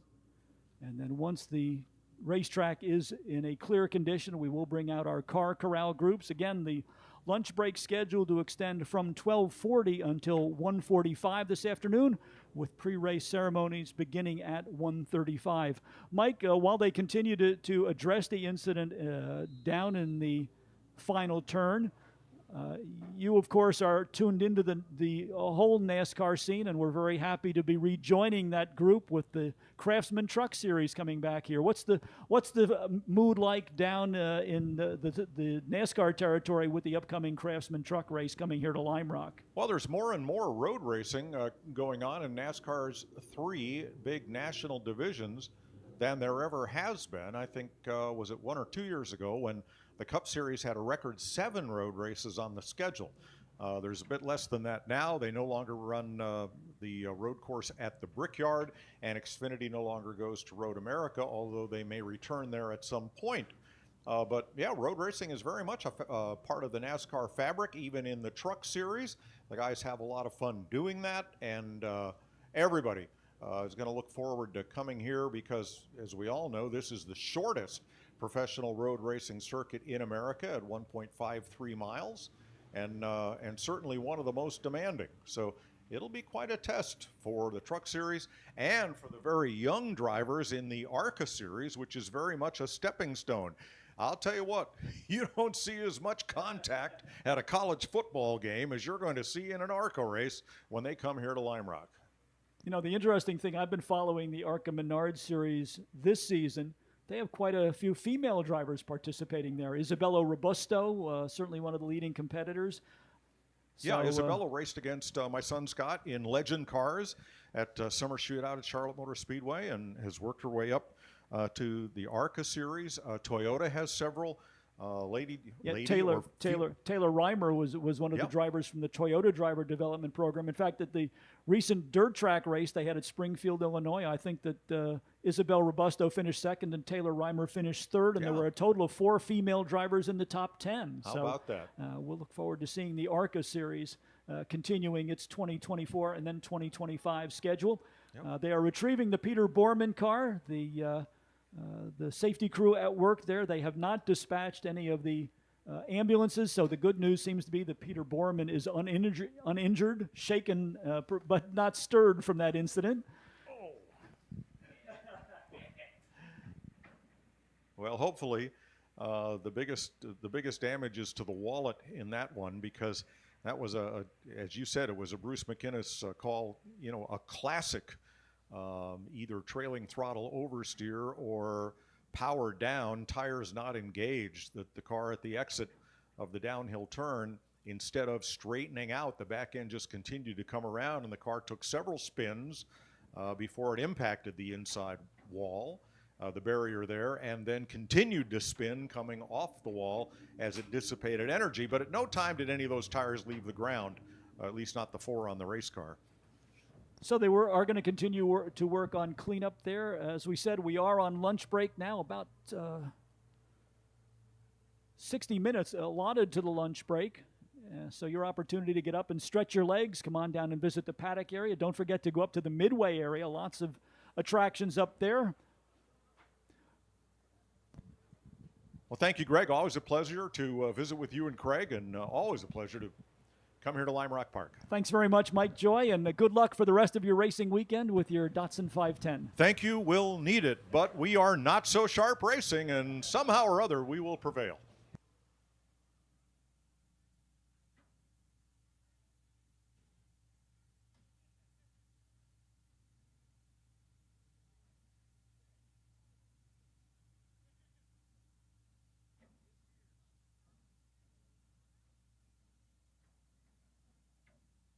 We have a special event coming up at New England Racing Museum. Once racing season is over, we are going to be gathering a number of road racing legends for an interesting afternoon at the New Hampshire Motor Speedway, the New England Racing Museum.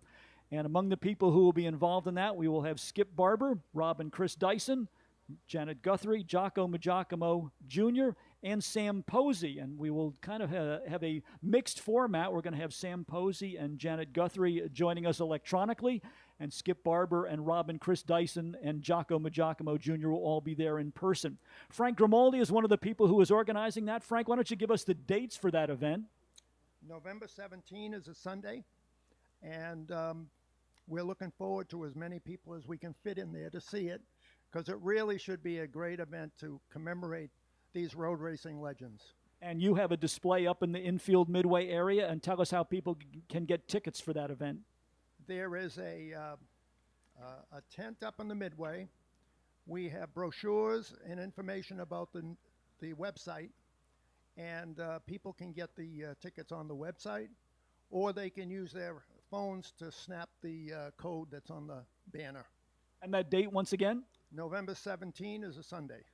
So join us at the New Hampshire Motor Speedway as we salute the legends of New England road racing, including Skip Barber, Rob and Chris Dyson, Janet Guthrie, Jocko Giacomo Jr., and Sam Posey. And in addition, there will be the induction of Jocko Giacomo Sr. to the New England Motorsports Hall of Fame, in addition to those personalities we mentioned earlier. So it's going to be a great day, November 17th. Come and join us at the New Hampshire Motor Speedway and the New England Racing Museum.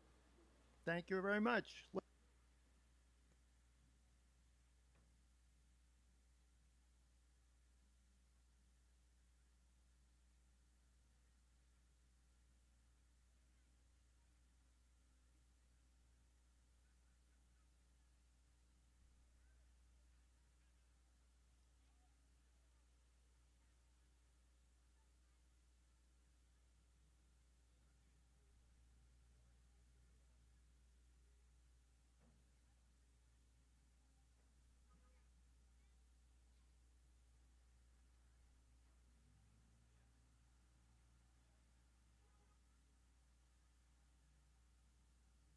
So we are on lunch break now. The Lime Rock Cafe is open for business.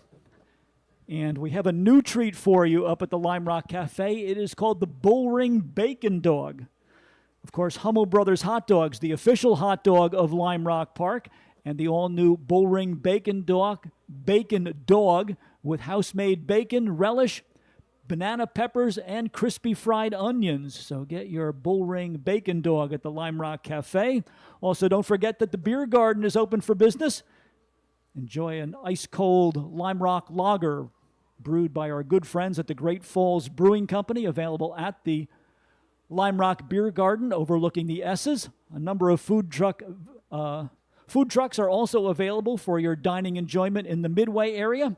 Be sure to stop and visit the New England Motor Racing Museum display up there. Frank Grimaldi just telling us about the upcoming event there with the Legends of New England Road Racing coming up in November. And also an opportunity for you to come on down and stroll around the paddock area. Get a look at all of the wonderful cars we have assembled for the 42nd edition of the Lime Rock Historics. Momentarily, we will be bringing out the first of our car corral groups as they do some parade laps around the racetrack. And we're going to take a little bit of a break here from the tower, have a chance to catch our breath just a little bit before we move into the pre-race ceremonies, beginning at 1:35 this afternoon, going back to Green Flag Racing with the return of the Toyo Turn of the Century World Challenge cars at 1:50. And then the remaining 8 race groups going back into action beginning at 2:15 this afternoon. So thank you all for joining us, whether you are here in person or joining us virtually for our live stream coverage of the 42nd edition of the Lime Rock Historics. We want to thank you for making us part of your Labor Day weekend. For now, we will wish you bon appetit and be back with you with pre-race ceremonies shortly on the schedule later this afternoon.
nice. I was doing it yesterday. It says it's full. All right. Full. Both say full.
Check 1 2. Check 1 2. Check 2 1. Check 2 1.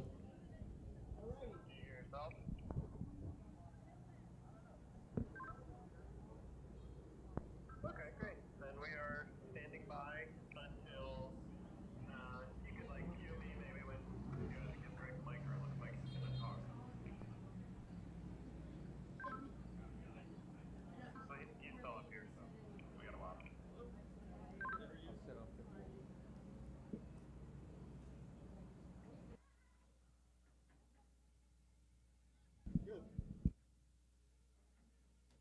Good afternoon, ladies and gentlemen. We would like to welcome those of you who are recent arrivals here for the 42nd edition of the Lime Rock Historics. We are currently on lunch break, an opportunity for you to stroll around and enjoy many of the attractive facets of the historic festival here at Lime Rock Park. Be sure to visit our infield Midway area. Lots of food vendors as well as automotive-related exhibits up in the Midway area in the infield portion of the circuit here at Lime Rock Park. Of course, the paddock areas, both the A and B paddock, are open throughout the weekend. Your opportunity to get a look at all of the cars that make up this festive racing event. Also, be sure to visit the center portion of the paddock area where our honored guest collector for the weekend, Ross Myers, has brought an extensive array of cars from his Pennsylvania collection at Three Dog Garage. Especially if you are a fan of the Ford Motor Company, there is plenty to see in the Ross Myers exhibit located in the tent directly behind the Skip Barber Tower. And we will be beginning our pre-race ceremonies for the afternoon portion of our program beginning at about 1:35 this afternoon. So enjoy a little bit of quiet time for the next few minutes, and then we will be back with you for pre-race ceremonies beginning at 1:35 this afternoon.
Test 1 2. Test 1 2 from in front of the Skip Barber Tower.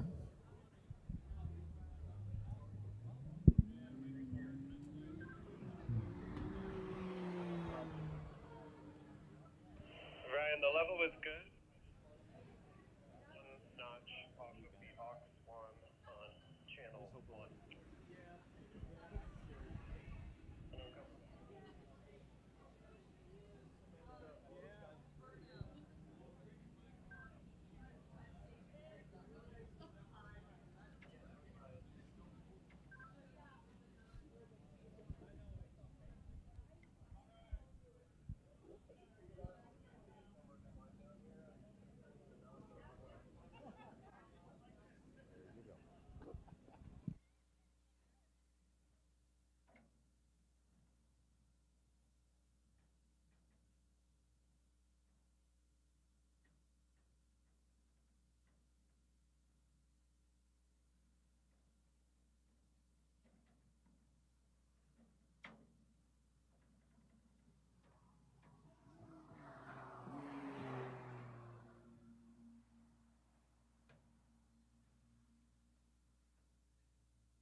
Check one.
Good afternoon, ladies and gentlemen. We'd like to make a formal welcome to the 42nd edition of the Lime Rock Historics, and also extend our special thanks to the Connecticut State Police for providing us with the color guard for our formal ceremonies.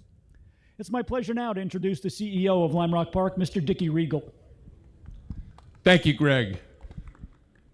Hopefully that's not too loud, and hopefully everybody on the hillside can hear me as we welcome everybody here to Lime Rock Park's 42nd Historic Festival. And what a festival it has already been. Absolutely unbelievable. The beauty, the speed, the tradition here at Lime Rock Park. One of the great traditions that we have is to have the state of Connecticut and the United States' great leadership that supports Lime Rock Park. And we're so honored to have Governor Ned Lamont here, Senator Dick Blumenthal, and our local representative, Maria Horn. Thank you all for being here, and I'm just going to ask for the senator and the governor to issue a special announcement. Right, good afternoon, everybody. This is a special announcement for a great man. Skip Barber is not only an amazing race car driver, an extraordinary entrepreneur. We gotta love Lime Rock Park, the most special place in the world, and also, in particular, Skip, just a really good man. And with that, I say heretofore, whereby, thereas, I, as governor of the state of Connecticut, say this is Skip Barber Day. Congratulations, my friend. Hi, everyone. Dick Blumenthal, U.S. Senator.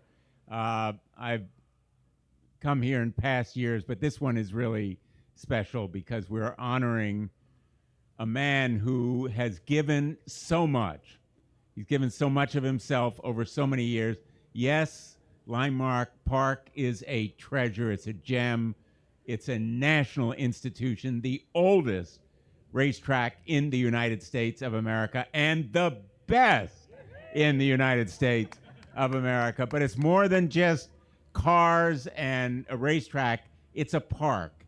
Its beauty, its exquisite value as a destination we celebrate today through this great man, Skip Barber. And in addition to everything else he's done, he's taught a lot of people how to drive. He's taught a lot of people how to drive better. And if I listened to my wife, I would have taken his course.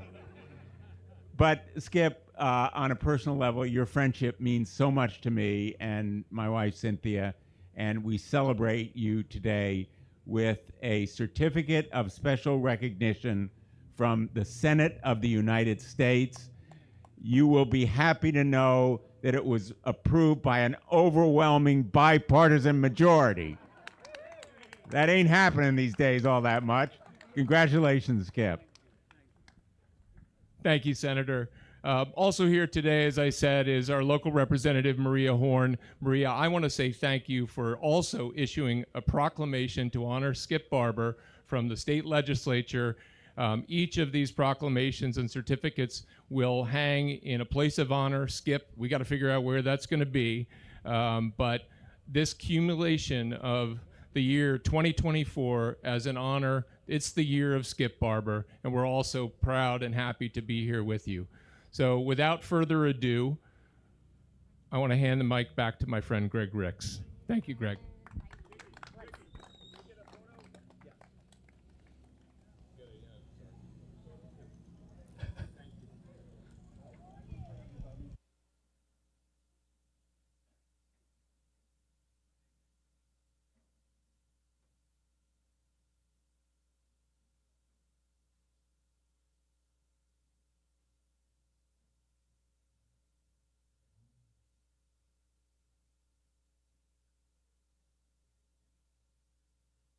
It's my pleasure now to introduce the Reverend Heidi Truex for today's invocation.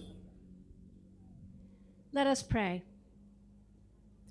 Gracious God, our strength and inspiration, on this glorious Labor Day weekend, we give thanks for all you provide for us so that we can provide for each other.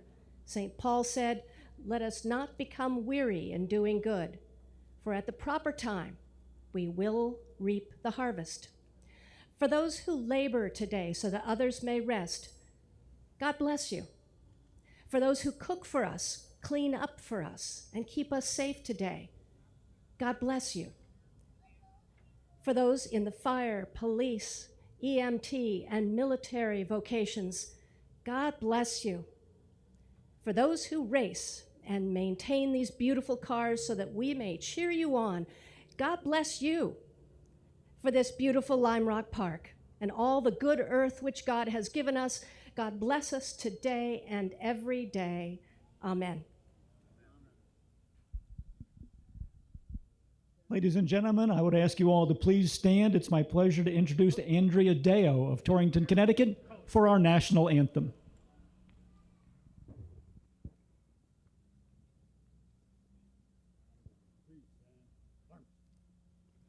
Oh, say, can you see by the dawn's early light what so proudly we hailed at the twilight's last gleaming, whose broad stripes and bright stars through the perilous fight o'er the ramparts we watched were so gallantly streaming, and the rocket's red glare, the bombs bursting in air, gave proof through the night that our flag was still there.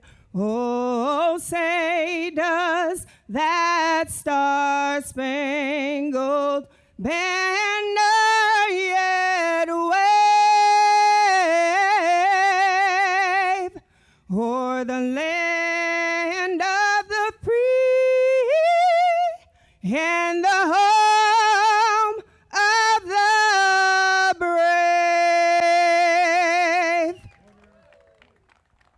Thank you. Thank you.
You joining us for the 42nd edition of the Lime Rock Historics. Welcome to those of you joining us virtually as well with our live stream coverage of all of this afternoon's racing action. Our thanks to Connecticut Governor Ned Lamont and Connecticut U.S. Senator Blumenthal for joining us and honoring Skip Barber with a special proclamation declaring today Skip Barber Day in what has been the year of Skip Barber here at Lime Rock Park. And now back to racing, as we will lead things off this afternoon with the cars for the World Challenge. Making their second appearance of the day,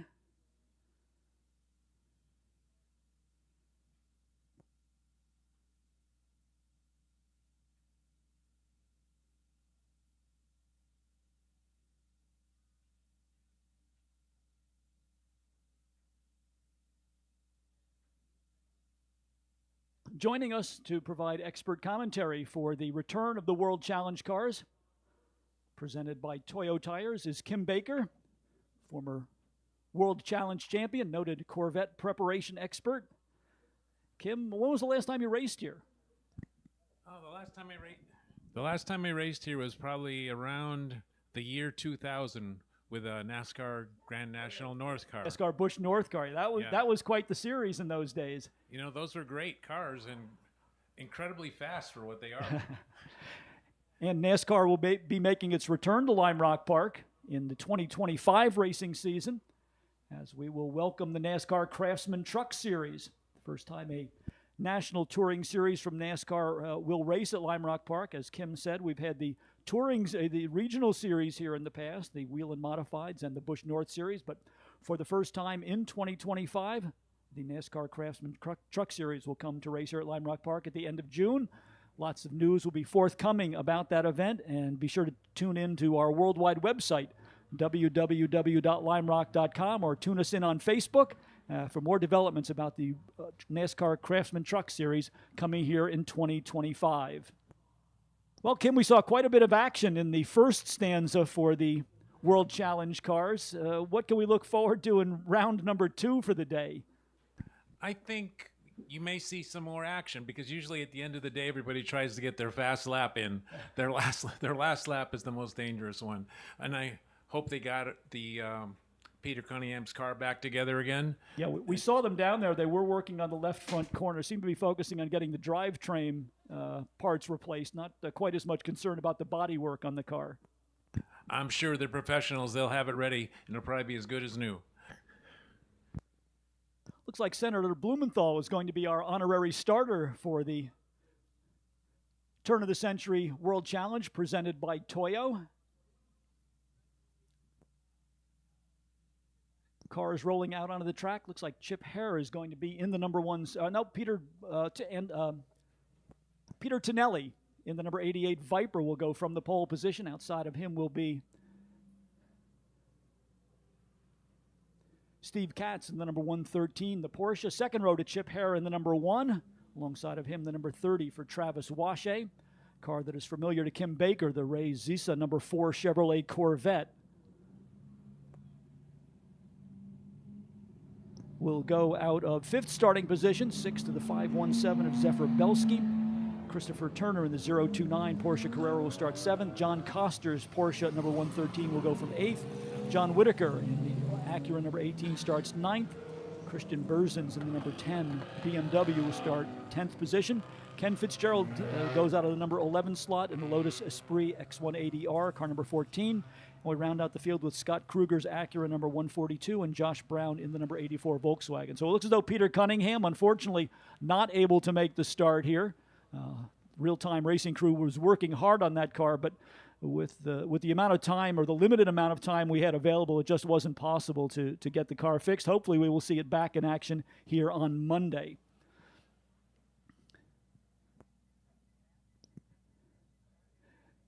With the Dodge Viper starting from the pole position, you think that torque and horsepower is going to pay off for him at the green flag, Kim Baker? I really think it does. I'd like to have that car today. It looks to be about 10 miles an hour faster than everybody else. But that Porsche behind him is pretty quick, too. I'm hoping Ray can get up to 3rd place. That's about the best he's going to do today. There is an expression, talk is cheap. Yeah, there is a generational difference between the Corvette, which was from the 1990s, and then the later model of cars for both the Viper and the Porsche. Yeah, the Porsche and the Viper are modified to a higher degree, and they're faster cars. But hopefully, on this short course here, Ray can make up for it with driving. Kim, what do you think about the change that's going on where people used to prepare cars themselves, and now it's basically factory-built racing cars that we see at the top level of professional racing? Well, again, that's a little bit spec racer, and I don't like it. I like ingenuity and self-built cars myself. Coming down to the green flag, looks like it's going to be a drag race down to turn number 1. Senator Blumenthal sends them on their way with a green flag, and Viper with a good start, getting down into turn number 1 ahead of Steve Katz. Side-by-side battle for third between the number 1, the Audi of Chip Hare, and the number 30 Volkswagen GTI of Travis Washe. Now the Porsche is going to sneak under at the left-hander, forcing Tonelli wide there. Onto the Paul Newman straight. Let's see if the Viper can come back, but kind of a bold move by Katz there. Not often you see somebody making a pass at the left-hander, Kim Baker. No, and it looked like it was on the outside too, so he did a good job. But we'll see who's leading when they appear again. It's kind of a handling versus horsepower battle up at the front of the field with the big V10 engine in the Dodge Viper, and then the Porsche with its water-cooled 6-cylinder engine. And it looks as though Tonelli will lead here on lap number 1. Second spot to Steve Katz. Third to the number 30 now, Travis Washe with a good start with the Volkswagen GTI up into third position. Fourth to Chip Hare in the Audi. Followed, and then in fifth position, Ray Zisa in the Corvette. Behind Ray, Zisa's number 4. It's Chris Turner in the Porsche number 029. And then Zephyr Belsky in the Acura number 517 in seventh position. John Koster's Porsche number 113 goes into 8th. John Whitaker in the real-time racing Acura number 18 is 9th. And Christian Bergens in the BMW M3 car number 10 rounding out the top 10. So the pack staying pretty close at this point, but it looks as though up front it's going to be basically a two-car battle between Steve Katz and Peter Tonelli.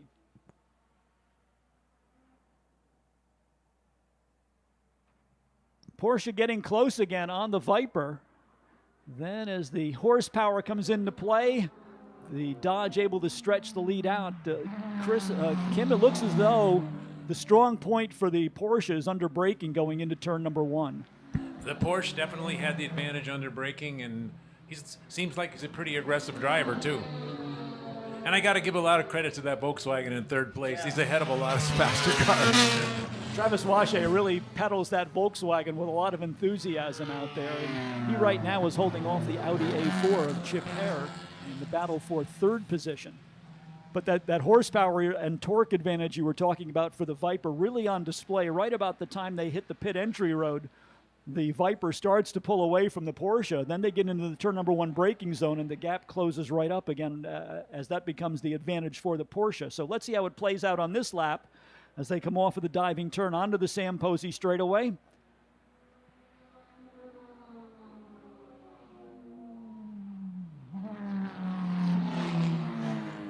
It gets closer there as they go down into turn number 1. At this point, I'd say it would be advantage for the Viper in the run off of the downhill corner to the start-finish line.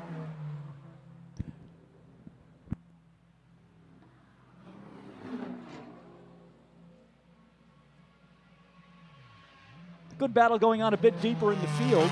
We have the real-time Acura number 18 for John Whitaker, running just ahead of Christian Berzins in the BMW M3, and then the first of our Lotus X180Rs.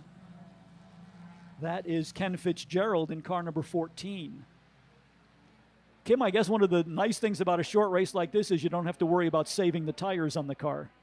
You don't have to save fuel, you don't have to save tires, you don't have to save brakes. Just pedal to the metal, 100% every lap. The thing is, will the Viper brakes hold up for another 3 or 4 laps? Probably.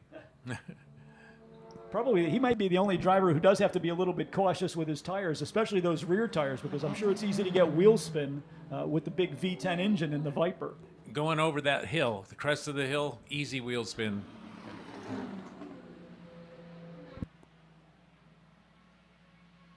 we've actually seen some cars get their wheels off the ground in that area of the racetrack. Did that ever happen to you with the World Challenge car?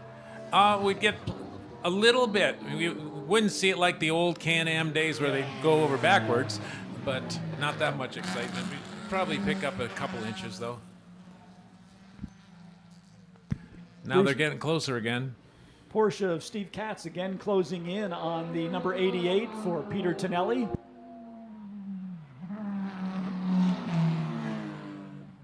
Fairly even match right now around the circuit. The Viper obviously with the advantage down the Samposi straightaway and climbing the hill on the back part of the racetrack, but then the Porsche in the twisty bits and down in the turn number 1 braking zone able to close the gap down. So it will continue to be a seesaw battle between Peter Tonelli and Steve Katz as we work our way through the second and final engagement of the day for the Turn of the Century World Challenge cars presented by Toyo Tires, our featured class for the 2024 Lime Rock Historics.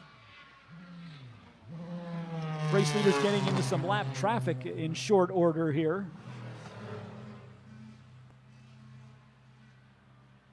Porsche seems to be closer this time as they come down the hill and onto the Samposi straight. We see the Viper stretch it out again in the run to the start-finish line. Now let's see if the Porsche closes the gap again going into turn number 1, and he certainly does. He gets it down to about 2 car lengths. So quite a bit of difference in braking capabilities between the Viper and the Porsche. Certainly a lot of weight over those front wheels, I would say. One of the things that the Viper is working against the Viper. Yeah, the weight distribution and the Porsches are very highly developed cars. They've been racing those for years, and they just keep going.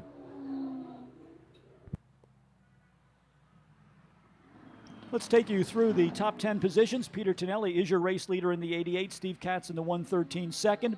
Chip Hare in the Audi number 1 is third. Travis Washe in the number 30 is fourth. Craig Bissa in the Chevrolet Corvette running in 5th position. 6th to Christopher Turner in the 029 Porsche. Zephyr Belsky in the Acura number 517 is 7th. 8th to John Coster's Porsche number 113. John Whitaker in the Acura TSX number 18 is 9th, and Ken Fitzgerald now has a Lotus Esprit up into 10th position. And on that lap, the Viper made a little time up going through lap cars. Now he's got a bigger lead.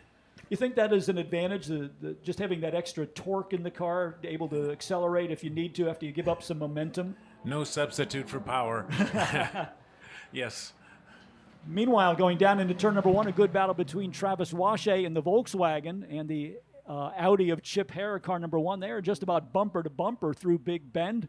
Now out onto the short chute, headed towards the S's. Through the left-hander, the Volkswagen still with the advantage. It's interesting that Washe in that front-wheel drive car actually gets the tail drifting a little bit as they go through the left-hander. So front-wheel drive pulling the car through, but a little bit of sideways driving there from Travis Washe in the number 30. Kim, did you have any experience with front-wheel drive cars? I know you were mostly associated with Corvettes and the Fiat S19 before that, but any experience behind front-wheel drive cars? Yeah, I did race a few front-wheel drive cars on tarmac like this and in ice racing. And the trick on a front-wheel drive car is you've got to have a stiff rear suspension and a more compliant front suspension. And then it handles a little bit like a rear-wheel drive car. Going on for third between Washe in the 30 and the number 1 Audi for Chip Hare. Ray Zisa kind of with a lonely drive out there, sitting in 5th position, not able to watch the battle in front of him, but also nobody in his mirrors right at the moment. Kim, does that break your concentration at all if you're out there with nobody around you? Not if you're in the zone. Nothing breaks your concentration. So I don't think the more experienced drivers, nothing will break their concentration.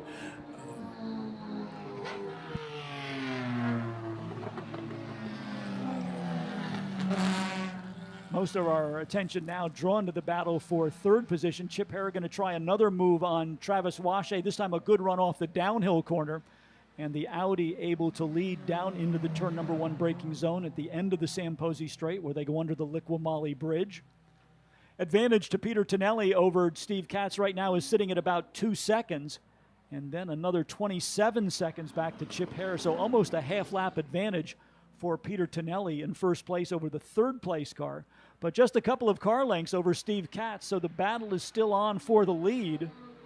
As they cross the start-finish line, the gap between first and second is just 0.6 of a second with some lap traffic up ahead, and lap after lap, we see that Katz is able to close in on the Dodge Viper as they get down into turn number 1 and go through that braking zone. Through lap traffic, Katz getting even closer as both of the leading cars are momentarily held up by the lap traffic up ahead of them as they negotiate the S's and now head out onto the Paul Newman Straight. So traffic certainly could be a factor here as we work our way through this World Challenge event presented by Toyo.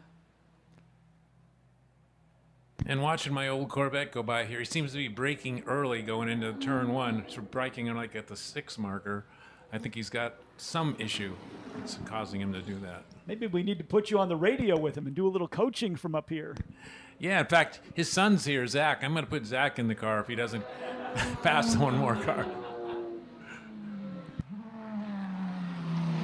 Attempted pass down in turn number 1. Steve Katz took it right down on the inside, with alongside of the Peter Tonelli Peter Tonelli Viper.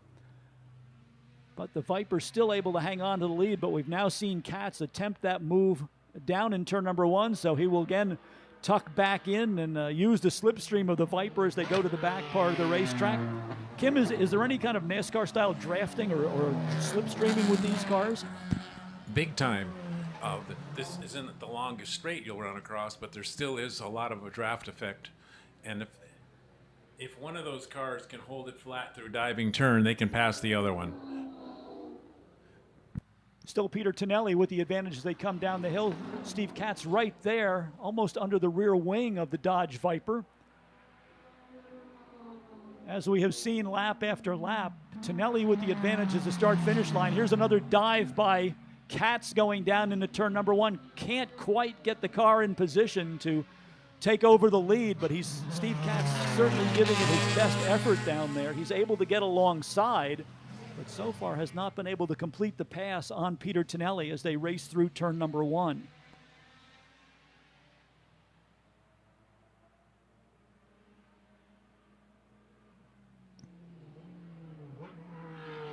Travis Washe has gotten back around the number 1 of Chip Hare, so the Volkswagen GTI in the third once again as they thread their way through lap traffic.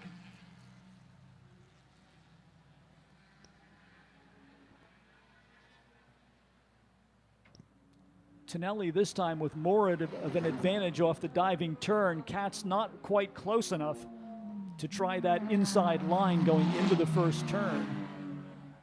Time beginning to run out on Steve Katz. We are approaching 3/4 distance in this race. Just about 5 minutes remaining for the Toyo Turn of the Century World Challenge cars in their second and final appearance of the day. The race right now being led by Peter Tonelli in the number 88 Dodge Viper.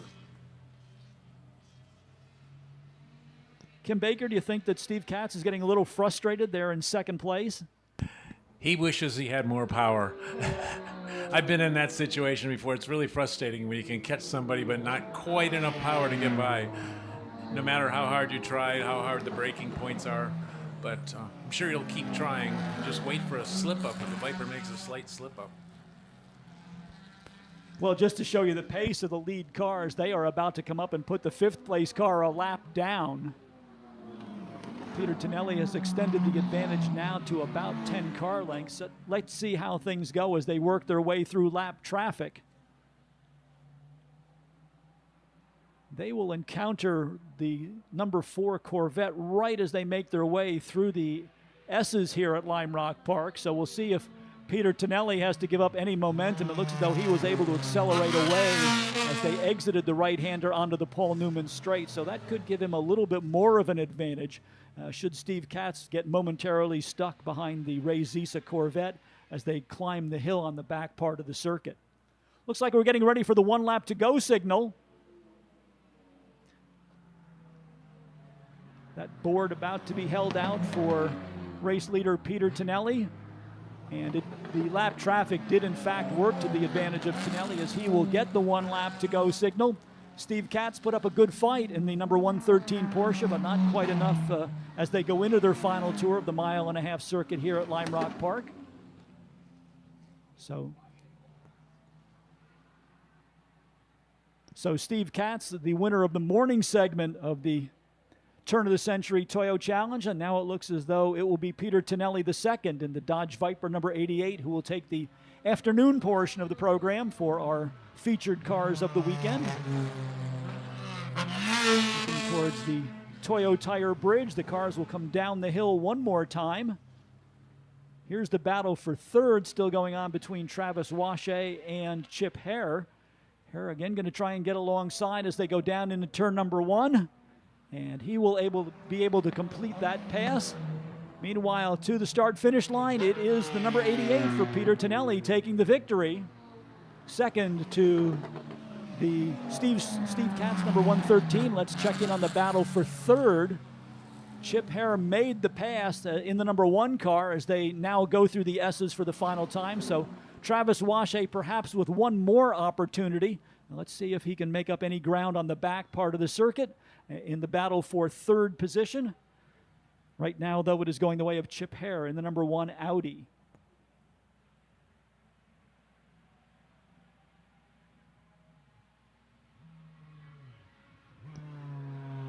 Hare and Washay will be the final cars on the lead lap, so they will come down the hill racing for position, and it looks as though that's going to go into the pocket of Chip Hare in the number 1. He takes down third position, fourth to Travis Washay in the number 30. So your order of finish, Peter Tonelli, the number 88, taking the victory. Steve Katz in the number 113, second. Chip Hare in the number 1 finishes third. Fourth to Travis Washay in the Volkswagen GTI number 30. Ray Zisa in the number 4 Corvette. The ex-Kim Baker car was in fifth. Sixth to Chris Turner's Porsche number 029. Seventh to Zephyr Belsky's Acura number 517. Eighth to John Coster's Porsche. That was the number 113. John Whitaker in the real-time racing Acura number 18 finished ninth. And Ken Fitzgerald in the Lotus Esprit X180R rounds out your top 10. Kim Baker, thank you for joining us, reliving some of your racing memories as well as providing us with expert commentary on these World Challenge cars. Thank you very much for having me here, and congratulations to Peter Tonelli for winning the race. And congratulations to that Volkswagen for keeping up. That was incredible. Thanks again. That is Kim Baker, ladies and gentlemen, former champion of the World Challenge Series, joining us for your commentary on the Toyo Turn of the Century World Challenge, the cars that are featured category here for the 2024 edition of the Lime Rock Historics. And now we will go back to the top of the order, going back to race group number 1. This will be the Jim Haynes Memorial for Formula Juniors. They will be on track as our next racing event as we continue our way through the afternoon portion of day number 3 of the Lime Rock Historics.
Formula Juniors for the Jim Haynes Memorial out on track next.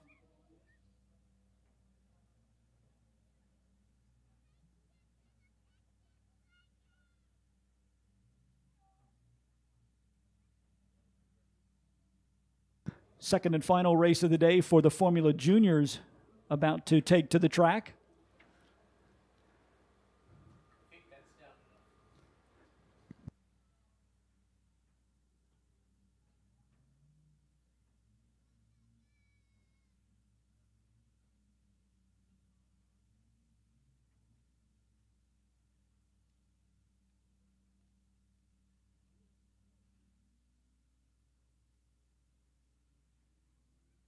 Open wheel Formula Juniors from the 1959 through 1964 period out on the track now. This morning's race winner, Robert Mirabile in the number 08. And Art Hebert in the number 8. Look like they will make up the front row. Second row to Robert Homke in the number 4 and Dominic Colasacco in the number 3. Third row to Joshua Mitchell in the 80. And the first of the front engine Formula Juniors, Joe Colasacco in the number 23 Oscar. Seventh in the lineup to the number 94, that's Tom Grudovich in his Elva 200. Joe Fuller's number 612 Porsche is the car that will line up in 8th position. The Svelte Stangulini Formula Junior for Whit Smith, number 576, lines up in 9th. Ralph Salomon will start in 10th position in the number 98 Elva. Bruce Revenaugh in the Lotus 18, formerly raced by local legend Fred Stevenson, goes into the number 11 starting position. That is car number 60. Mitch Eitel in the number 740. Oscar will start 12th. 13th to Nick Gruel's Elva, number 00. Peter Patterson in the number 207. Lotus starts 14th. 15th to Jim Yulee in the front-engined Elva 100, number 59. Tom O'Grady in the number 34. Elva starts in 16th. 17th to Richard Spritz in the Huffaker BMC, the West Coast built front engine Formula Junior, number 91. Spencer Patterson's Lotus 51, number 577, starting 18th. And Kyle Collins, who finished second in this morning's race in the number 18, scheduled to go from 19th position. So Collins, like he was this morning, could be the car to watch starting from the back of the pack.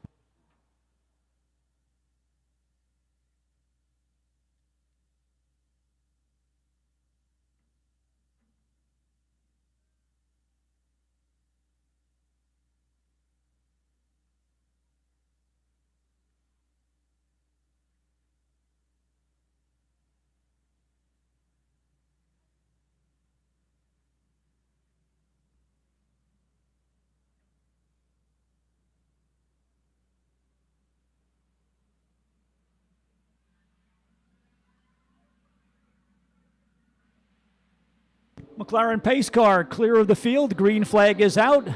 3 wide as they head down to turn number 1, led by the number 08 of Robert Mirabile. Mirabile in a Cooper Formula Junior, 1962 Cooper T2. Let me try that again. 1962 Cooper T59 for Mirabile in the 08.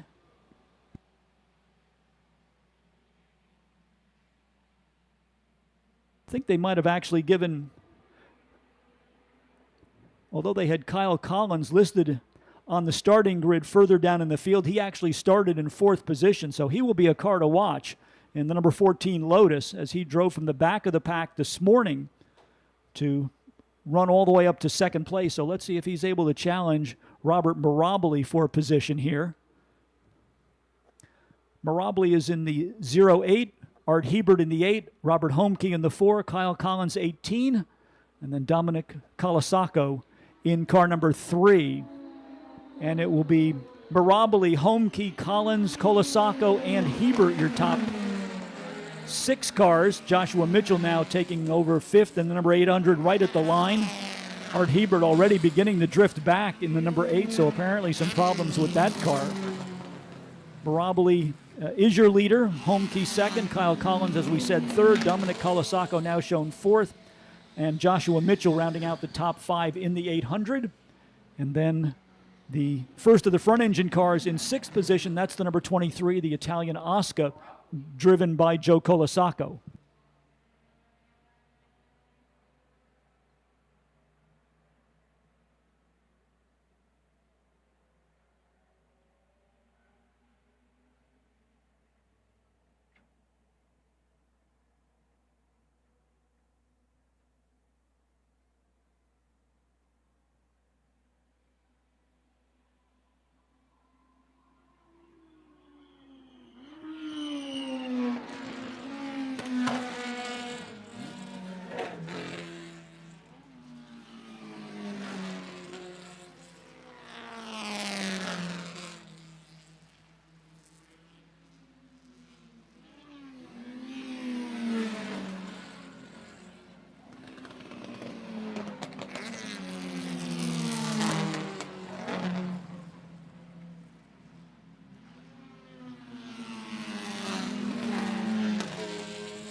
Field starting to spread itself out around the mile-and-a-half circuit here at Lime Rock Park.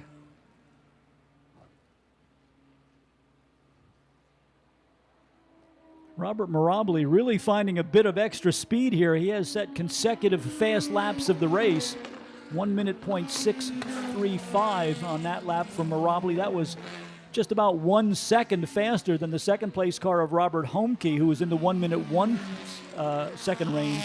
Similar lap time of 1 minute 1.5 for Kyle Collins and Dominic Colasaco. So to pull out 1 second in one lap already gives Mirabile a 2.5 second advantage over the second place car.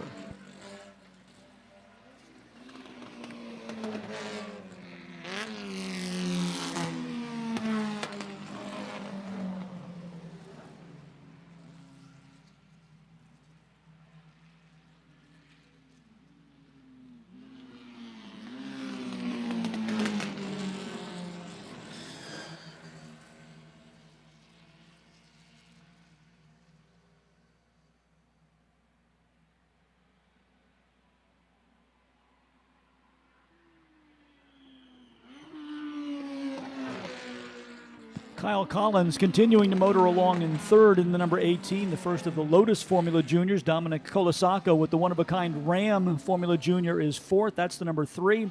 Joshua Mitchell in the number 800 Lotus continues to run fifth. Sixth to Joe Colasaco in the 23. Seventh to Joe Fuller in the number 612. Tom Grudovich in the number 94 is eighth. Ninth to Ralph Salomon in the number 98.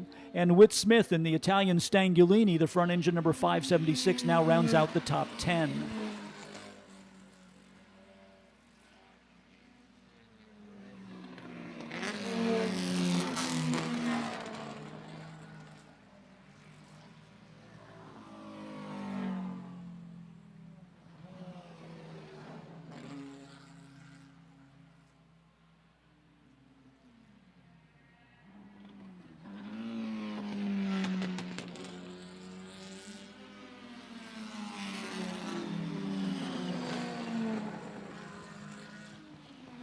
Robert Mirabile just motoring off into the distance here, dominating in the early laps of this second of two races for the Jim Haynes Memorial for Formula Juniors, named in honor of the 1963 Formula Junior National Champion and longtime Lime Rock track owner and promoter Jim Haynes.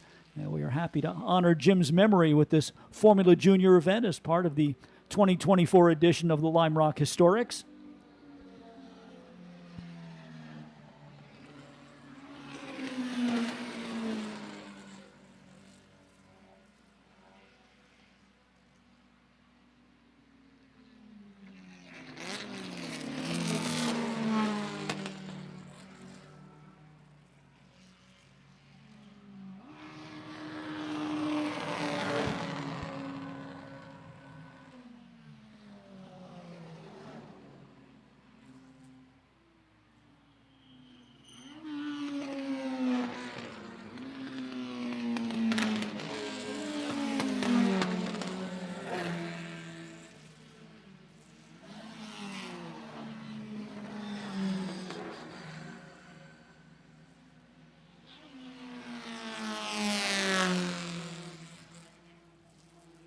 Let's pick up on some battles a bit further down in the running order as Robert Mirabile has now built his lead to 4.8 seconds over the next closest automobile.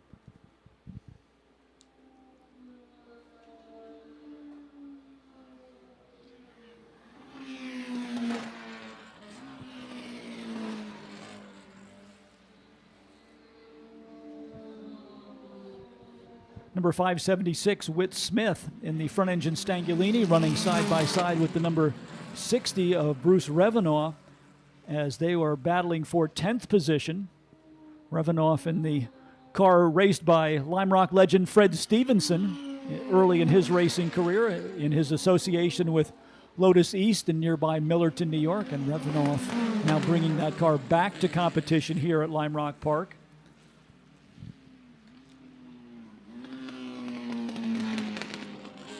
Things seem to be going better for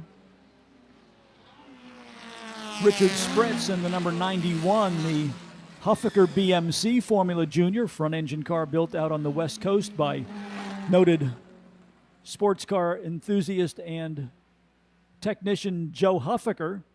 Spritz this morning seemed to have an intermittent problem where the car would lose power and then come back online. So he is enjoying has a much more enjoyable race going as he currently sits in 14th position in car number 91.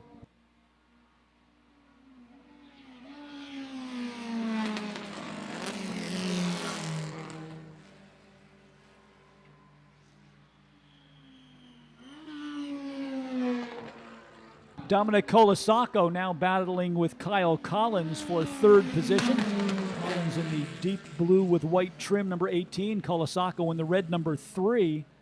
Paint scheme on the Kyle Collins car, a tribute to the longtime Formula One entrant Rob Walker, who fielded a number of Lotus 18s in competition, most notably those driven by the great Sterling Moss in the early 1960s.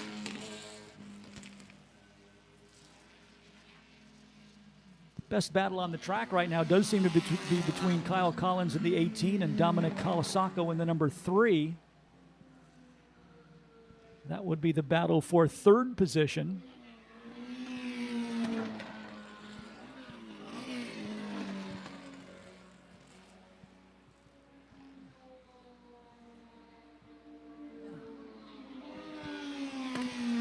Robert Mirabile continuing to motor off in the lead.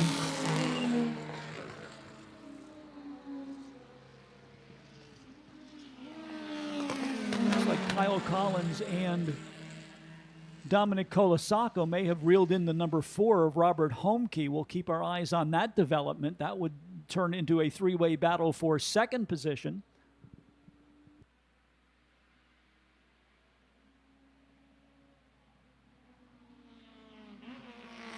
'23 Joe Colasaco, the front engine Oscar, continues to run in 5th position. 6th to Joshua Mitchell in the number 800.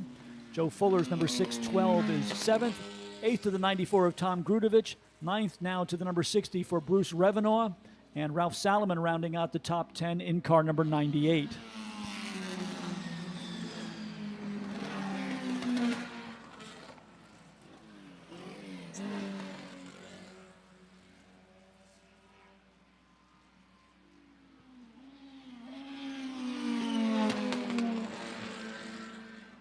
Here's our three-way battle for second place going down into turn number 1. Number 4, Robert Homke. Number 18, Kyle Collins. And then the red number 3 of Dominic Colasaco, all coming up on some lap traffic right as they went under the Liqui Bridge. And they will continue to battle with lap traffic on the short chute headed towards the S's. For the moment, it looks as though the order will stay the same. That would be Homke in the 4 in second. Collins in the 18 in third, and Dominic Colasaco in the number 3 in fourth. And we'll see if that battle resumes once they are clear of the lapped automobiles on the back part of the racetrack.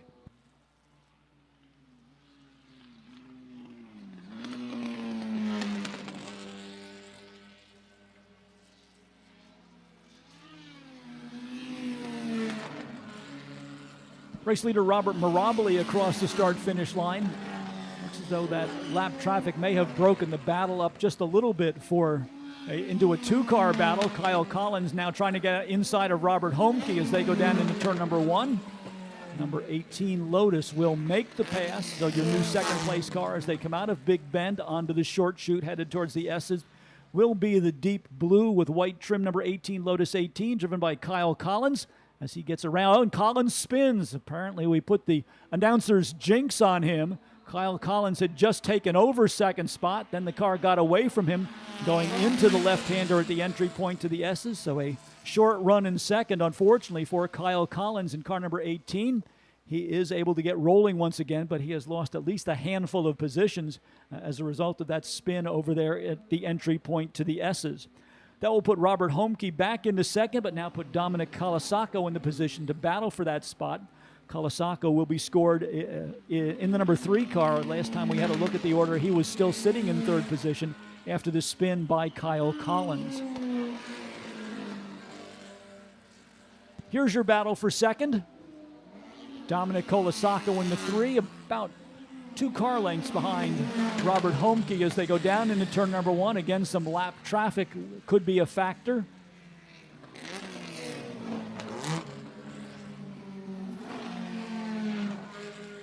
Here is your second place battle right now, going through the S's in front of the infield spectator hillside area. The number 4, the green car, the dark green car for Robert Homke. Right behind the red, him is the red number 3, driven by Dominic Colasaco.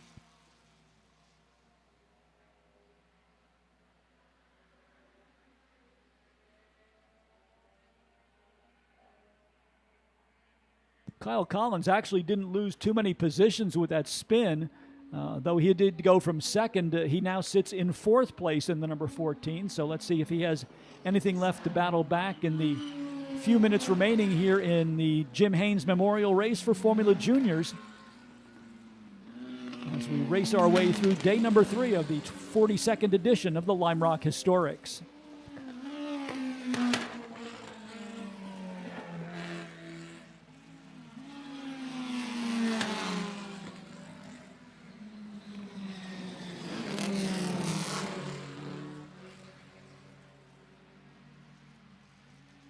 Robert Homke seems to have broken away from Dominic Colasaco. Apparently, Colasaco held up just a little bit by lap traffic. That's going to put Homke solidly in second, though he is some 13 seconds behind our race leader, Robert Mirabile, in the number 08.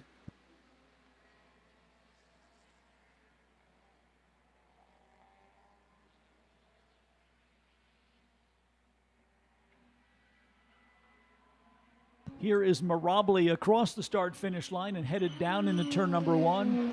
He will go under the Liqui Bridge at the same time that Robert Homke crosses the start-finish line in the number 4 car.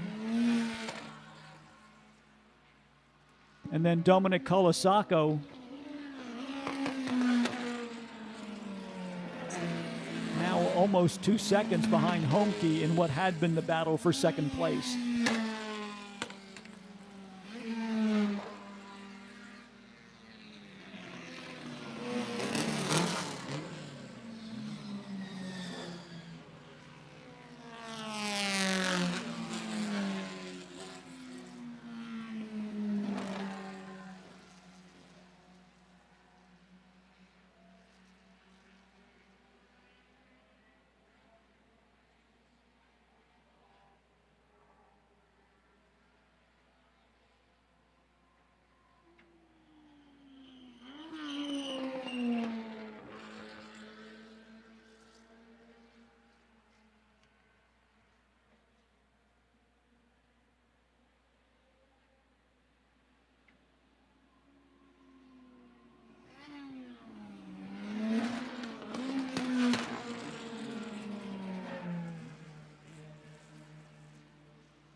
Robert Mirabile about to get the 1 lap to go signal.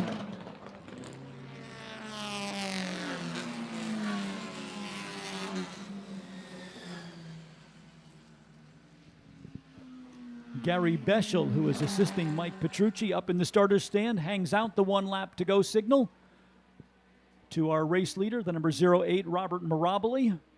Mirabile continues to stretch his lead. He now has the full length of the Sam Posey straightaway as his advantage over the second place car of Robert Homke.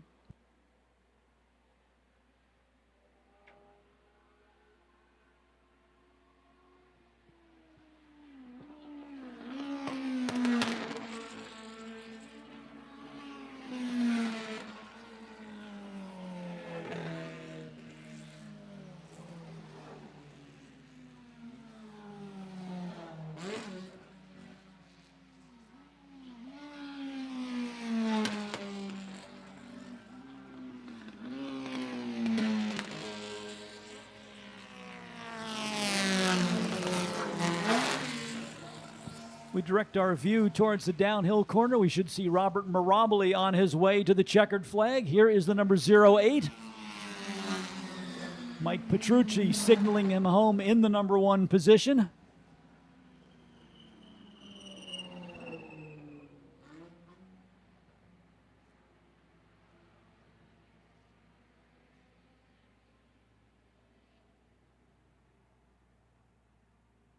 Second place will go to Robert Homke in the number 4. Third to Dominic Colasaco in the red Ram number 3. Fourth to Kyle Collins after that unfortunate spin that took him out of second place in the number 18. Fifth goes to Joe Colasaco in the number 23, the front engine Oscar. Sixth to Joshua Mitchell in the number 800 Lotus 18.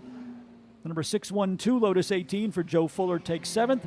Bruce Revenaugh worked his way through the field, brings the ex-Fred Stevenson number 60 car home in 8th position. 9th to the number 98 Elva of Ralph Salomon. And Whit Smith in the Stangulini number 576 will round out the top 10. So clean sweep of the day for Robert Mirabile in the number 08. Picking up a pair of victories in the Jim Haynes Memorial for Formula Juniors.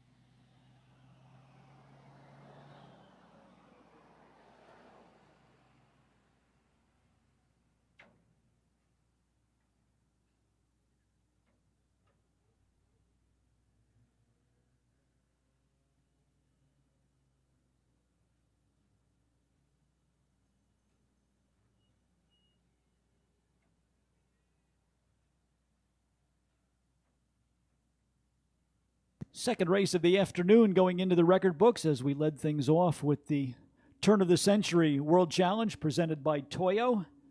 Victory in that one going to Peter Tonelli. Second race of the afternoon, the victory goes to Robert Mirabile in the number 08 Cooper. And the car is waiting in the wings for race group number 3. That will be the air-cooled Porsche event. Dave Hutchings picked up the win this morning in a good battle with Mike Piera and Del Ore. As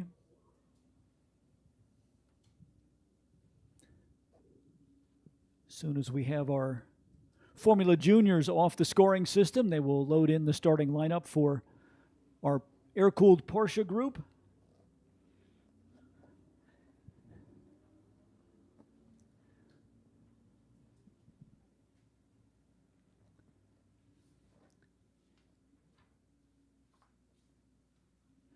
Don't forget the Liqui Summer Autocross Series, which is underway for 2024. Compete with your friends by participating in an advanced driver coaching or autocross lapping day on the FCP Euro Proving Grounds right here at Lime Rock Park. It's a great way for beginners to get introduced to high-performance driving. Plus, we have an all-new timing and scoring system.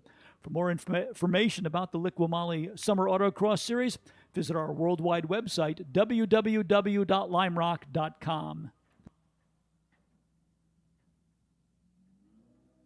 From automotive performance, vinyl wraps, and ceramic paint protection films, ACI Dynamics is your East Coast premier one-stop shop. They'll transfer your ride to make it just the way you want it. Need your car protected? Call ACI Dynamics. They have windshield and paint protection to ceramic coatings, or change the color of your ride and let the vinyl wrap specialist make it extraordinary. Visit acidynamics.com to learn more.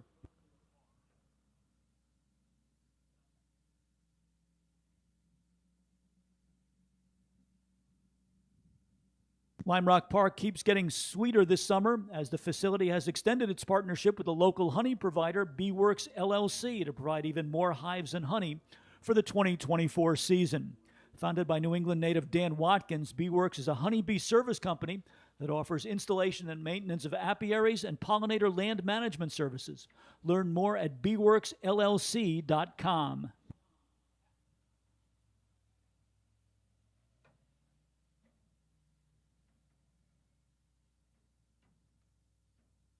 Don't forget to visit the Barber Shop, our souvenir and memorabilia store here at Lime Rock Park, located at the base of the infield Spectator Hillside area.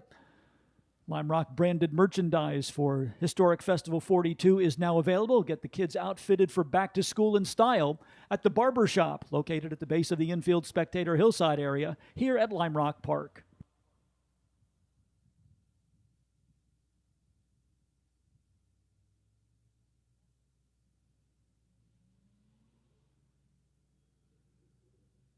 Jim Hamlin in the number 18 Porsche, who had some tough luck at the start of the morning race, will again go from the number 1 starting position. Mike Piera in the number 44 will be alongside. Second row to Christopher Turner in the 74. And Del Ore in the number 521. Third row will be the morning race winner, Dave Hutchings, in the number 310, along with the 711 of Mike Jacobellis. Moving the number 7 starting position will be car number 77, Hans Warner. Jeff Nybloom in the number 249 will start in 8th position. 9th in the starting lineup will be the number 500 for David Lee. John Coster's number 573 starts 10th. 11th to Seamus Brown in the 83. 12th to the number 666 for Ben Wallace. The only Porsche 914 in the field, the Nader Fatui, driven number 661, will start 13th. David Dean in the number 153 goes from 14th on the field. Scott Bresnahan in the number 09 starts 15th. 16th to Mike Armilio in car number 65. This is our air-cooled Porsche group, ready to go for race number 3 on the afternoon portion of our program for day 3 of the Lime Rock Historics for 2024. Let's see if Jim Hamlin has less drama this time going down into turn number 1. In this morning's race, he got turned around sideways and gave up a whole handful of positions, in fact, 2 handfuls of positions, before retiring the car with some mechanical issues. So they have worked to get it back in race-ready condition. And let's see how things go for the afternoon segment of our program for the pole position starter, the number 18 of Jim Hamlin.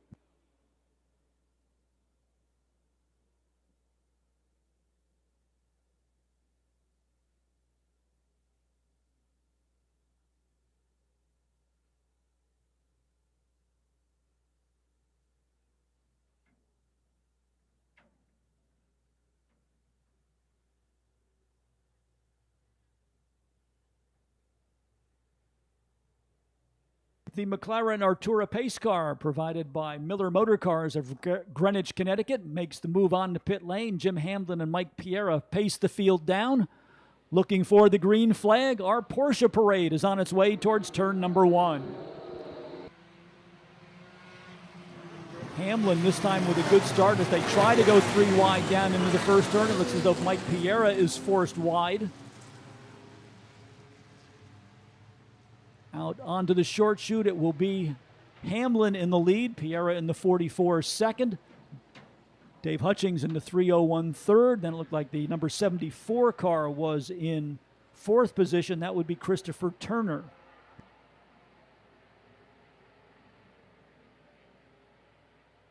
Del Ore got shuffled back a little bit into 5th position in the number 521.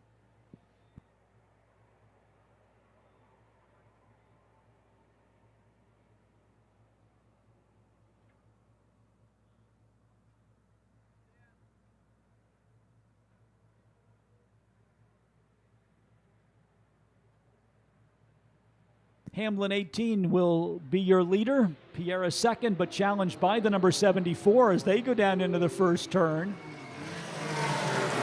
Christopher Turner will take over that runner-up spot. Dave Hutchings, meanwhile, our morning winner in this category, shuffled back to 4th position in the number 310. So a new driver up in the top positions for the first time in the afternoon portion of our Porsche competition. That's Chris Turner in the number 74. Let's see if Turner now has anything to go after race leader Jim Hamlin in car number 18.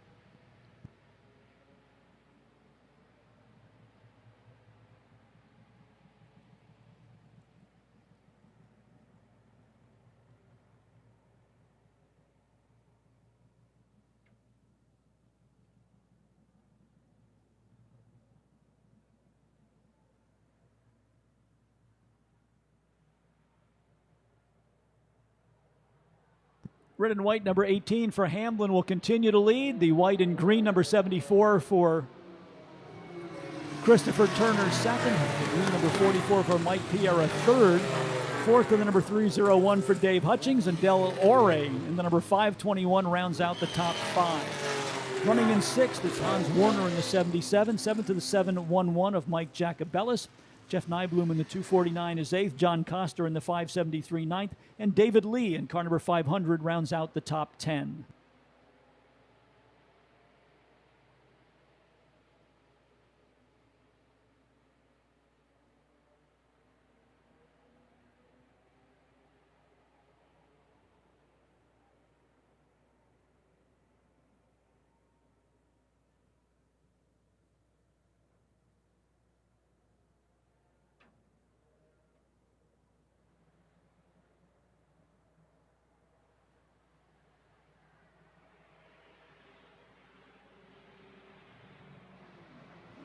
Fast lap of the race now to Chris Turner as he tries to track down race leader Jim Hamlin.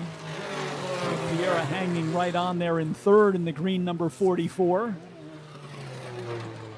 They are starting to pull away from Dave Hutchings and Del Ore, making it a three-car battle up front and a slight gap back to Hutchings and Ore, fourth and fifth in the running order.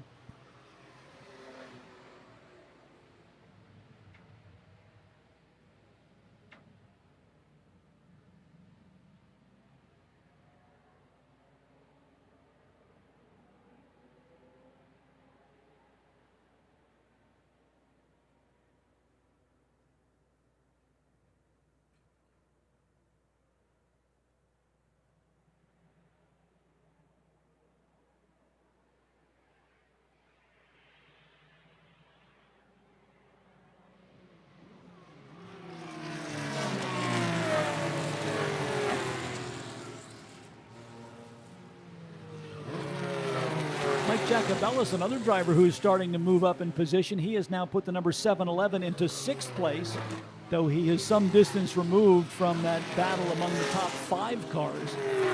Jacobellis in the 711-6, Jeff Nyblum in the 249 is seventh. Hans Warner in the 77 slips down to eighth. Ninth to John Coster in the 573, and David Lee in the 500 continue to round out the top 10.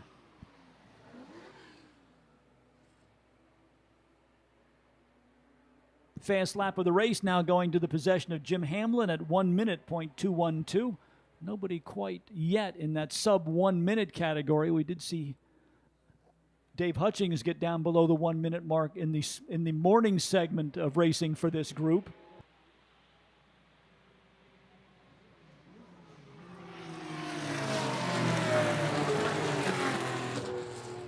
And Dave Hutchings may be beginning his charge towards the front. Just turned fast lap of the race in the number 310 at 1 minute, .051. So let's see if Hutchings in the 301 can close the gap on Hamlin, Turner, and Mike Piera, the top three cars in our Porsche event.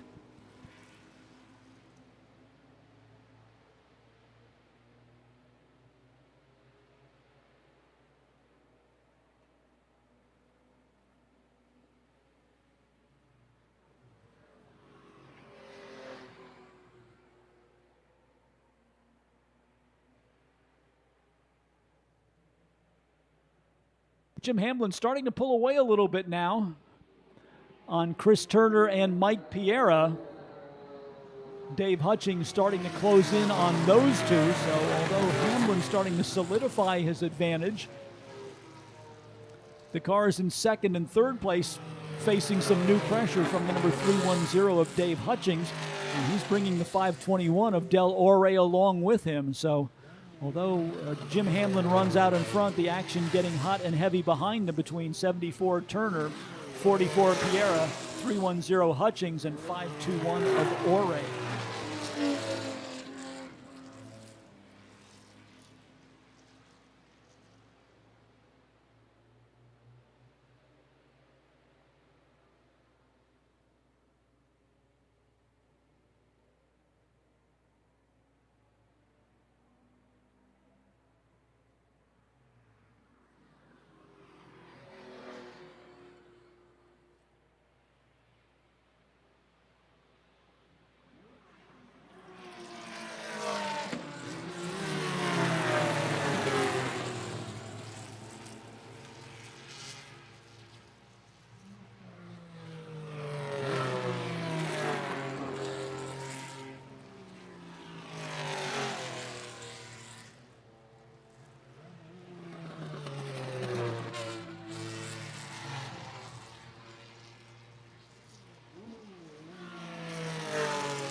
Not giving things up easily here in the lead. Now gets down to 59.962. First driver to get below the 1 minute mark.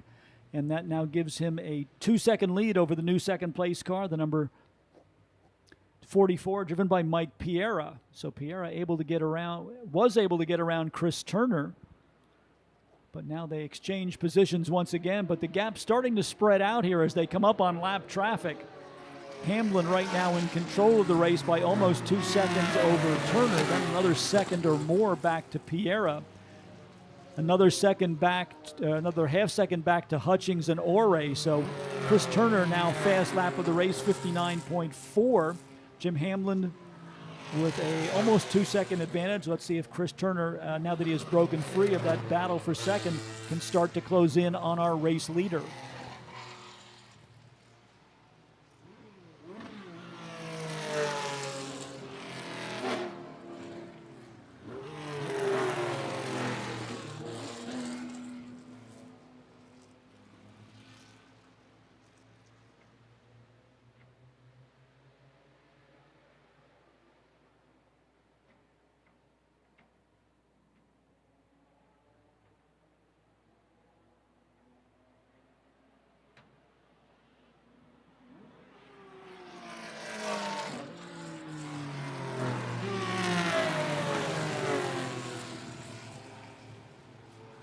At long last, the sun is starting to break through for us here at Lime Rock Park as it shines down on the competitors in our air-cooled Porsche event.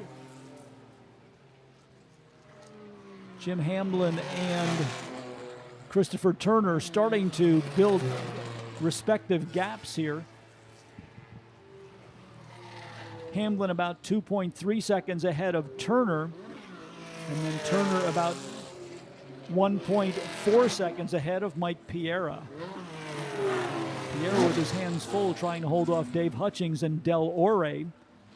Currently running 4th and 5th, Hutchings in the 310 and Ore in the 521.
Jim Hamlin still with the race lead in the 18.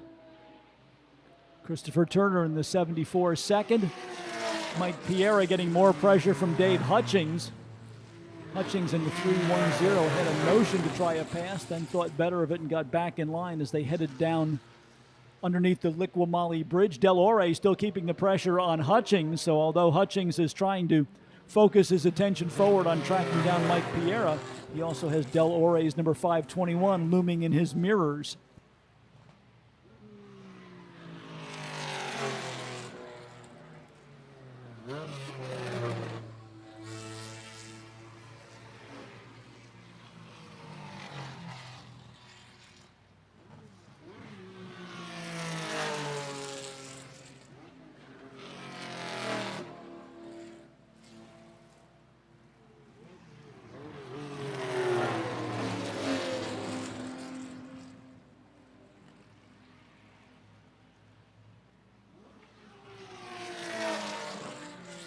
Dave Hutchings now makes the pass on Mike Piera to move the 301 into third position.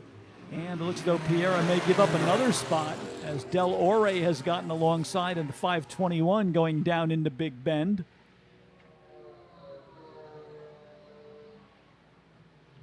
Piera grimly hanging on to the number 3 position there. Ore with lots of pressure as they go into the S's.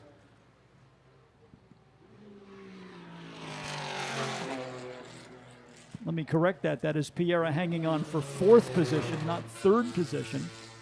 It is still Hamlin 18, Turner 74, and now Hutchings 310 as your top 3 cars.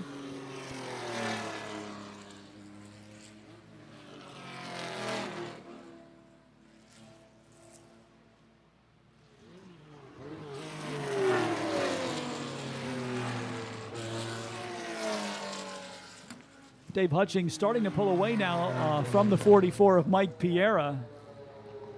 Piera with his mirrors full of Del Ore number 521 as they head down into the first turn. Mike Jacobellis still in 6th position in the 711. 7th to Jeff Nyblum in the 249. 77 Hans Warner is 8th. 9th to John Coster in the 573. And David Lee in the number 500 continues to round out the top 10.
Jim Hamlin continues to march along in the lead in the red and white number 18. Christopher Turner in the green and white number 74 second. Dave Hutchings in the number 310, the purple and green Porsche, is third. Mike Piera has reestablished a gap over over Del Ore for fourth position. So it is the number 44 of Piera in fourth and the 521 of Ore in fifth.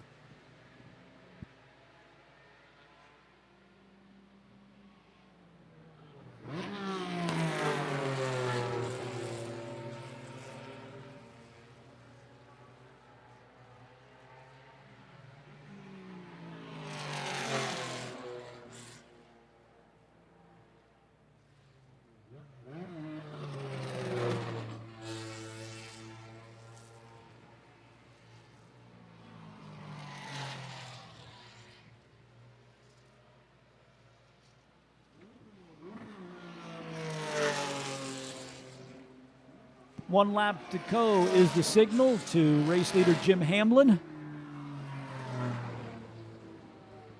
Hamlin with a 3.9 second advantage over the second place car of Christopher Turner as they make their last tour around the mile-and-a-half circuit here at Lime Rock Park. Second and final event of the day for our Porsche competitors. And Jim Hamlin looks to end it on a winning note.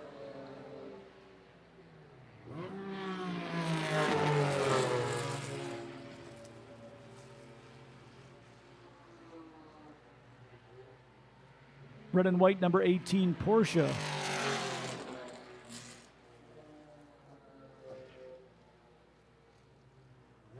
About to make its appearance at the downhill section of the racetrack. Here is Hamlin. Mike Petrucci has the checkered flag ready. And your afternoon winner among our Porsche competitors is Jim Hamlin, car number 18. Out of Franconia, New Hampshire. The car is a Porsche 911 ST. Second place to Christopher Turner in the number 74 Porsche 911. Third to Dave Hutchings in the number 301, the Porsche 911 RSR. Fourth to Mike Piera in the International Race of Champions tribute car. And rounding out the top five will be Del Ore in car number 521, the Porsche 911 SC model. Mike Jacobellis in the number 711 takes 7th. Hans Warner in the number 77 takes 8th. 9th to the 573 of John Coster. And the number 500 of David Lee rounds out the top 10.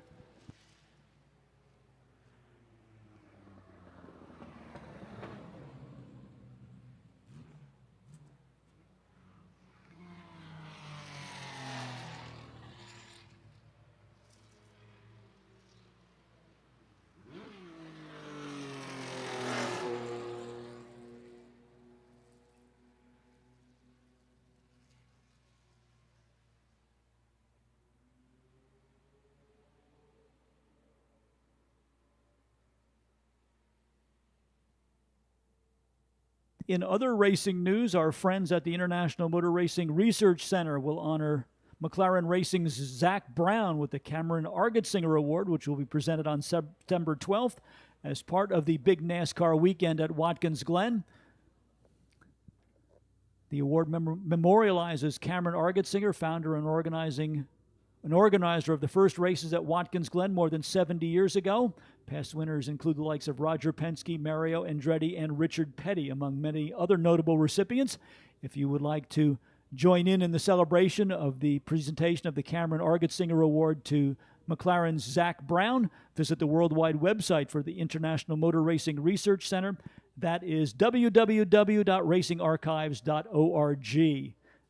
A most worthy cause to celebrate, as the hardworking folks at the International Motor Racing Research Center have as their mission preserving the defining documents from the world of motorsports throughout its entire scope of history, and a most worthy organization for you to lend your support to. Once again, the web address for tickets for the Cameron Argetsinger Award Dinner, recognizing the efforts of McLaren's Zach Brown. That is www.racingarchives.org. The event takes place in Watkins Glen on NASCAR weekend, coming up on Saturday, September 12th. Lime Rock Park is proud to continue its association with Pelote driving shoes.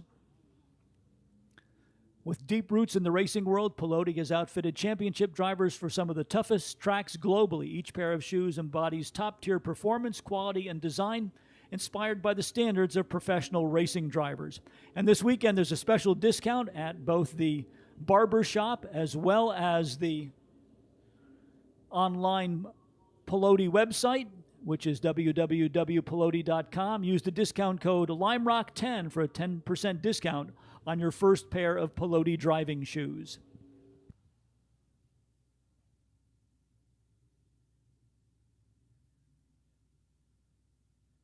You'll see lots of tailgating, weaving in and out of traffic, and speeding out on the racetrack, but there's no place for it on our public highways. That will get you noticed and ticketed by Connecticut law enforcement. Drive sober, buckle up, and slow down. We want you to arrive alive. This message brought to you by the Arrive Alive Coalition.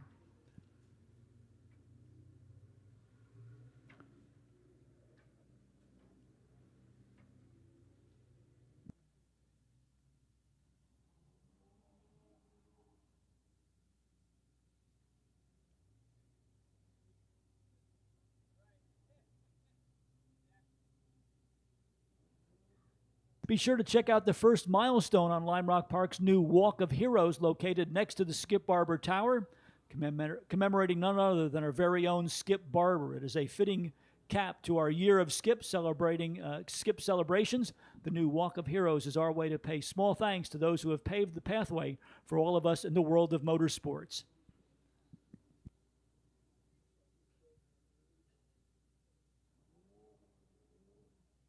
Waiting for the cars for our next race group. Again, we'd like to salute our partners for the 2024 season, including FCP Euro, Delamar Hotels, NBT Bank, Miller Motor Cars, Mazda of Milford, the Sports Car Driving Association, Connecticut Business Systems, a Xerox company, VP Racing Fuels, Pelote Driving Shoes, Spectro Performance Oils, Hummel Brothers Hot Dogs, Pepsi, the Great Falls Brewing Company, brewers of Lime Rock Lager, Haggerty, Thule, Road and Track Magazine, B-Works, Sotheby's, iHeartRadio, Connecticut Seal Coating, A. Verde Storage and Office Solutions, the Skip Barber Racing School, Toyo Tires, MoheganSunCasino.com, Hemmings.com, and Marsh McLennan. Thanks for your support of Lime Rock Park for the 2024 racing season.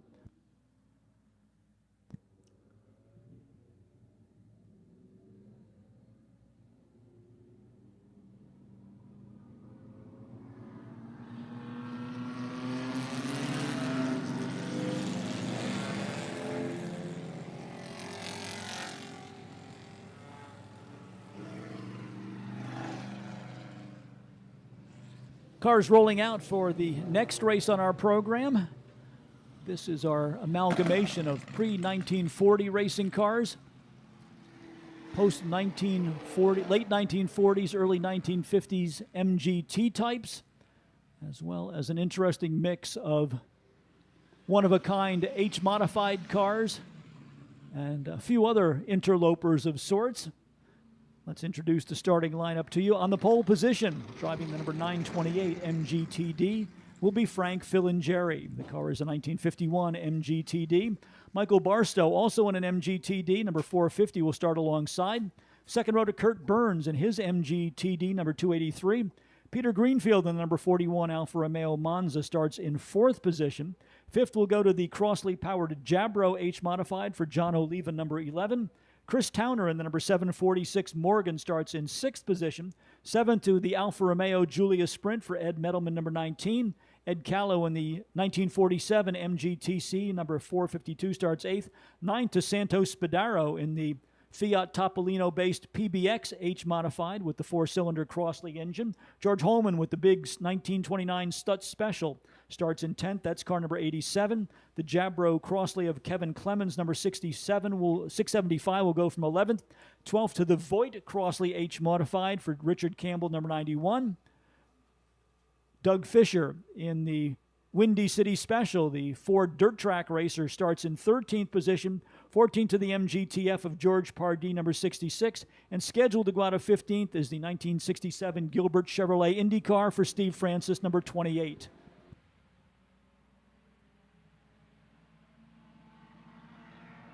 Looks like Lou Timolat has joined the field with the second of his Offenhauser-powered Indy cars. This is the earlier model Offenhauser from A.J. Watson with the upright driving position. So he and Steve Francis in the 1970s era Gilbert Chevrolet, another car with Indianapolis 500 racing credentials side by side, starting on the last row here for this event. We'll see if they can work their way through some of that race traffic, but up front it is Frank Filingeri ready to battle with Michael Barstow, Peter Greenfield, and Kurt Burns as they go into lap number 1 here for race group number 3.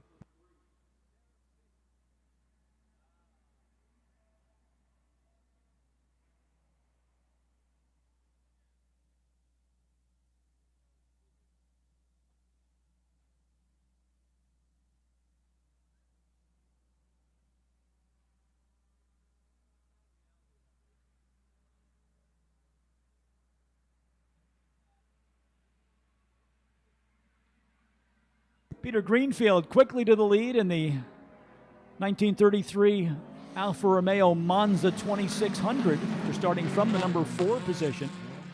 Greenfield picked up the win this morning after Steve Francis with the Gilbert Chevrolet IndyCar ran into some problems, and Greenfield picking up where he left off, moving to the top of the order. This car originally prepared for the Alfa Romeo factory racing team by Scuderia Ferrari. That is why they have the yellow prancing horse emblem on the hood of that car. This was long before Enzo Ferrari had any notion of building a car in his own name when he was the racing manager in the 1930s for Alfa Romeo's racing efforts.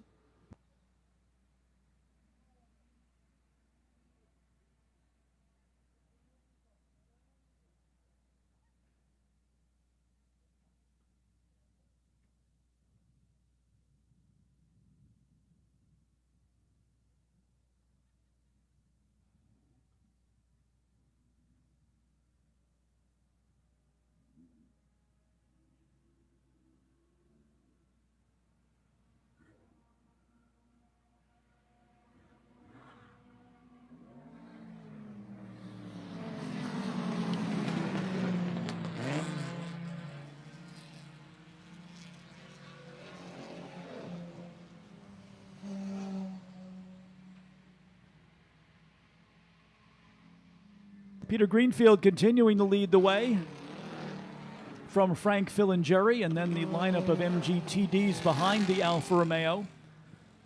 4 MGTDs lined up just about nose to tail. Filingeri in the 928, Barstow in the 450, Kurt Burns in the 283, and now the interloper in the group, that is the Morgan +4 for Chris Towner, number 746.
Frank Filingeri right now with fast lap of the race at 1 minute 12.010 as he tries to keep pace with race leader Peter Greenfield and stay ahead of his MGT-type counterparts along with the Morgan of Chris Towner.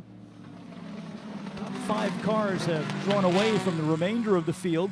6th right now to Ed Medelman's Alfa Romeo, just going across the start-finish line. That's the maroon number 19, followed by the Jabro Crossley for John Oliva, number 11.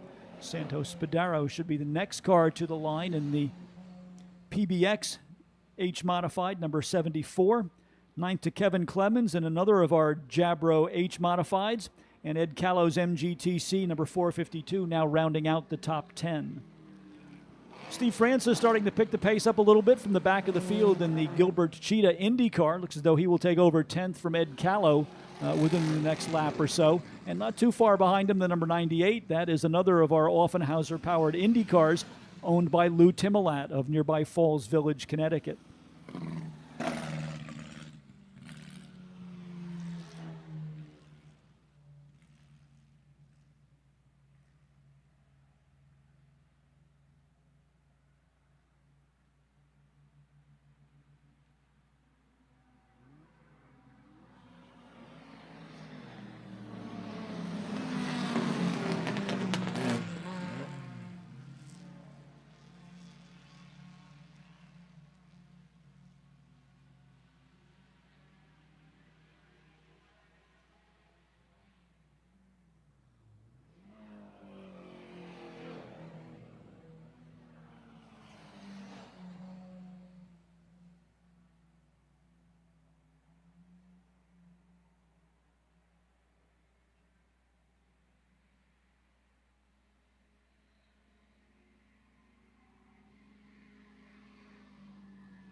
More problems for Ed Callow, unfortunately.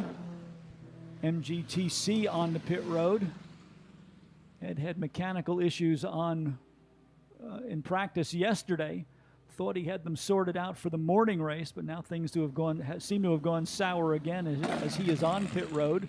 As our race leaders come down to complete another lap, Frank Filingeri's trying to match the pace of Peter Greenfield up front. Frank has a notion to go underneath the Alfa Romeo in turn number 1, then thinks better of it and gets back in line, trying to use the Alfa to tow him away from his pursuers. 3rd to Kurt Burns in the 230, Mike Barstow in the 450, the 283 of Kurt Burns and the 746 of Chris Towner.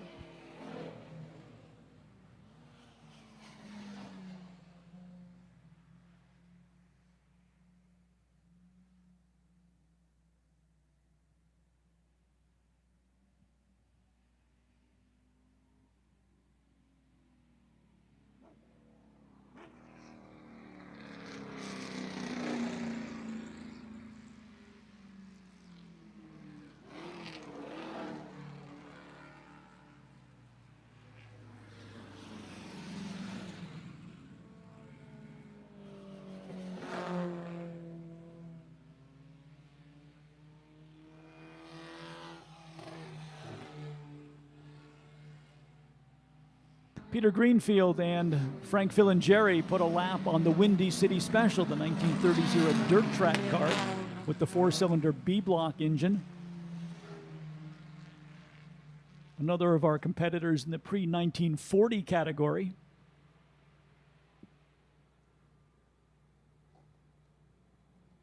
The Windy City Special driven by Lester Nadell of Tulsa, Oklahoma.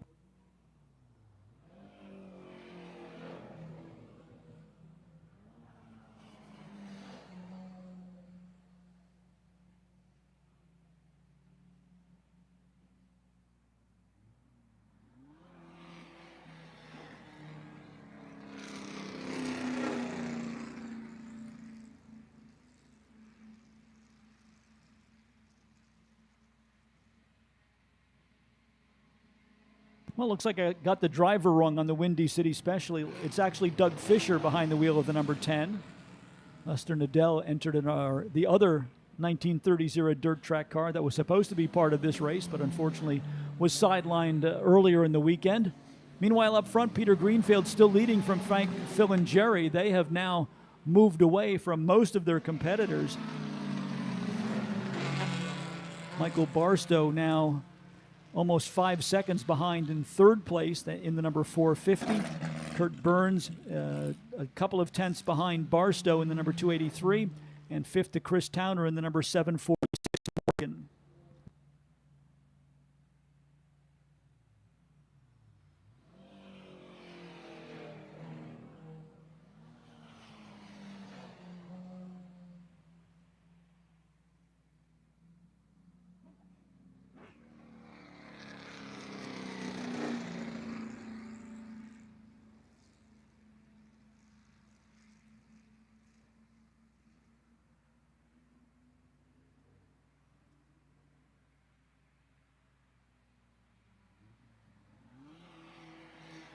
It's hard to tell exactly where Lou Timolat is in the running order. He seems to be gun-shy about mounting a transponder on his car, so we don't get electronic scoring information on the number 38, but he should be somewhere right around 10th position in the 1950 Indianapolis Offenhauser-powered car.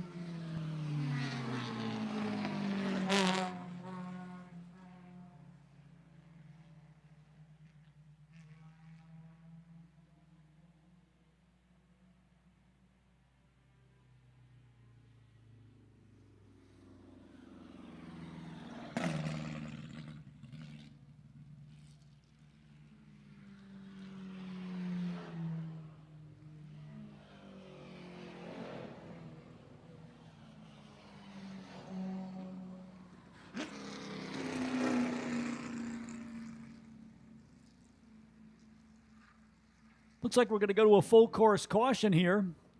Double yellow flags being displayed from the start-finish line. Apparently we have a car off course on the circuit, not within our field of vision, waiting for an update from race control as the McLaren safety car will head out onto the track, ready to pick up the field in single file order. Frank Filingeri comes by. I'm not sure if he found his way around Peter Greenfield or whether Greenfield had a problem, but it looks as though that will move Filingeri into the lead here. The car that seems to be missing is Kurt Burns in the number 283. George Holman in the number 87 on the pit road, as is Doug Sharippa in the Lester-bodied MG number 302.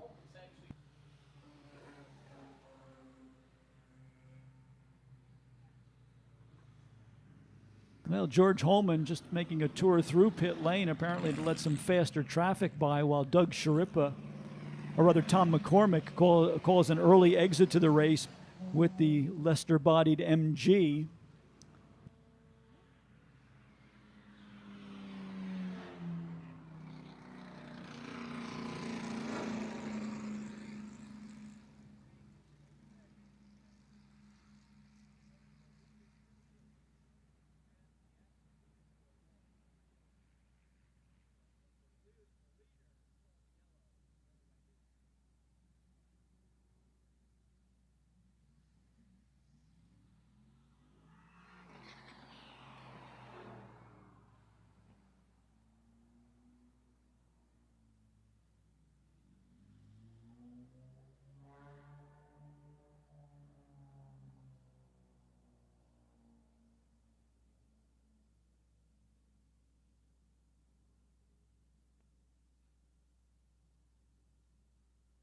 McLaren pace car now with the field in tow. Single file formation. Frank Filingeri in the number 928 is now the leader. Second place to Peter Greenfield. A couple of lapped cars in between Filingeri and Greenfield. Lou Timolat in the number 38 and the number 66.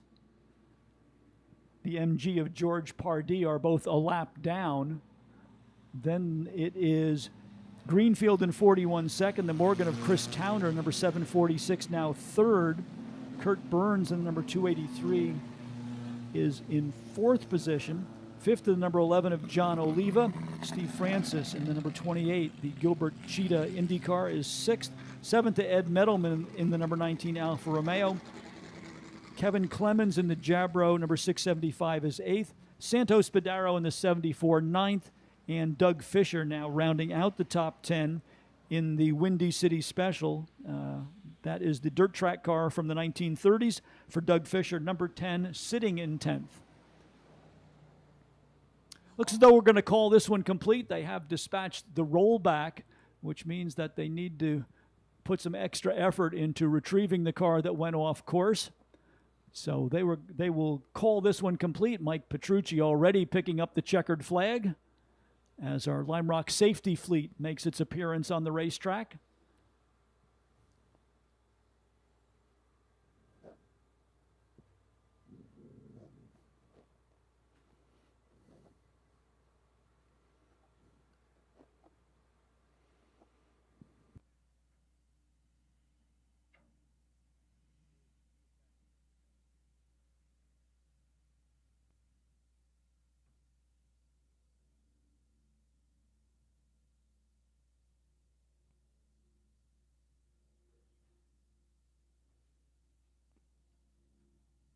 The McLaren safety car will lead the field across the start-finish line, where official starter Mike Petrucci will wave the double checkered flags.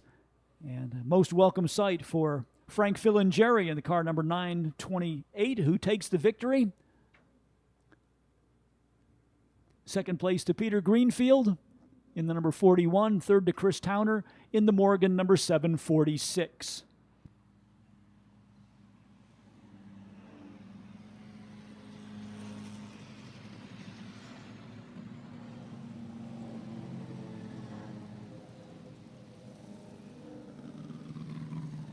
Looks like we'll have a little bit of a break in the action here as we need to effect some track cleanup. Lime Rock safety crew around the back part of the circuit. A few minutes for you to get up and stretch your legs. Time to visit the Lime Rock Cafe in the center portion of the paddock area, or pay a visit to the many attractions in our infield Midway before we get ready to roll with our next race group as we work our way through the 2024 edition of the Lime Rock Historics.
Waiting for their second race of the day, the cars in are GT and sports cars over 2 liters, as well as sports racing cars with similar displacements. Upcoming field will include Lotus 7s, Mazda Miatas, a number of Lotus 23s, the ex-Skip Barber Brabham BT8, now raced by Dan Chapman of New Braunfels, Texas. The one-of-a-kind Filson Falcon Special for Charles Borden from Scarsdale, New York. And the Joe Huffaker built 1979 Triumph TR7 for Kurt Johnston. Among the variety of cars we will see coming out for our next race group.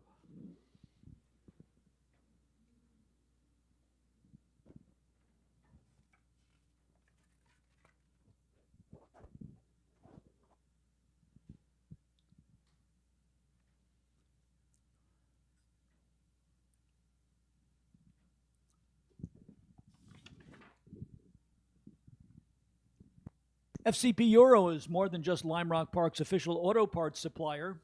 Their in-house experts have taken the parts they offer and transformed a 300,000-mile Volvo wagon and a Mercedes 190e sedan into touring car-inspired track day machines. To learn more, head over to FCP Euro on YouTube to watch the build process or attend the next FCP Euro Sunday morning motoring meet here at Lime Rock Park to see these builds up close and in person.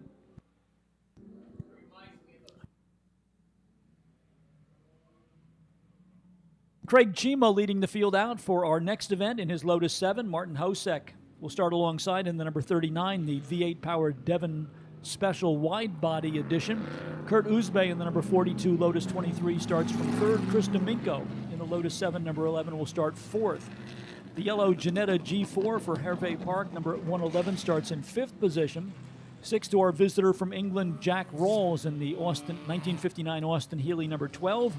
John Gilliland, the 1985 Porsche 944, scheduled to go from seventh in the lineup. That is car number 36. The number 7 Lotus 7 for Paul Stinson starts in 8th position. Ninth goes to the Ford Falcon-powered Filson Special for Charles Borden, number 123. Stuart Hawkins in the Special Olympics Connecticut Mazda Miata number 6 starts in 10th position. 11th in the starting lineup to the number 347, the 1956 four-cylinder Austin Healey 100 for Rich Malumian.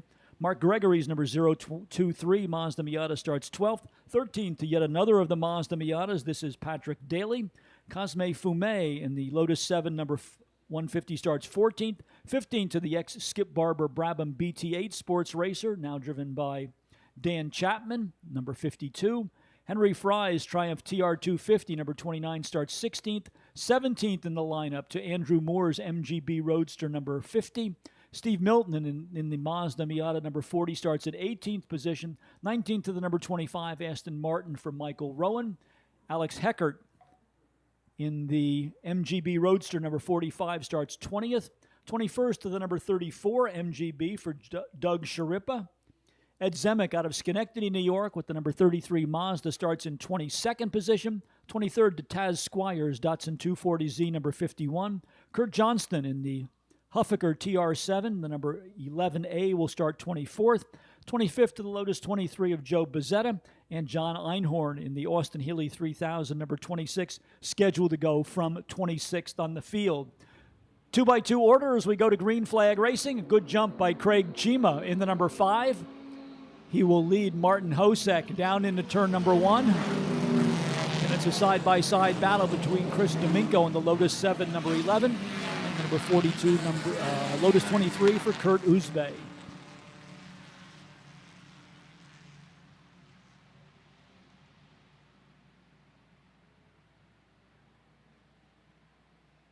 Right behind Uzbey is the Austin Healey hardtop for Jack Rawls, our visitor from England, in number 12. Then Hervey Park in the number 111, the yellow Ginetta G4.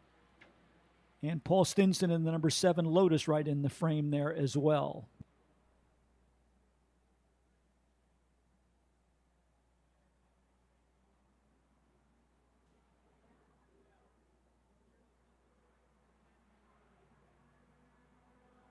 Craig Chima, and again in the fight of his life, trying to hold off the V8 of Martin Hosek. Hosek able to drag race him down to turn number 1, but then the more nimble Lotus 7 negotiates turn number 1 and reestablishes himself as the race leader. Let's see if this cat and mouse game continues. As we saw this morning, Hosek eventually prevailed with the benefit of lots of horsepower, especially when they got into lap traffic. But for the moment, Craig Chima in the number 5 pedaling as hard as he can to stay in that number 1 position in the Lotus Super 7, car number 5.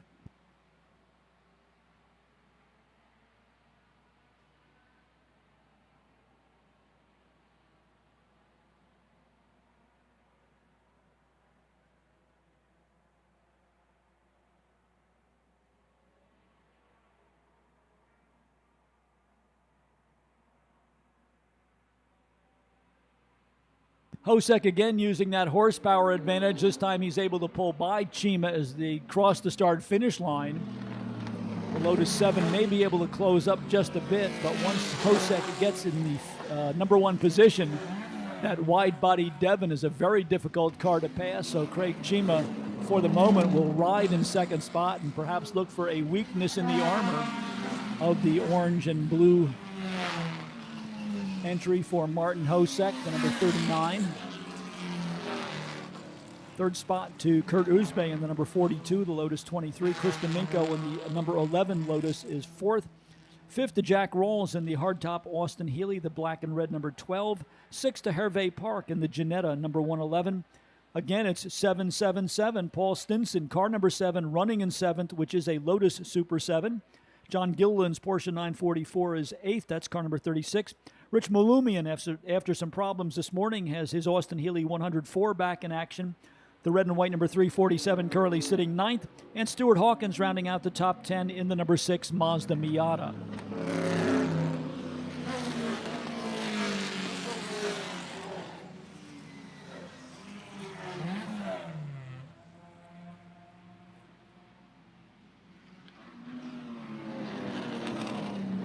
Charles Borden got a top 10 finish out of the Ford Falcon-powered Filson Special this morning as he worked his way through some traffic. Let's see if he can make a similar advance here this afternoon.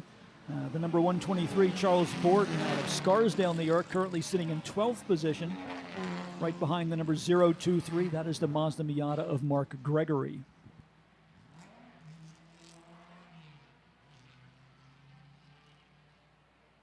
Kurt Uzbe just with the fast lap of the race at 1 minute 1.821.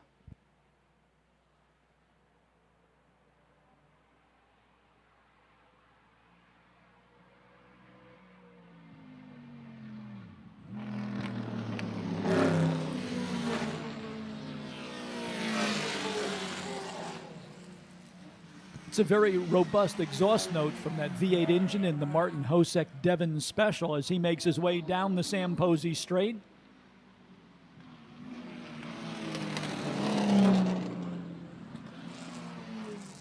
Meanwhile, further down in the field, it looks as though Charles Borden has gained 1 position, getting around the number 023 of Mark Gregory. That will put him in 11th, just behind the red and white number 347 Austin Healey of Rich Malumian Jr.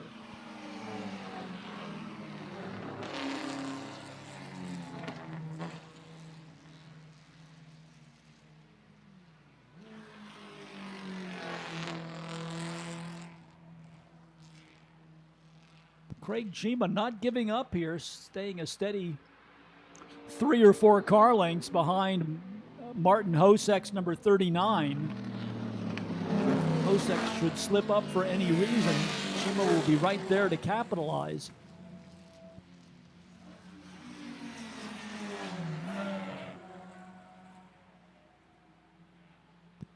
Charles Borden looking to pick up 2 more positions, goes by the number 6 of Stuart Hawkins and the number 347 of Rich Malumian.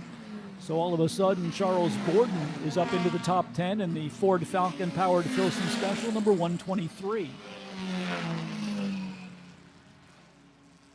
Great story behind the Filson Falcon Special. It was built by Walt Filson, who was a oval track racer with the United States Auto Club when USAC came up with their road racing division in the 1950s. By the time he got the car finished, the USAC road racing division had been dissolved and the car had no place to race, so it went into a garage on Long Island where Charles Borden eventually found it, powered by a Ford Falcon inline 6-cylinder engine, which is not normally thought of as a performance power plant, but with triple SU carburetors on it and a little bit of fine tuning, it has proved to be a very effective vehicle in vintage and historic competition, and Charles Borden always gets the most out of his time here at Lime Rock Park.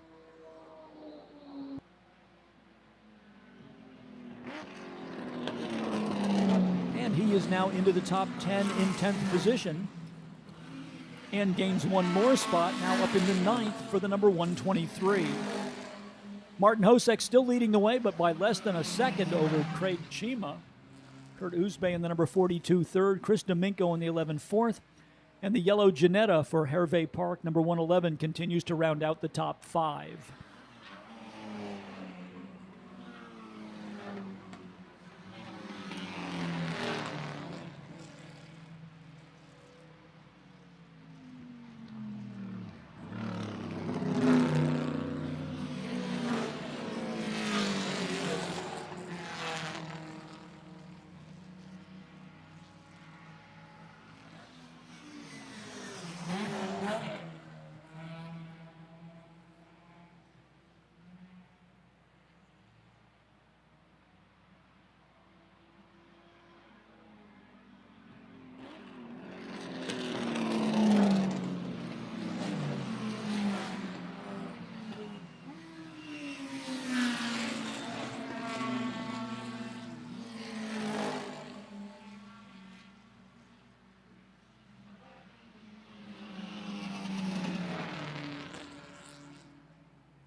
We've been focusing on Charles Borden in the number 123, the Filson Falcon Special. He's worked his way up to 9th, but it will be a tall order for him to gain any more positions as he is significantly behind the next car in 8th position. That's John Gilliland's Porsche 944, number 36.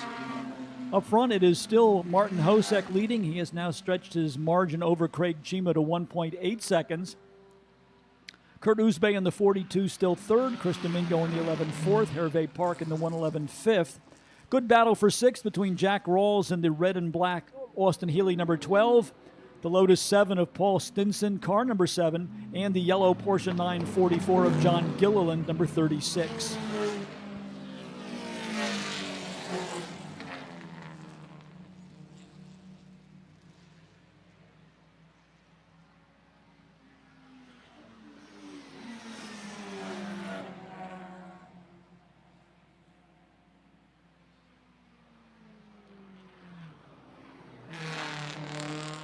Number 45, MGB, unfortunately with an early exit from the race. That is Alex Hecker out of Ridgefield, Connecticut, going to the sidelines at just about half distance in this race. 10 minutes complete and 10 minutes remaining for the cars here in race group number 4.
Latest visitor to pit lane is the Aston Martin. That is the number 25 from Michael Rowan. Possibly a loose wheel on that car. We saw the mechanic out with the wrench to tighten the knockoffs on that car. And decision time whether the Aston Martin will rejoin the race. Yes, it will. So apparently the loose wheel problem has been resolved and that car will get back into action. Craig Chima losing some ground now. Kurt Uzbe moving into second in the number 42. The latest car to take up the chase against race leader Martin Hosek in the number 39.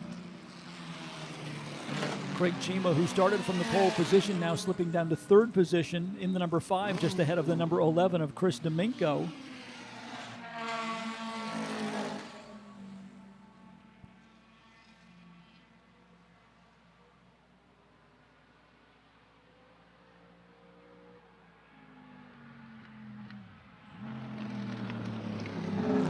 Domingo and Chima now in a side-by-side battle and bringing Hervé Park in the yellow number 111 along with them. Chris Domingo gains another spot. It looks as though Chris Chima's car has lost that fine tune as he will now slip down to fourth position and get some pressure from Hervé Park, currently running in fifth in the number 111.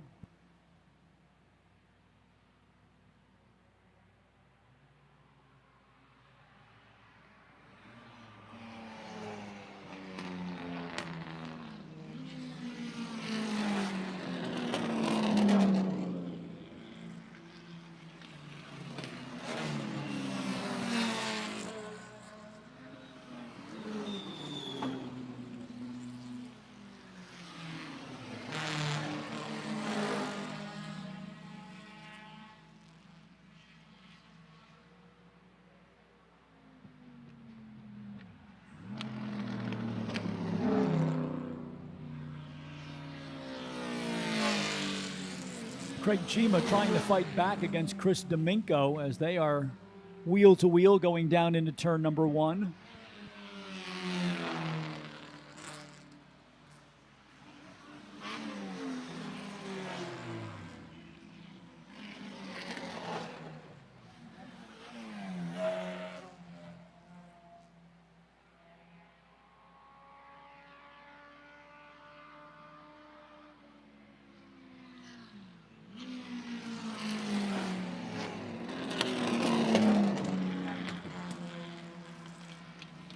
Couple of changes in the running order. Hervé Park in the number 111 slips down to 7th position. And Laurent Fumé in the Lotus 7 into the top 10 for the first time, now shown in 9th in car number 15. Martin Hosek continuing to click the laps off here, now ahead of Kurt Uzbe by 3.1 seconds. Then the battle for third continues between Chris Domingo in the 11 and Craig Chima in the 5. Jack Rawls in the 12 is 5th. 6th now to the number 7 of Paul Stinson. Hervé Park in the number 111 is 7th. John Gilliland in the number 36 Porsche 944 is 8th. Laurent Fumé in the number 15 Lotus 7 is 9th. And Charles Borden rounds out the top 10 in the Filson Falcon Special number 123.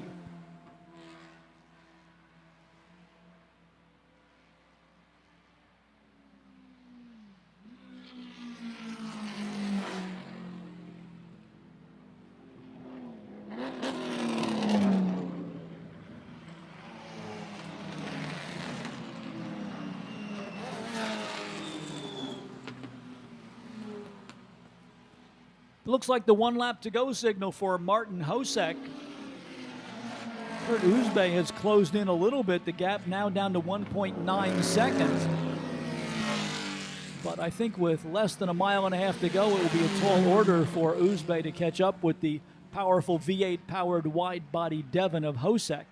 Here is Hosek, your leader in the S's now. And then not too far behind as Kurt Uzbe continues to close the gap in the number 42. We'll make one more effort around the back part of the racetrack, but I expect in a drag race off of the downhill turn that the win is going to go to Martin Hosek.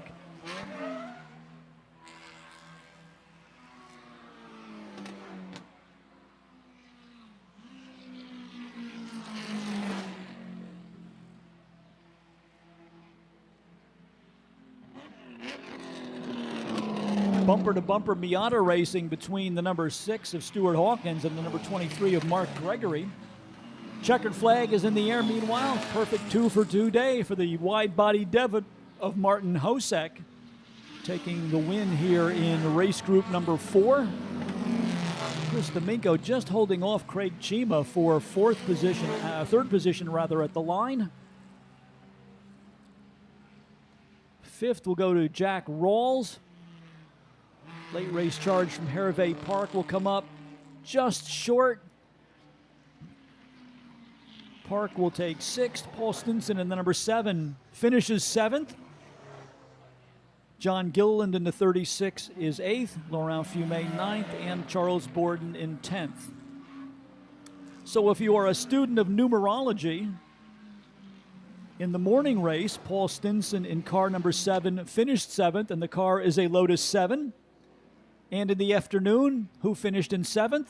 The Lotus 7 of number 7, Paul Stinson. There's got to be a message there if you are playing some sort of lucky lottery number game from our friends at the MoheganSun.com website. 7s across the board throughout the day for Paul Stinson. 7th place this morning and 7th place this afternoon for car number 7.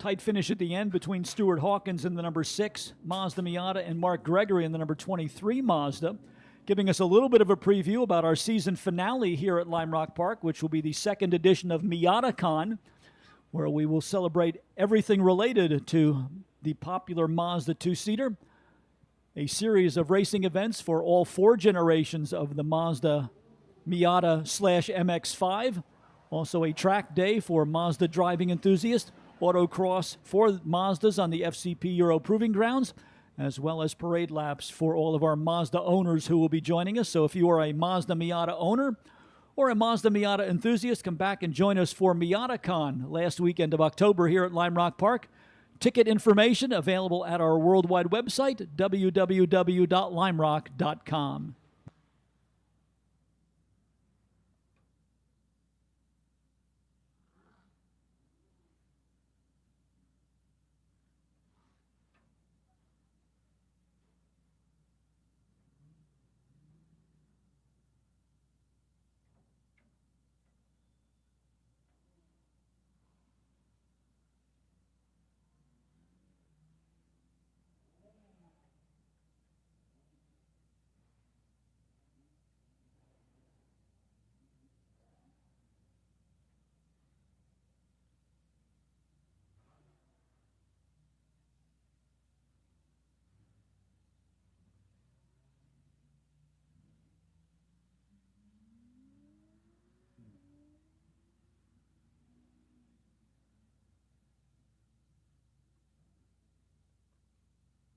Race group number 5, our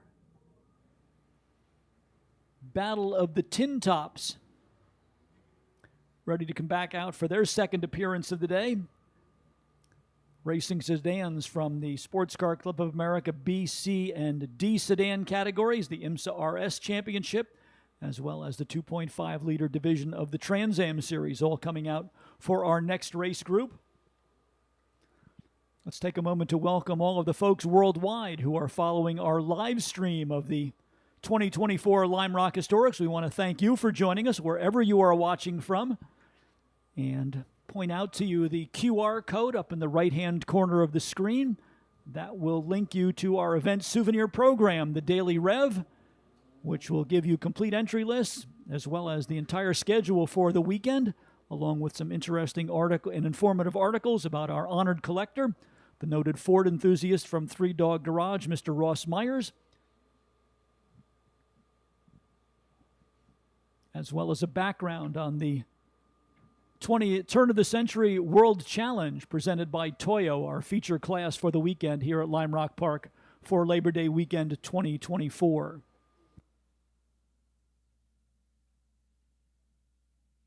And for those of you who are watching the live stream, we hope that you will send us your comments on how we can make your virtual visit with us more enjoyable.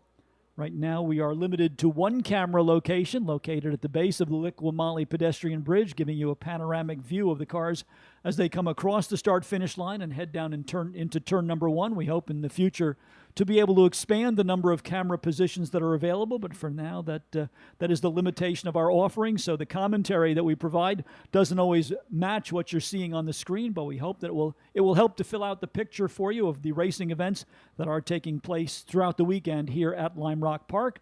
And we'll remind you also that the Concours d'Elegance and our Sunday in the Park program will also have live stream coverage beginning tomorrow, Sunday morning at 10 a.m.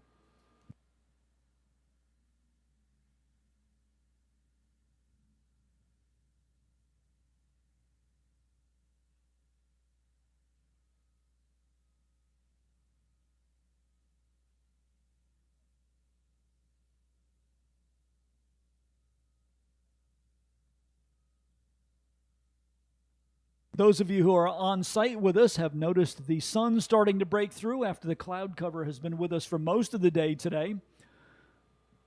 Latest weather forecast that we saw called for some rain showers overnight, but then again a clear day tomorrow for the Sunday in the Park program, as well as more clear skies and cooler temperatures to make an enjoyable day of racing for the finale to the Historics for 2024 coming up here on Labor Day Monday. Cars for our next race group are on track. David Porter will go from the pole position in the number 70, the Lotus-powered Ford Cortina. Alongside of him, the Datsun 510 for Mike Agnifilo. Joe Courtney in the Alfa Romeo GTV number 77 starts third. Gaspar Fasulo in the Porsche 912 number 810 will start fourth. The quick little Mini Cooper of John Clerk number 18 goes from fifth position. Sixth in the starting lineup to the number 62 BMW for Jonathan Draper. Jorge Santos in the Datsun 1200. Number 68 starts seventh. Eighth to the 191 of Robert Brady. Ninth to the Alpha GTV of Michael Donnelly, number 146. The BMW 2002, number 36 for John Wood rounds out the top 10. 11th in the lineup to the Alfa Romeo for William Shields, number 46. Tim Cashman's BMW, number 02, starts in 12th position. 13th to the number 177 for Bob Anderson. That is another of our Mini Cooper S models. Mark Wagner with the Porsche 914, number 64, will start 14th. 15th to the Volvo 122 GT for Chris Mason, number 282. Bart Hayes with his Datsun 510, number 55, starts 16th. The voice of NASCAR on Fox, Mike Joy with his Datsun 510, number 48, starts 17th. And Chris Mosero rounds out the field in 18th position with his Ford Cortina. That is car number 83.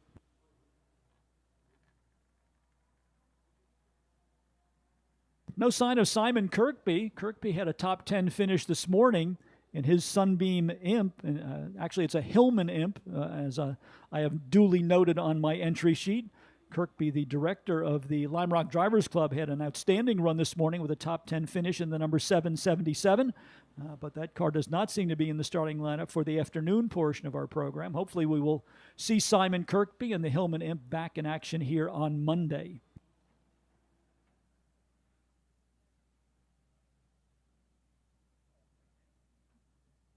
McLaren safety car with the field in 2x2 formation.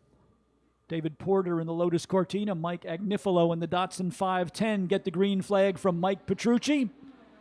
And the field is on a rush down towards turn number 1. Agnifilo will try the high road and take the lead as they go under the Liqui-Moly Bridge. So Mike Agnifilo for the moment ahead of David Porter in the Lotus Cortina number 70. Agnifilo in the number 20 Datsun 510. Third to Gaspar Fasulo in the four-cylinder Porsche number 802, followed by Joe Courtney's number 77 Alfa Romeo GTV, and then the BMW 2002 for Jonathan Draper, car number 62.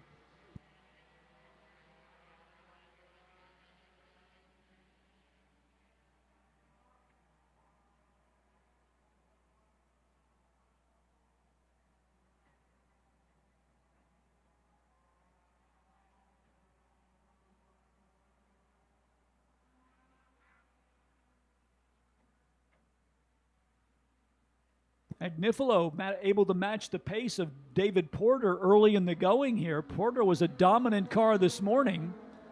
But Agnifilo with the number 20 Datsun right now has the measure of the Lotus as they go down into turn number 1. Gaspar Fazzulo also with a strong run in third position in the Porsche 912. That is the Porsche 911 style body, but with the 4-cylinder rather than 6-cylinder engine in it. A limited production run when Porsche first introduced the 911. They still had some 4-cylinder engine pieces left over, so they created the 912, which was in the first several years of the production run for that body style. The car for many years not very highly regarded by Porsche enthusiasts, but now the 912 becoming more and more popular as people find the benefit in the simplicity of the 4-cylinder engine that is housed in the 911 style body.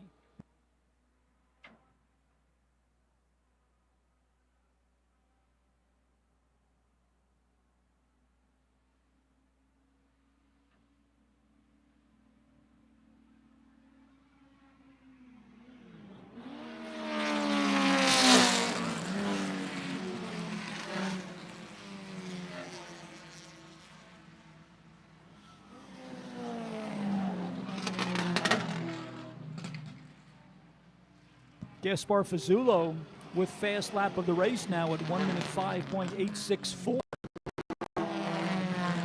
as he runs in third position at the number 810 Porsche 912, just ahead of Joe Courtney's Alfa Romeo. The 1972 Alfa GTV is car number 77.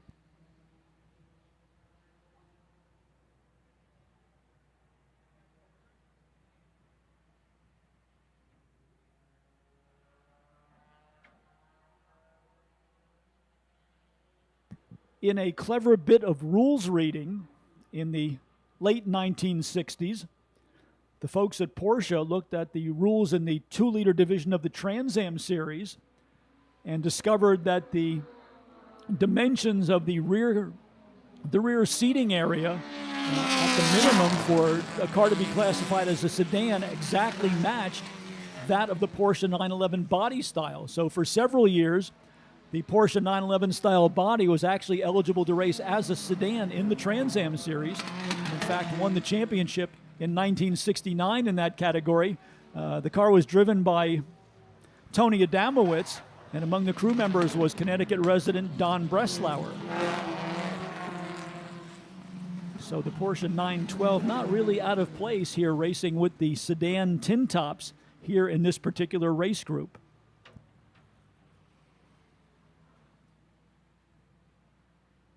David Porter, meanwhile, has pushed the pedal down a little harder, gotten some heat into the tires, and moved the Lotus Cortina back into the lead, getting around Mike Agnifilo. Let's see if Ag can now stay with him. Not only can the 20 car stay with him, Agnifilo will try to get alongside and retake the lead as they go down into turn number 1.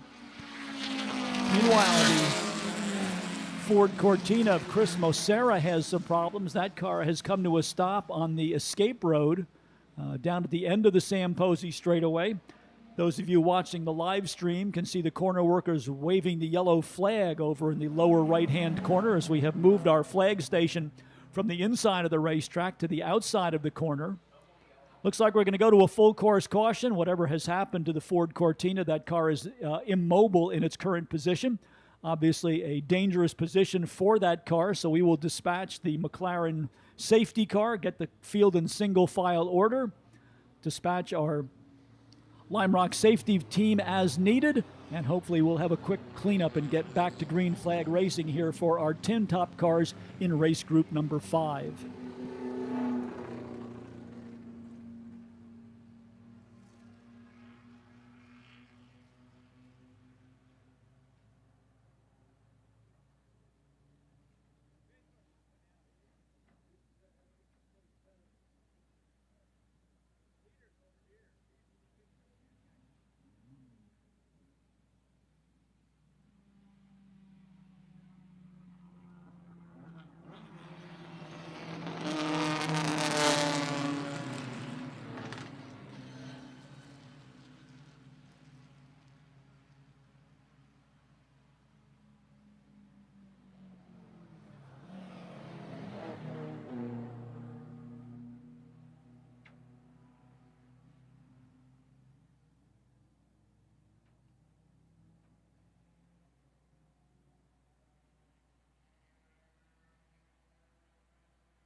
The McLaren safety car picked up the first car to come to the start-finish line after we went to double yellow. So what we'll do once we retrieve the Ford Cortina is wave the remaining cars around to get to the tail end of the line, as the lead cars should line up directly behind the McLaren pace car, led by Mike Agnifilo in the 20 and David Porter in the number 70. Safety fleet on its way towards turn number 1 to retrieve the Ford Cortina.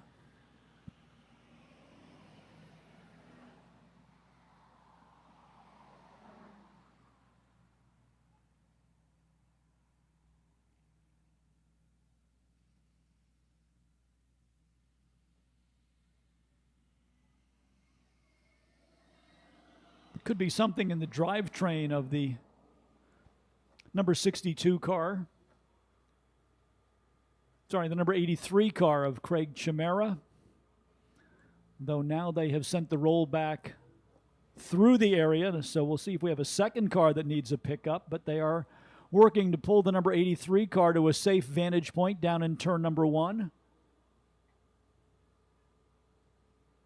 And hopefully we will get back to green flag racing here for our tin tops of the weekend in group number 5.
Number 83 in rolling conditions, so we should have a quick cleanup from the incident in turn number 1. They have a back gate access to the paddock area, so our safety vehicles can get back to their stations in short order. Hopefully we will go back to green flag racing conditions. Still about 10 minutes remaining here for race group number 5.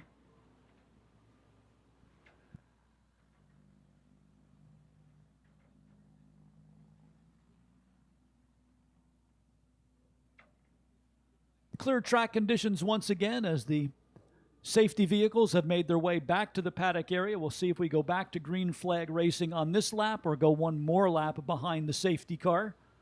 Lights are still on the McLaren. That is usually the indication that we are going to go one more lap. They have not waved around the cars at the back of the field.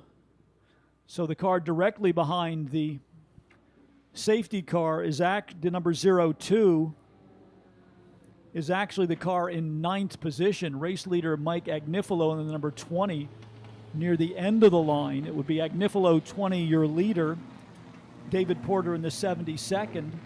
The number 810 for Gaspar Fasulo 3rd. Joe Courtney in the 77 4th. John Draper in the orange BMW number 62 5th. And John Clark in the number 18, the yellow Mini Cooper, in 6th position.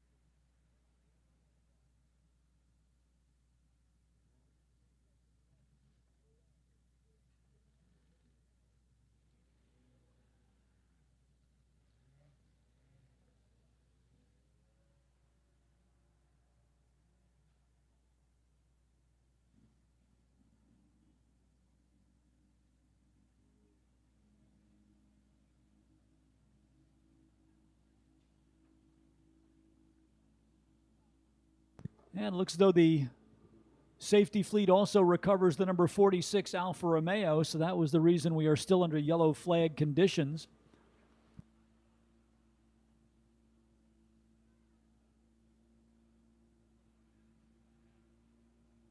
Lights are off on the McLaren. I'm not sure if they're going to start the cars with the cars at the tail end of the field getting the green flag first, but that in fact is what they will do. So we are back to green flag racing. Mike Agnifilo quickly taking advantage, knifing his way through traffic, trying to put some lapped cars between himself and David Porter. He will close in as quickly as he can. Agnifilo trying to get the lap traffic between himself and the number 70 of Porter. He right now is the third car in line, so your race leader is the number 20 of Mike Agnifilo, but David Porter has shaken free of the traffic, so he is right behind in the number 70 as they exit the S's and head on to the Paul Newman straight.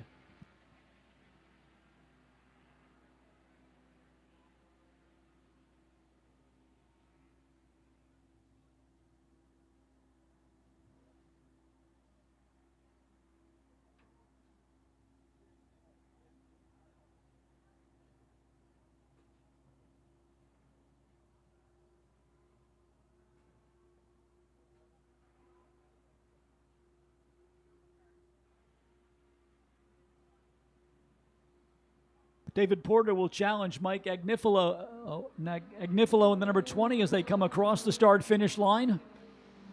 Lotus Cortina again looking to go down to the low side of the racetrack.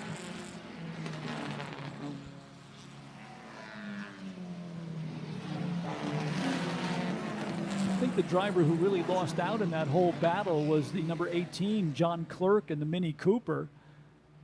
Not able to get up to speed as quickly as some of the other cars with larger engine displacement, and he gave up a couple of positions in the restart one lap ago. He's now sitting down about 9th in the running order.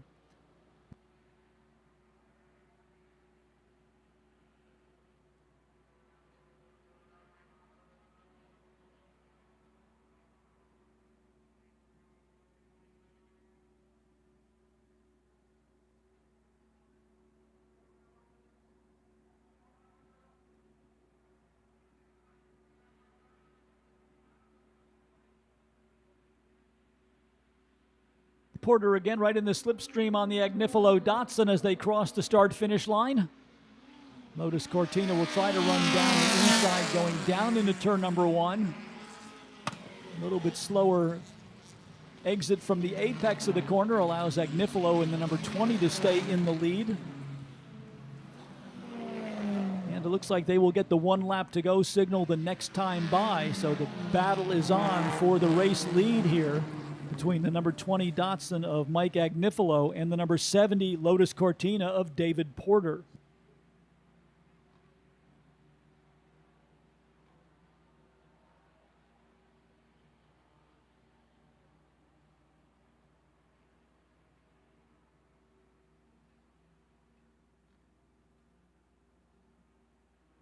My statistician Craig Robertson pointing out that Joe Courtney seems to have fallen off the pace. He was the 3rd place car, so we'll see how they order themselves as they come across the start-finish line to begin the final tour of the 1.5-mile circuit here at Lime Rock Park. David Porter again pulling out to try and make a pass on Mike Agnifilo as they go down into turn number 1. Number 20 Datsun will still have the advantage by about a bumper length as they go into the first turn. 3rd spot now to Gaspar Fazzulo in the number 810. Jonathan Draper in the 862 moves to 4th. John Clerk now through to 5th position, so Clerk gained about 4 spots on that lap as the number 77 of Joe Courtney comes up short as he pulls on the pit road with 1 lap to go. John Clerk now trying to hold off Jorge Santos. Datsun 1200 against the 1275cc Mini Cooper in the battle for 5th position, exiting the S's and headed along the Paul Newman Straight towards the climbing turn here at Lime Rock Park. Meanwhile, Mike Agnifilo and David Porter making the race back to the checkered flag. Agnifilo with the advantage as they came down the hill. Porter accelerating hard. Who will get to the line first? by about a nose. It is Mike Agnifilo in the number 20 with the win. David Porter second. Third to Gaspar Fazzulo as he will hold off the BMW of Jonathan Draper. Then a fine recovery for fifth position by John Clerk in the number 18 Mini Cooper, holding off the 68 of Jorge Santos and the 191 Alfa Romeo of Robert Brady. In spite of exiting a lap early, Joe Courtney in the 77 will take eighth. Ninth to the 02 of Tim Cashman, and the Datsun 510 of Bart Hayes, number 55, will round out the top 10. So a reverse order finish from this morning where David Porter took the win and Mike Agnifilo was second. In the afternoon segment, Agnifilo's Datsun 510 getting the better of the Lotus Cortina, so they split the victories. In day number 3 of the Lime Rock Historics, and these cars will be back in action for another 2 races coming up here on Labor Day Monday, the grand finale to our 5-day Festival of Speed here at Lime Rock Park.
Race group number 6 ready to roll out on the track as we work our way through the afternoon segment of our program. Race groups 6, 8, and 9 still on the schedule. We ran race group 7, our turn of the century Toyo World Challenge cars, immediately after our lunch break. So this is race group 6 and race groups 8 and 9 to follow. Starting lineup for this event looks like Tom Brown on the pole position in the number 18 Triumph Spitfire, Norm Burke in the Elva Courier alongside. This morning's race winner, Peter Kraus, number 35, the Fiat X19 will go from 3rd position. The 901 for Kevin Goslin starts 4th, 5th to the Austin Healey 104 for Rick Nevis. Carl Whitney in the Lotus Mark 9, number 215 starts 6th, 7th to Roger Cassin's Alfa Romeo Giulietta Spider, number 256. Michael Lawton in the 1973 Alfa Romeo Duetto starts in 8th position. That will be car number 4. 9th in the lineup goes to the Ed Medelman Porsche 914-4. Medelman is car number 19. Jim Box, Lotus 7, number 65 starts 10th. Dirk Burrows in the 1959 Alfa Giulietta number 59 starts 11th. Brad Price with his Alfa Romeo number 227 will start 12th. 13th to the Sports Renault for John Dunnock, number 61. Steve Lehrman's Alfa Giulietta number 246 scheduled to go out of 14th position. 15th will be the Richard Brown Triumph Spitfire, car number 36. Stu Forer with the Turner 950S, number 48, starts 16th. 17th to Ed Boyajian in the Alfa Romeo number 69. Butch O'Connor's MGA out of Sparta, New Jersey, the number 218 starts 18th. 19th to Rick McCurdy's Triumph TR3, number 132. Robert White's Elva Courier, number 411, starts 20th. 21st to Andy Inglis in the Austin Healey, number 12. Kobus Reinecke with the short wheelbase Porsche 912, number 912, starts 22nd. 23rd to Dave DeCesar in the MGB GT number 193. The MGA Coupe for James Juhas, number 311, will start in 24th. 25th to the Lotus 7 of Anthony Thompson. Our visitor from Quebec, Elaine Raymond, with the number 14 Fiat Abarth sedan, starts 26th. 27th to John Horn. 28th to James Goodson. 29th to the 63 of Ralph Salomon. Green flag is out. Kind of a disorganized start there. I'm not sure where the Carl Whitney car came from. Somehow he ended up on the front row ahead of Norm Burke and Tom Brown, but they did give the field the green flag.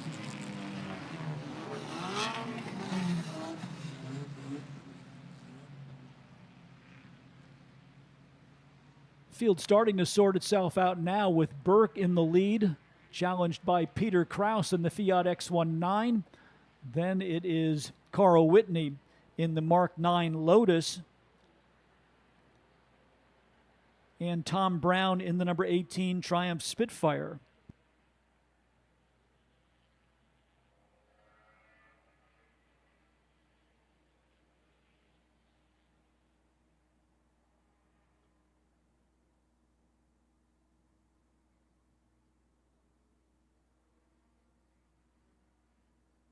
Looks like they may be sending a warning out to Carl Whitney in the number 219, the number 215.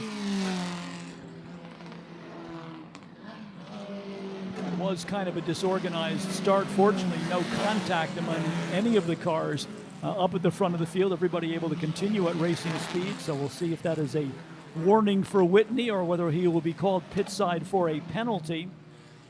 Peter Kraus, meanwhile, has moved through to the lead in the number 35. Norm Burke in the number 6 second. Michael Lawton with the Alfa Duetto, the number 4 car, now up to third. Right now, we're still showing Carl Whitney in the number 215 fourth, ahead of Kevin Goslin in the 901. Rick Nevis in the 102 is 6th. 7th to Jim Bach in the 65. 8th to the 256 of Roger Cassin. 9 to the Porsche 914 of Ed Medelman, number 19. And Dirk Burrows in the Alfa Romeo, number 59, rounding out the top 10.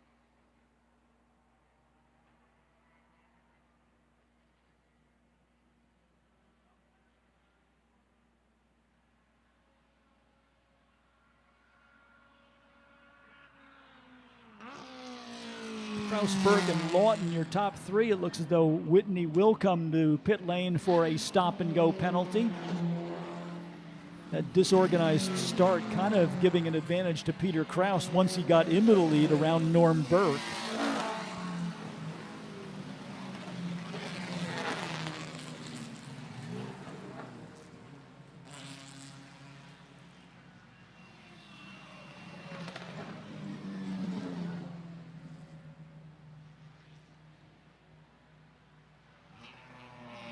Checking the number 215 for damage. Not sure there was any car-to-car contact out there. Whitney now having a discussion with the officials about exactly what happened on the initial start of the race.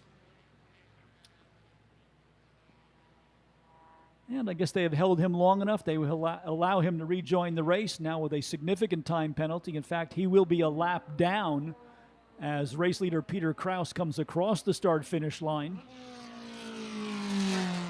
Two-car breakaway up front. It is Kraus and Burke, then Mike Lawton in the Alpha Duetto, and Kevin Goslin in the number 901.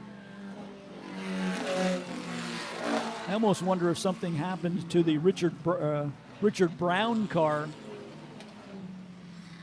Now the Richard Brown Spitfire shown in 29th position, the Thomas Brown Spitfire shown in 24th. So I wonder if something happened at the start with the Brown Spitfire that forced Carl Whitney out of line, and that's what precipitated that somewhat disorganized start. In any event, Whitney able to rejoin the race, but now a lap down to the race leaders. Norm Burke now with fast lap of the race at 1 minute 6.043 as he chases the number 35 Fiat X19 of our race leader Peter Kraus.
Still Peter Kraus with the lead over Norm Burke. 35 Kraus, then Burke in the 6th, Michael Lawton in the 4, Kevin Goslin in the 901 is 4th. Rounding out the top 5, the 102 of Rick Nevis.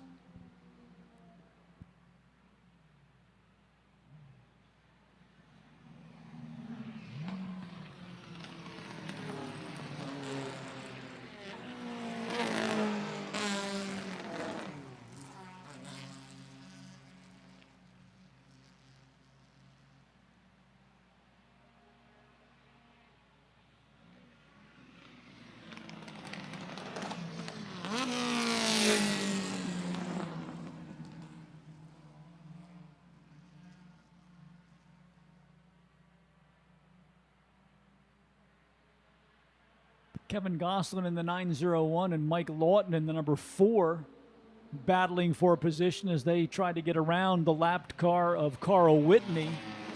Whitney is fast as either of those cars, but with that 1 lap penalty for jumping the start, he is actually not a factor in that battle.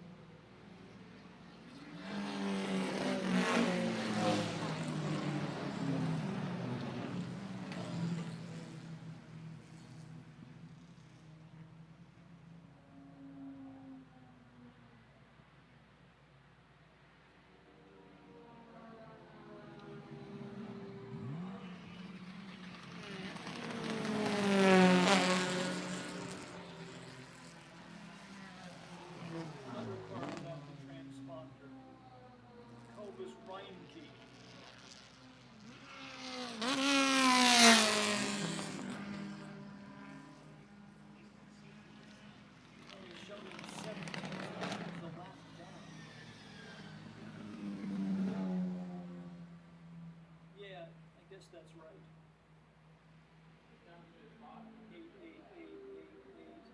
Now they're showing them on the lead lap.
Peter Kraus continuing to lead the way as we have passed the halfway mark here for race group number 6. Norm Burke and the Elva Courier just a half a second behind. That's the yellow number 6. Kevin Goslin is third, but a full 25 seconds behind the race leader Kraus.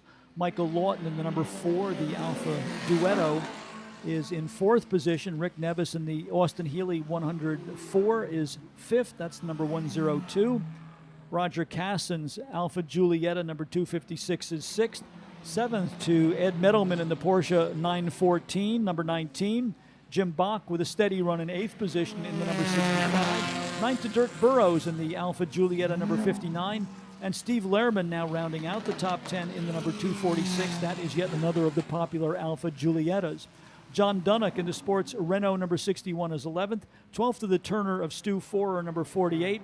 Brad Price in the Alfa Romeo number 227 is 13th. 14th to Tom Brown, a car that started on the front row, Triumph Spitfire number 18. And Ed Boyasian rounds out the top 15 with his Alfa Romeo Giulietta. That is car number 69.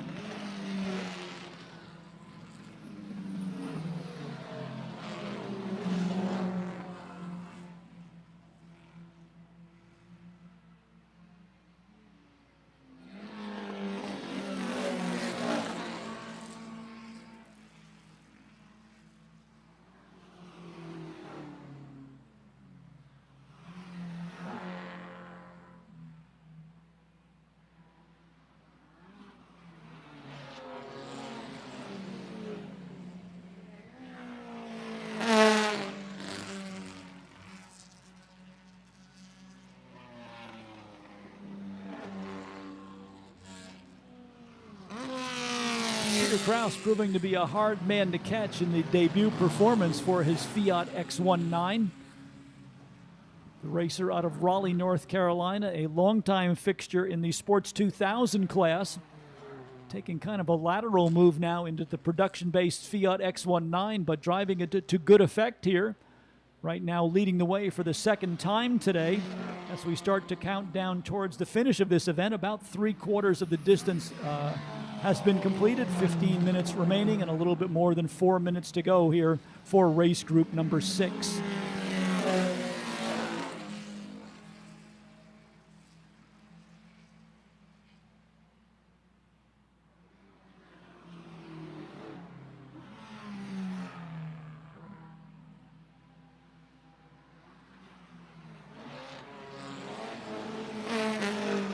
Tom Brown in the number 18 starting to work his way back up. Remember, that was a car that started up near the front of the field, fell all the way back down after that disorganized start to the race. Brown has now worked his way just outside of the top 10. The number 18 Triumph Spitfire currently shown in 13th position.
Michael Lawton in the number 4 backsliding a little bit, now shown in 5th position. Rick Nevis in the Austin Healey 104, the latest driver to find a way around the Alfa Duetto.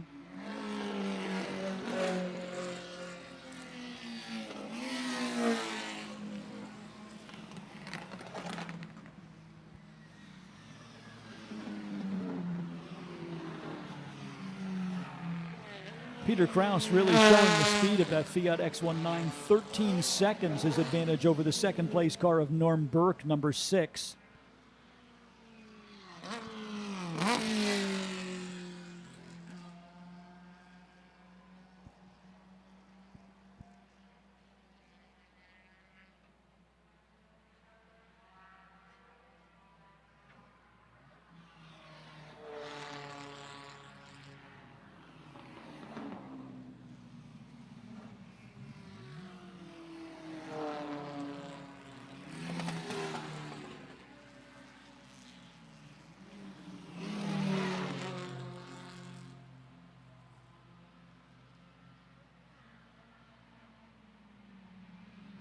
Peter Krause about to get the 1 lap to go signal. A welcome sight for him as he looks to make it the daily double here at Lime Rock Park in the number 35 Fiat X19.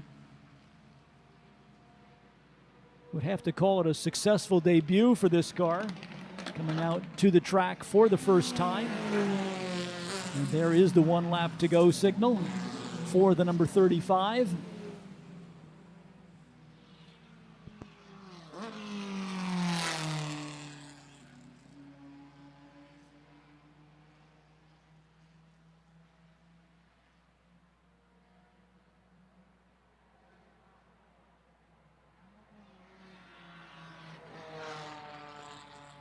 It's interesting to see the role that traffic can play in a particular lap. Fast lap of the race came earlier in the event for Peter Krause at 1 minute 4.6. That last lap nearly 4 seconds slower at 1 minute 8.4 as Kraus worked his way through some slower traffic on the back part of the circuit.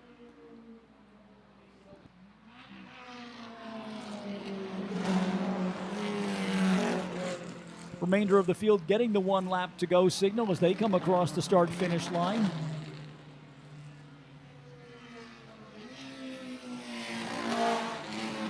Kraus, again in some lap traffic here, will accelerate off the downhill corner to accept the checkered flag from Mike Petrucci.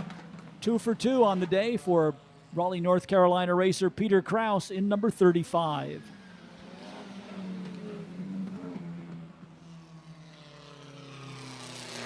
Norm Burke in the yellow Elva Courier will come home in second. That is the number 6 entry.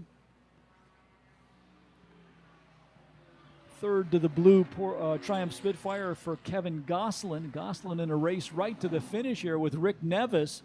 And in fact, Nevis will nose ahead with the Austin Healey 104, stealing that 3rd place from Kevin Goslin right at the start-finish stripe. So score Nevis in the 102 in 3rd, Goslin in the 901 4th, Michael Lawton in the number 4 is 5th, 6th to the 256 of Roger Casson, 7th to Ed Medelman in the number 19 Porsche. Jim Bach in the 65 will take 8th. Tom Brown comes back to make it into the top 10 in 9th place in the number 18. And Dirk Burrows rounds out your top 10 in the number 59 Alfa Romeo. 11th was the 246 of Stephen Lehrman. 12th to the 61, the Sports Renault of John Dunnick. Stu Forer in the 48 Turner was 13th. 14th to Bradley Price in the Alfa Romeo 227. And Ralph Solomon, who started from the back of the field in the second of the Renault Sports Racers, the number 63, comes home in 15th position. So congratulations to Peter Kraus, 2 for 2 on the day with the Fiat X19 here on day number 3 of the Lime Rock Historics, as we race our way through Labor Day weekend for 2024 here in northwestern Connecticut.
Get ready for the fastest race of the afternoon as we bring out our open wheel formula cars and sports racers for race group number 8. 2 more to go, 8 and 9 on the schedule. As again, we remind you that we had our Turn of the Century World Challenge presented by Toyo as race group number 7, but put them on the schedule right after the commencement of activities for the afternoon. So we jump from race group number 6 to race group number 8. Open wheel formula cars on track, led by Chris Fayen in the number 39, the Formula 2000 Championship Series Van Diemen. Tony Carpenzano in the Reynard Formula Atlantic car with the Toyota power plant number 25 starts alongside. David Porter's number 205 sports racer with the 2-liter racing engine will start in 3rd position. Tony Delane in another of the 2-liter sports racers, a Chevron B21 number 72 starts 4th. Nick Fonte in the Sports 2000 Lola number 11 will go from 5th on the field. 6th, the local favorite Rick Bell in his Ralt RT1 number 78. Mitch Eitel in another of the popular Chevron 2-liter sports racers, the number 62 starts 7th. Joe Bezzetta in the 1971 Chevron B19 number 16 starts in 8th. The beautiful Chevron Coupe, the red B16 model Chevron 2-liter racer for Kurt Uzbe starts in 9th. That's car number 42. Formula Mazda number 52, Todd Sharon starts 10th. 11th to the Ensign Formula 3 car, the 1971 Ensign LN F3, number 10 for Glenn Taylor. Bob Mittman in another of our Sports 2000 cars with the 2-liter Ford Pinto engine. The number 2 starts 12th. 13th to Matthew Christ in another of our early 70s Formula 3 cars. This is a 1972 GRD. He will start in 13th position. 14th to the first of our Formula Fords. That is Jim McNichol in the number 17. 15th in the lineup to the second of the Formula Fords, the 13th Valley car, number 13 Van Diemen for Frank Del Vecchio. Johnny Nunez in the number 18 starts 16th. 17th to Alan Tossler in another of our Crossley Formula 1600s. John Hearns Hawk Formula Ford number 7 starts 18th. 19th will be Gary Rutherford in a Van Diemen Formula Ford number 15. And we round out the field with Sivan Dorr in the Alexis Mark 15 Formula Ford number 8. Starting out at the back end of the field, the ex-Gilles Villeneuve March 75B Formula Atlantic card for Gordon Medenica. Well, Frank Del Vecchio is not alongside Jim McNichol on the front row, so who is behind the wheel of the 13th Valley car? We got Jordan Mayer. He's the kid we've been mentoring for a couple of years now. He's very, very fast. We made some adjustments to the car, and there they go. So the Formula Fords are really the slowest class out there, but they're right on the tail of some of the sports racers. Good jump at the start for that Warsteiner 2-liter sports racer for David Porter as he found a way around Chris Fayen. Rick Bell also with a good start alongside of Tony Carpenzano as they go through the S's. Usually takes Carpenzano a lap or two to get that number 25 number 25 Reynard Toyota wound up. So we may see him working his way towards the front, although he has slipped down to 4th for now. But certainly a good start for David Porter in the number 205. Yeah, Fayen is pulling his hair out right now. And Chris Fayen is driving a 2-liter Formula car, F2000 car, not nearly the horsepower that Porter has. So he's got to do it under braking, heading into the corners that come down the front straightaway. And there's just no way that Fayen can close that gap. Rick Bell putting in an impressive performance. That is a Ralt RT1, a Formula Atlantic car that is several years older than Tony Carpenzano's Reynard, riding there in 4th position. Currently 5th in the running order is Tony Delane and his 2-liter Chevron number 72, just ahead of the Sports 2000 Lola of Nick Fonte, number 11. Let's check a little deeper in the field. And it is... Jim McNichol is out front in the Club Ford group. Jim in number 17, that's a 1981 Van Diemen. It is the same model car as number 13 that Jordan Mayer is driving, and he's currently 2nd. Just behind Jordan Mayer will be Gianni Nunez in the Royale number 18. And then next in the Formula Ford category will be John Hearn in the number 7 Hawk. A couple of our older Formula 3 cars mixed in there as well. We're used to seeing Glenn Taylor in one of the Formula Fords, usually in his PRS, but he has an Ensign Formula 3 car this weekend. Something different for Glenn Taylor. On to pit road.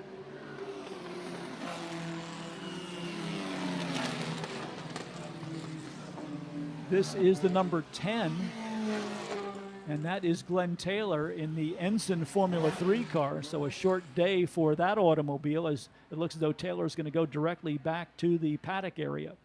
Glenn just finished building that car a couple of days ago in his shop in Shelton, Connecticut. Just got a set of tires for it. Here's the battle for the lead between David Porter and the number 205, the gold and black Warsteiner entry, trying to hold off Chris Fayen in the 35. Or the 39 rather, the Formula 2000 car.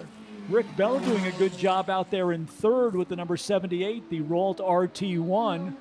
So far managing to keep that car ahead of Tony Carpenzano's number 25, Reynard. Two lead cars. I think we're down in the 52-second bracket, at least in the last race this morning. Both of them right now at 54 seconds. Fast lap of the race to Chris Fayen at 54.1.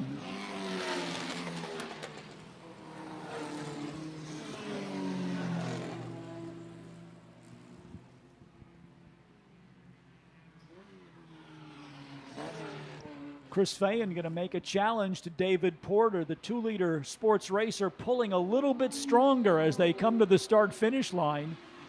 And as Frank Del Vecchio has pointed out, it is Fayen who makes up ground under braking going down into turn number 1, almost like we saw earlier in the battle between Martin Hosek in the V8-powered Devon and the Lotus 7 of Craig Chima. So it is certainly a horsepower advantage at this point for David Porter in the number 205. Almost stock specification 2000cc Ford Z-Tech engine, the power plant in Chris Fayen's Formula 2000 car. And McNichols opened up quite a gap on the second place car, the car number 17, Club Ford. He's got half a straightaway over Jordan Mayer right now, who's opened up a gap on the rest of the Ford field. John Hearn in the number 7 right now, third among our Formula Ford competitors. Chris Fayen trying to hang in there with David Porter. Meanwhile, Tony Carpenzano, as we said, takes a few laps to get the number 25, Reynard, wound up. He has now moved around Rick Bell in the number 78. Bell in the 4th and trying to hold off the Tony Delane in number 72 Chevron. Tony Carpenzano, rather, just turned fast lap of the race at 52.6. David Porter and Chris Fayen are two front runners lapping in the 54-second range, so Carpenzano is coming. I think Porter might be doing a little blocking on Fayen to keep him behind him. And it's slowing both of them down. So Fayen's going to try and do a draft down the front straightaway. He just doesn't have the horsepower and the top speed yeah, to both make come. that happen. They both come off of the downhill corner with a fairly steady margin of a couple of car lengths. Then all of a sudden, the 2-liter car, as it races towards the start-finish line, stretches that gap to about 5 car lengths. So that is just a matter of acceleration off the downhill corner. Because Tony Carpenzano has run into some problems. He was shown in 3rd position, and he has come to a stop. I believe that's the Carpenzano car. Stopped on the grass over in the S's, so mechanical problems for Tony Carpenzano as he was racing his way towards the lead.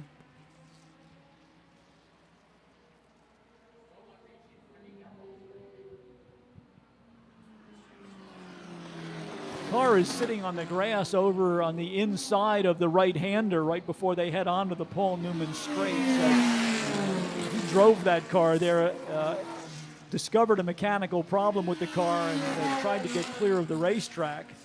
So Carpenzano on the sidelines, Gordon Medenica now, who started at the back of the field, now bringing the ex-Gilles Villeneuve car on the pit road, the number 69 March 75B. So unfortunately a short day for Medenica as well.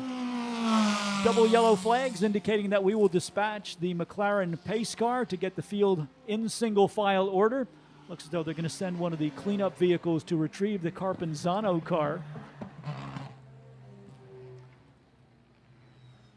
Frank Del Vecchio, that gives us a little bit of a chance to talk about the March 75B. That was a Formula Atlantic style car that I think you're familiar with. I raced against that car way back in, well, I started in 1972, 73, racing the March Players Series, which was mostly out of Canada.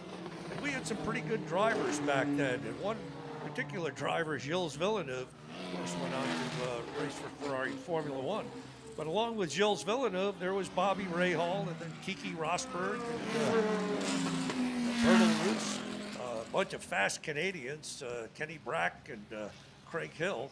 Bruce McGinnis. And McGinnis was in there too, along with his partner was, I was going to say, his partner was Ron Cohen. Yeah. So McGinnis is here this weekend. Ron will be with me next week, and we're starring him at Watkins Glen. So we're still at it 50 some odd years later. Yeah, we did have fun last night, didn't we, with Peter Cunningham and Dorsey Schrader and Bruce McGinnis reminiscing about their varied racing careers. And actually, Cunningham was the newest of the racers. He didn't start until 1986. Actually, he was racing for the Honda Endurance team as the factory team. I was racing for the semi-factory team against him. I saw him this morning over by the driver's lounge. He goes, Frank, he says, I've known you longer than everybody else in the paddock. I said, well, I'm racing 25 years, before you. Field getting in a single file formation. They have got the safety vehicles over to attend to the Tony Carpenzano car. Looks as though they will be able to tow that to a safe vantage point, hopefully get it behind one of the barriers over there so we can get back to green flag racing here. One more race to go following this one. That will be our big bore production car race as we wrap up day number 3 for the Lime Rock Historics for 2024. Again, we want to thank all of you, both the infield and outfield spectators, for supporting this event and making us part of your Labor Day weekend. We will be here for Sunday in the Park tomorrow. Commentary beginning at 10 a.m. The gates open at about 9. Car clubs from all over New England will populate the mile-and-a-half circuit here at Lime Rock Park, while along the Sam Posey Strait we will have our annual Concours d'Elegance. Trying to get everybody in a single file order here. A little bit of a discussion about who goes where. That is partly a function of some of the lap cars wondering whether they should wave around the faster cars so that on the restart they don't get overrun on the green flag run towards turn number 1.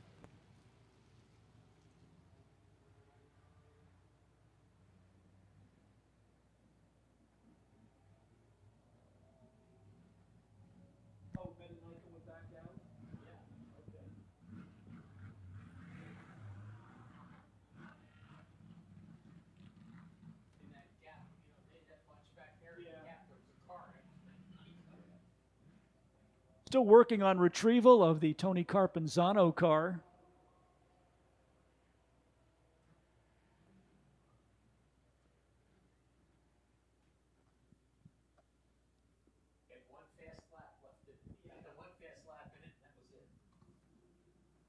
Sometimes they say they run the best right before they blow up. Either that or he just may have exceeded his level of competence. You get, 1/10 of a second too much, and around you go.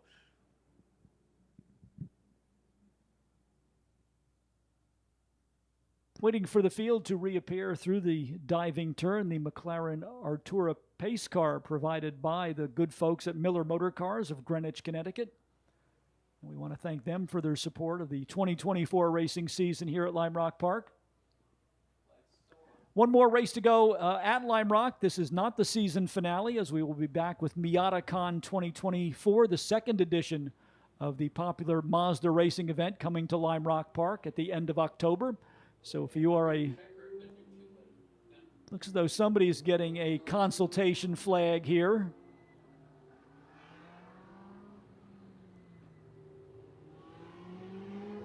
I think they're trying to wave somebody into the proper restart position here.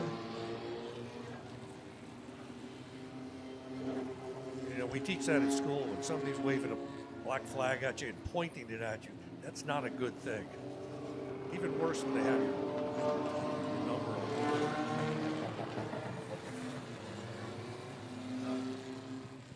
So we will work to get the field realigned.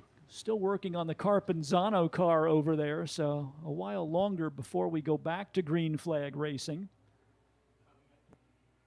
Coming up to 3/4 distance, 15 minutes complete and 5 minutes remaining here in the second to last race of the day, as we will bring out our big bore production cars for the finale to today's racing program.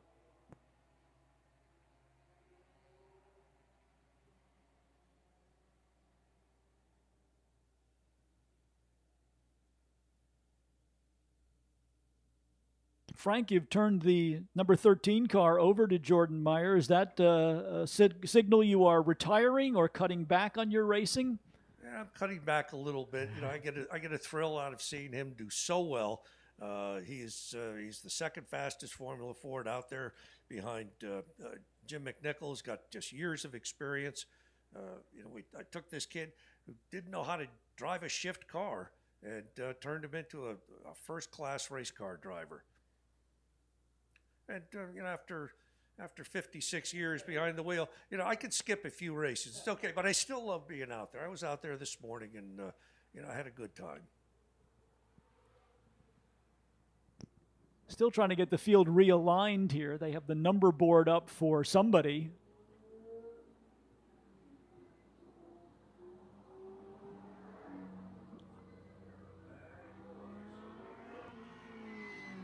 Looks like the number 16 is that's the Joe Bozzetta car that apparently is out of line. Though the number 80 car,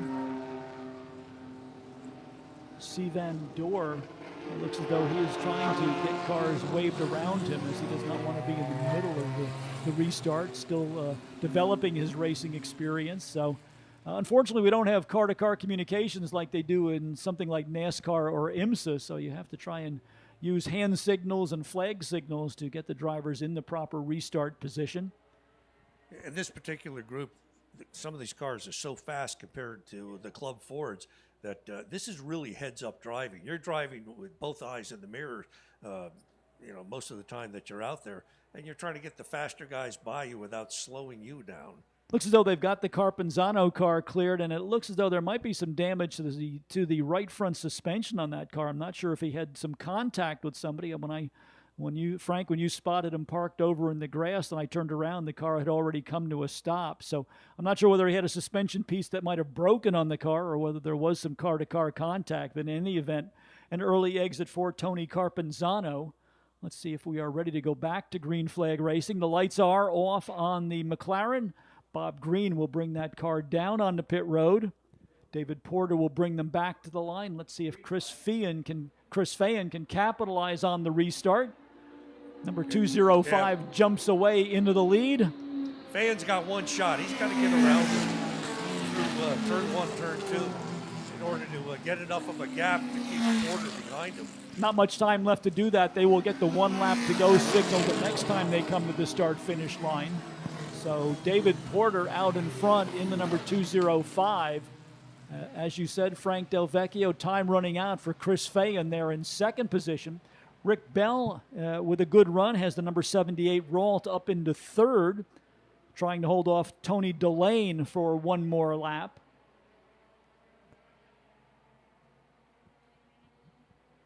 We're going to look for a dive bomb by Feehan down the inside, coming into turn one. Yeah, Porter's got a pretty good lead on him right now. This is where Porter's car stretches it out in that run, and there's the checkered flag. They're going to call it early. We're expecting the 1 lap to go signal.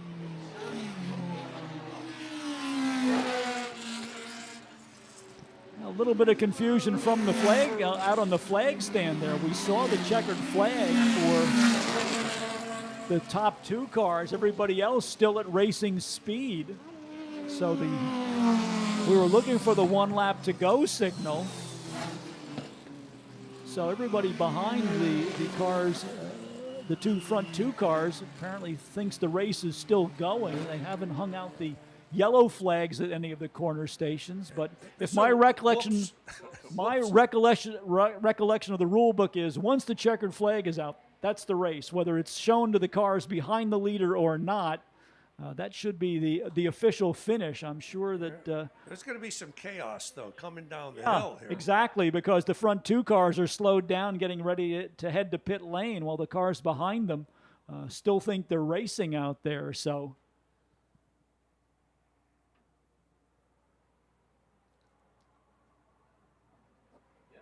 Checkered flag for the remainder of the cars, but as I said, I think they're going to call it official.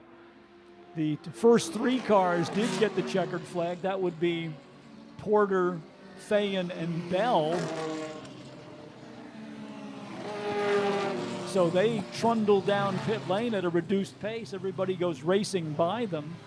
But from my scoring screen, they did call it complete at the end of 14 laps with the order David Porter in the 2:05, Chris Fayen in the 39 second, Rick Bell in the 78 third, Tony Delane in the 72 fourth. Then it would be Nick Fonte in the 11, Joe Bezzetta in the 16, Mitch Eitel in 62, Kurt Uzbey in the 42, Todd Sharon in the 52.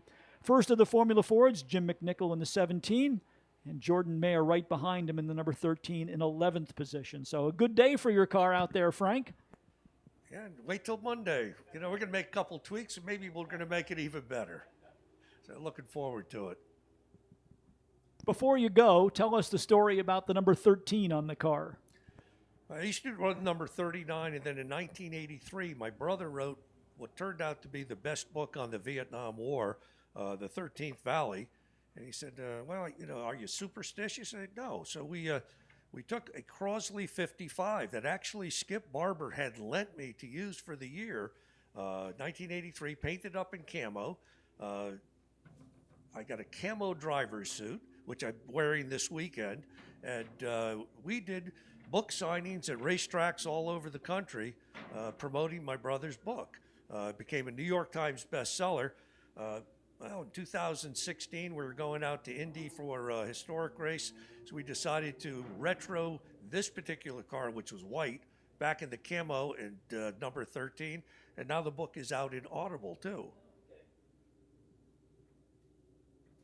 So that is the story behind the fabled number 13 and the camouflage paint scheme on the Formula Ford, driven by Jordan Mayer. Frank Del Vecchio, thanks for joining us. And Love being up here. We'll look forward to seeing you either behind the wheel or back up here joining us at the top of the tower on Monday. Thanks so much, Greg.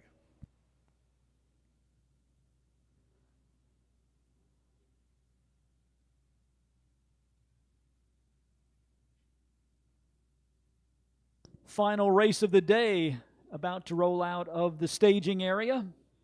This will be our big bore production car race as we bring back the Corvettes and the Mustangs, the Datsun Z cars, the E-Type Jaguars, along with an array of Porsches all coming out for the final race of the day. See if Martin Hosek's fortunes improve any. He was the dominant car this morning, but ended up making an early exit to the sidelines. It will be the number 39, the yellow Chevrolet Corvette, built to IMSA Camel GTO specifications on the pole position. Number 262, Joe Viola, the Datsun 240Z, going from the number 2 spot. The bright yellow number 611 Porsche for Lou Yorio starts in third. Jack Bush and Brian Donovan prepared Jaguar Roadster number 61 goes from fourth. Longtime Connecticut Porsche racer Jim Scott in the 85 will start in fifth position. Sixth goes to the Jaguar XKE Hardtop for John Ogle, number 62. Second to the Brian Donovan entries. Michael Gershon's Porsche 944, number 87, starts seventh. Eighth to Mark Caroluzzi in the Datsun 240Z, number 25. Porsche 930 Turbo for Damon Jaws, number 92, will start in ninth. 10th to the number 22 Porsche number 22, Martin Hanshe's Datsun 280Z will start in 10th position. 11th to the Corvette Stingray of Jim Glass out of Kingston, New York. Greg Mendel in the Glenwood Acres Ford Mustang, the notchback, number 77, starts in 12th position. 13th to the number 21 of George Ladyman, the 1970 Chevrolet Corvette. Fred Buoni in the Datsun 260Z, number 260, starts in 14th. And 15th to the Boss 302 Ford Mustang for Mark Larson, number 12. Let's see if Mark Larson might have changed cars. He was on the original entry list with a Boss 302 Mustang, which we saw earlier. The timing and scoring system showing him in a 1965 Mustang GT350. So we'll see which car Larson actually shows up with, but in any case, he is scheduled to start in 15th position. McLaren pace car ready to make the move on to pit road. Drag race shaping up towards turn number 1. Martin Hosek and Joe Viola. The green flag is out. Strong acceleration from the Chevrolet Corvette, while problems for Joe Viola getting up on the power band. So the car that won this morning gets overrun going down into the first turn. Viola will be in about 8th position there. Hosek with the lead, Jack Bush second. Jim Scott's Porsche is third. Here comes Viola around the outside now, trying to get back around Lou Yorio's Porsche, as he has just nosed ahead of the second of the Donovan Jaguars. That is the hardtop XKE, driven by John Ogle, number 62.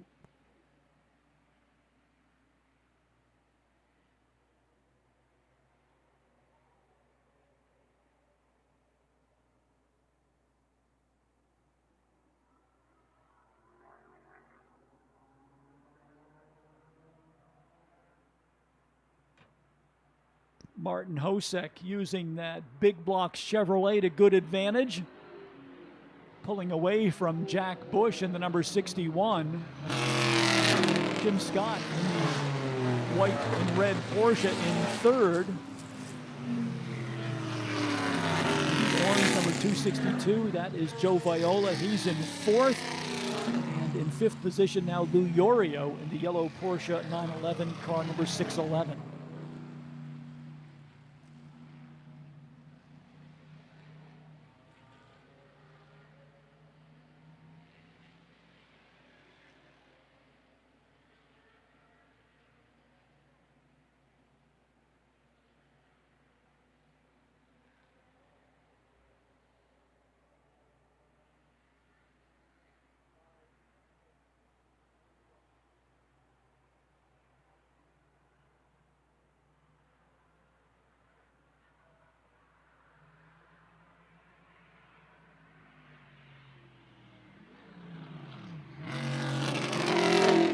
Martin Hosek motoring into the lead. Jack Bush putting up a game fight in second in the Brian Donovan Jaguar, the Jaguar Roadster. Then it's Jim Scott in the Porsche trying to hold off Joe Viola in the Datsun Z car. And the Datsun will make the pass on Jim Scott, and coming along with him was Lou Yorio in the 611, so we'll see if Scott can hold on to that position or whether he is going to give up a couple of spots to both Viola and Yorio on that lap. Martin Hosek with the fast lap of the race at 59.348 as he begins to outdistance Jack Bush in the number 61. Joe Viola now up to third. Lou Yorio fourth in the Porsche. Jim Scott did lose 2 positions, now down in fifth, just ahead of John Ogle in the number 62. Then it's the number 92, the Porsche Turbo for Damon Jaws, followed by the Porsche 944 of Mike Gershon, 87. Jim Glass in the Stingray Roadster, number 11, is 9th. And Mark Caroluzzi's Datsun 240Z rounds out the top 10. Just outside of the top 10 is the Glenwood Acres Ski Area Ford Mustang for Greg Mendel, number 77. 12th to the 22 of Martin Hanshey. 13th to the 21 of George Ladyman. 4th to Fred Buoni in the number 260. And we round out the field with Mark Larson in car number 12. And it is the Boss 302 for Mark Larson, not the Shelby GT350 that was listed on the scoring monitor. Joe Viola trying to close in on the second place Jaguar of Jack Bush. So while Martin Hosek motors off into the lead, if Jack Bush looks in his mirrors, he will see that the Joe Viola Datsun Z car is getting closer incrementally. Lou Yorio now in fourth position in the 611 Porsche, and Jim Scott's Porsche number 85 rounding out the top five.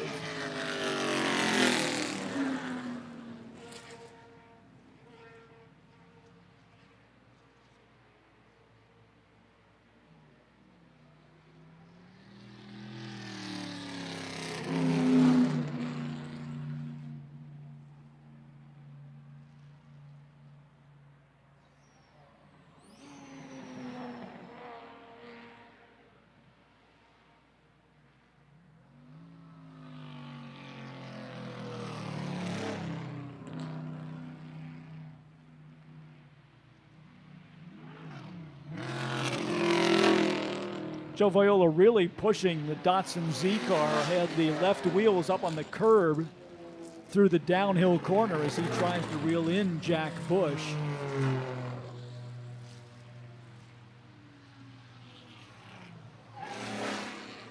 Viola again going to try that move on the outside of the left-hander, and he is right alongside of Jack Bush as they head onto the Paul Newman straight. Somewhat unorthodox line through the S's by Joe Viola, but it was good enough to get him alongside of Jack Bush. Let's see who will have the advantage as they climb the hill and race across the plateau here on the backstretch at Lime Rock Park.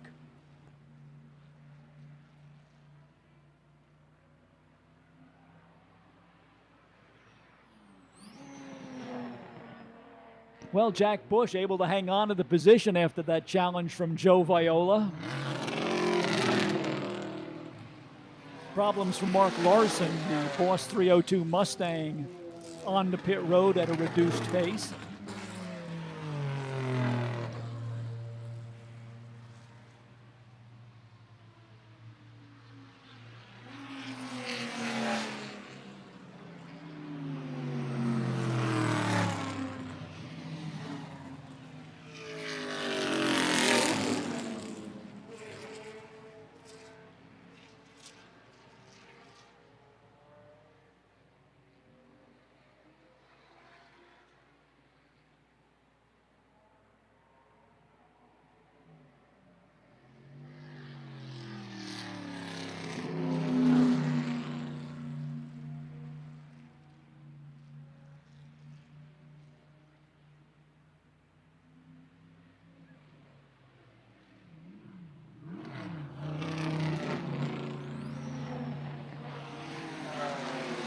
Joe Viola puts it all together and makes the pass on Jack Bush, so move the number 262 Datsun Z car into second place. Now that he has gotten around Bush, he is starting to motor away. I'm not sure whether Bush might have had a problem or whether Viola simply has more pace. We'll see now if Viola can close the gap on race leader Martin Hosek. The gap the last time between first and second was 3.6 seconds. Hosek with a 1 minute .6 lap, a 59.9 for Viola as he took over the runner-up position.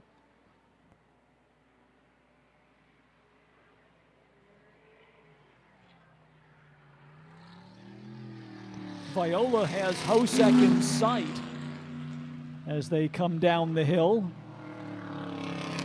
3.7 seconds is the margin. Let's see if Hosek can hold off Viola. 59.0 for Hosek, 59.1 for Viola. So a pair of evenly matched cars, but Viola lost so much ground at the start of the race that he has had to work his way from sixth back up into the runner-up position. I'm not sure he's got enough left to chase down Martin Hosek in the number 39.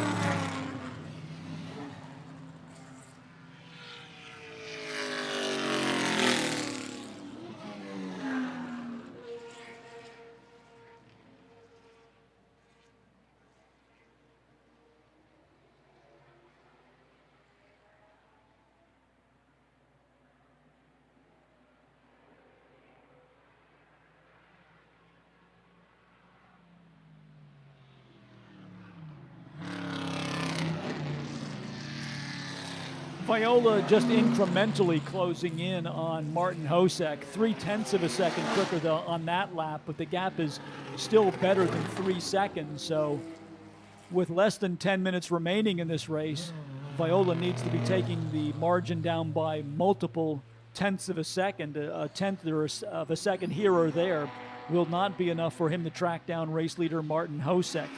Jack Bush lapping right at the 1 minute range, 1 minute point 3, 1 minute point 5 for the fourth place car of Lou Yorio. So they are not able to match the pace of our two front runners, Hosek and Viola, the only cars out there lapping below the 1 minute mark.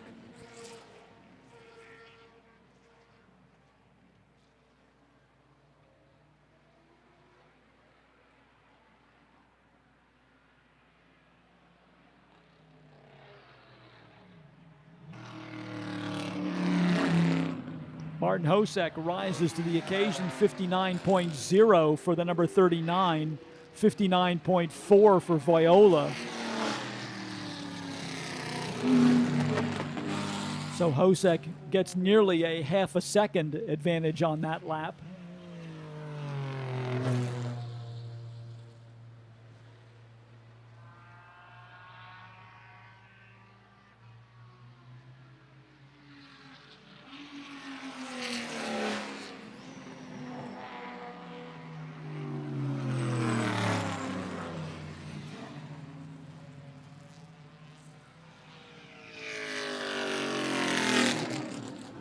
Jack Bush in the 61 still in third as Martin Hosek notches another lap down to the 58-second range. So Hosek picking up speed as we work our way towards the conclusion of this event, 58.4. That was more than a half second quicker than Joe Viola at 59.1.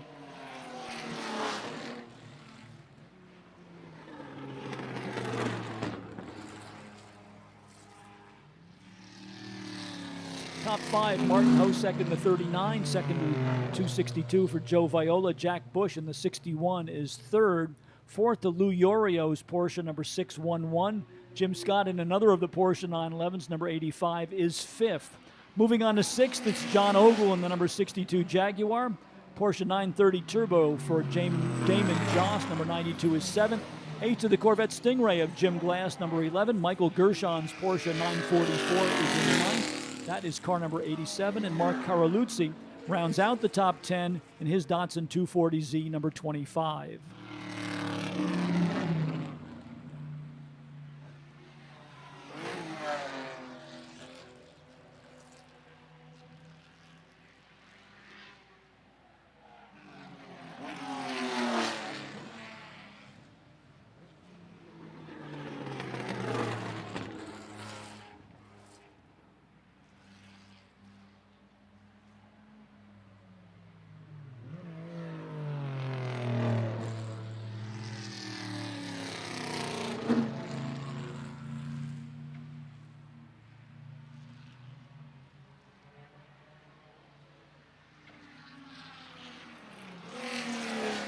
Jim Glass and Damon Jaws having a good battle out there.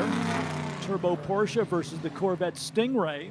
And as they race side by side, that allows Michael Gershon in the number 87 to close in.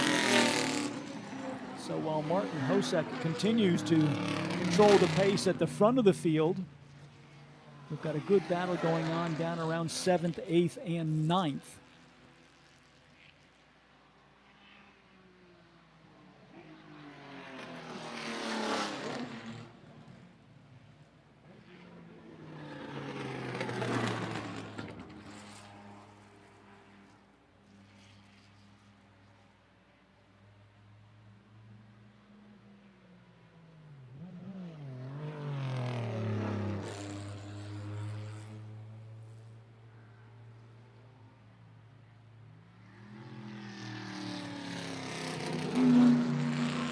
Jim Glass has found his way around Damon Jaws, so Glass picks up a position now to run in 7th.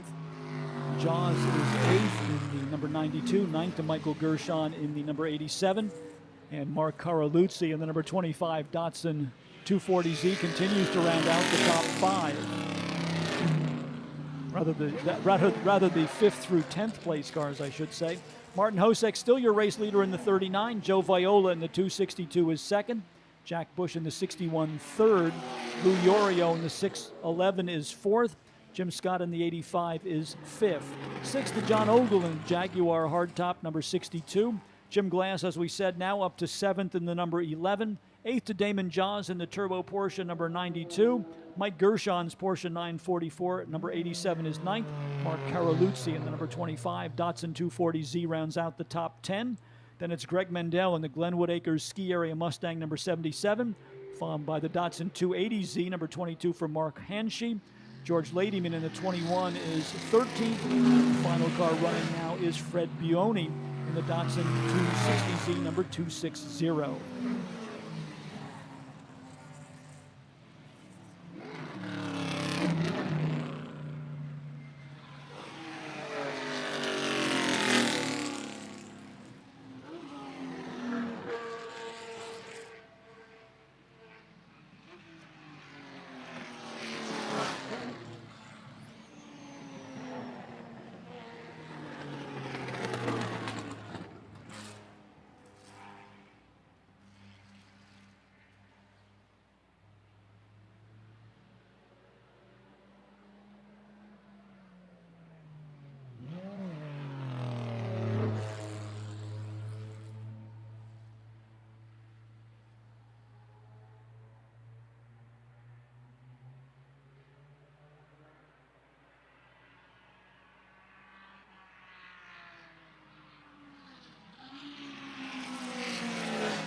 Hosek continuing to work his way through lap traffic, about to put Damon Jaws in the Porsche Turbo a lap down.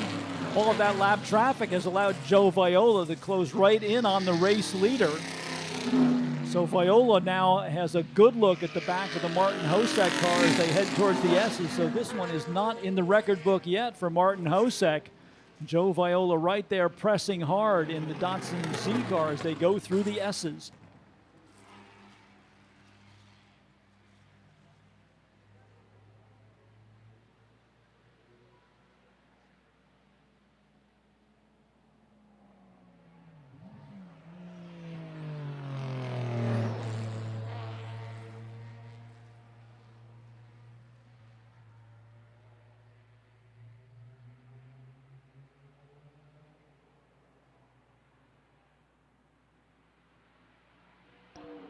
Well, Viola got close, but there goes the motor in the number 262. So Joe Viola gave it all he had. And right as he had Martin Hosek in his sights, that was the end of the day for the inline six in the Joe Viola car.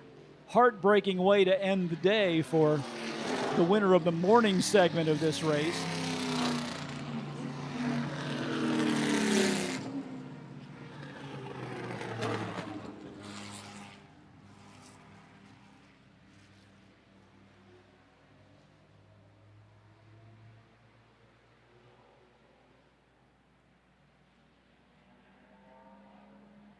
That will elevate Jack Bush to the number 2 position.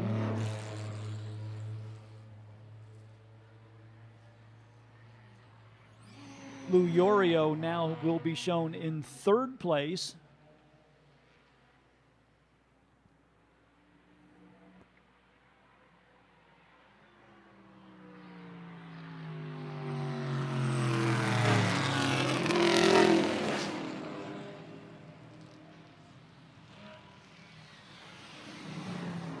Another car that seems to have problems now is Damon Jaws in the turbo Porsche number 29. He's going to go straight down the escape road. So some attrition cropping up here right at the end of the event for our big bore production cars. Damon Jaws with his hand out the window to signal the drivers behind him that he had a mechanical problem. He goes all the way down the escape road and hides behind the barrier, so we will continue under green flag conditions. But a pair of disappointing moments for Joe Viola and Damon Jaws right at the end of this one.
Somebody had a piece of bodywork come off down in turn number 1. I think that might have been the front spoiler off of Jim Glass's Corvette. I think the Corvette ran over the curbing on the inside of the track. We saw something fly up in the air. It was light enough that the breeze took it along, but something came off of Jim Glass's Corvette as he has now gone to the outside of the racetrack down in turn number 1.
Looks like they have the 1 lap to go signal ready for Martin Hosek. Jack Bush now in second in the 61. Lou Yorio in the number 6. And there's the checkered flag, so we're going to call this one complete. The win going to Martin Hosek, number 39. Second will go to Jack Bush as we wait for the number 61 Donovan Jaguar to appear at the diving turn. Here is the 61 across the line. Third to Lou Yorio in the number 611. Fourth to the 85 of Jim Scott. Fifth to the 62 of John Ogle. 87 Michael Gershon should be sixth. Mark Caroluzzi takes over 7th position in the number 25. Martin Hanshey breaks into the top 10 in the number 22. Top 10 finishes well for Greg Mendel in the Glenwood Acres Ski Area number 77 Mustang. And Jim Glass, who slid off course and did some body damage to the number 15 Corvette Stingray, will round out the top 10, and that is car number 11. So that completes today's racing program. We want to thank you for joining us, making this part of your Labor Day weekend. For those of you who are with us for the remainder of the weekend. Don't forget tomorrow's Sunday in the Park and Concours d'Elegance. For those of you who will be back with us for more racing action, we'll pick up the racing program in the grand finale to the 2024 edition of the Lime Rock Historics, bright and early at 9 a.m. on Monday morning. For those of you watching around the world in sound and vision via our live stream broadcast, we want to thank you for joining us as well. We will have coverage of the Concours d'Elegance beginning at 10 o'clock tomorrow morning, and then pick up racing action, as we said, at 9 a.m. on Monday morning. For those of you who are leaving after spending the day with us, we want to thank you for making us part of your Labor Day weekend. We hope you will drive carefully and enjoy the rest of your weekend. For those of you staying with us for Sunday and Monday, we will look forward to speaking with you again tomorrow. On behalf of all of us here at Lime Rock Park, thanks for your continued support of our racing events, and enjoy the rest of your weekend.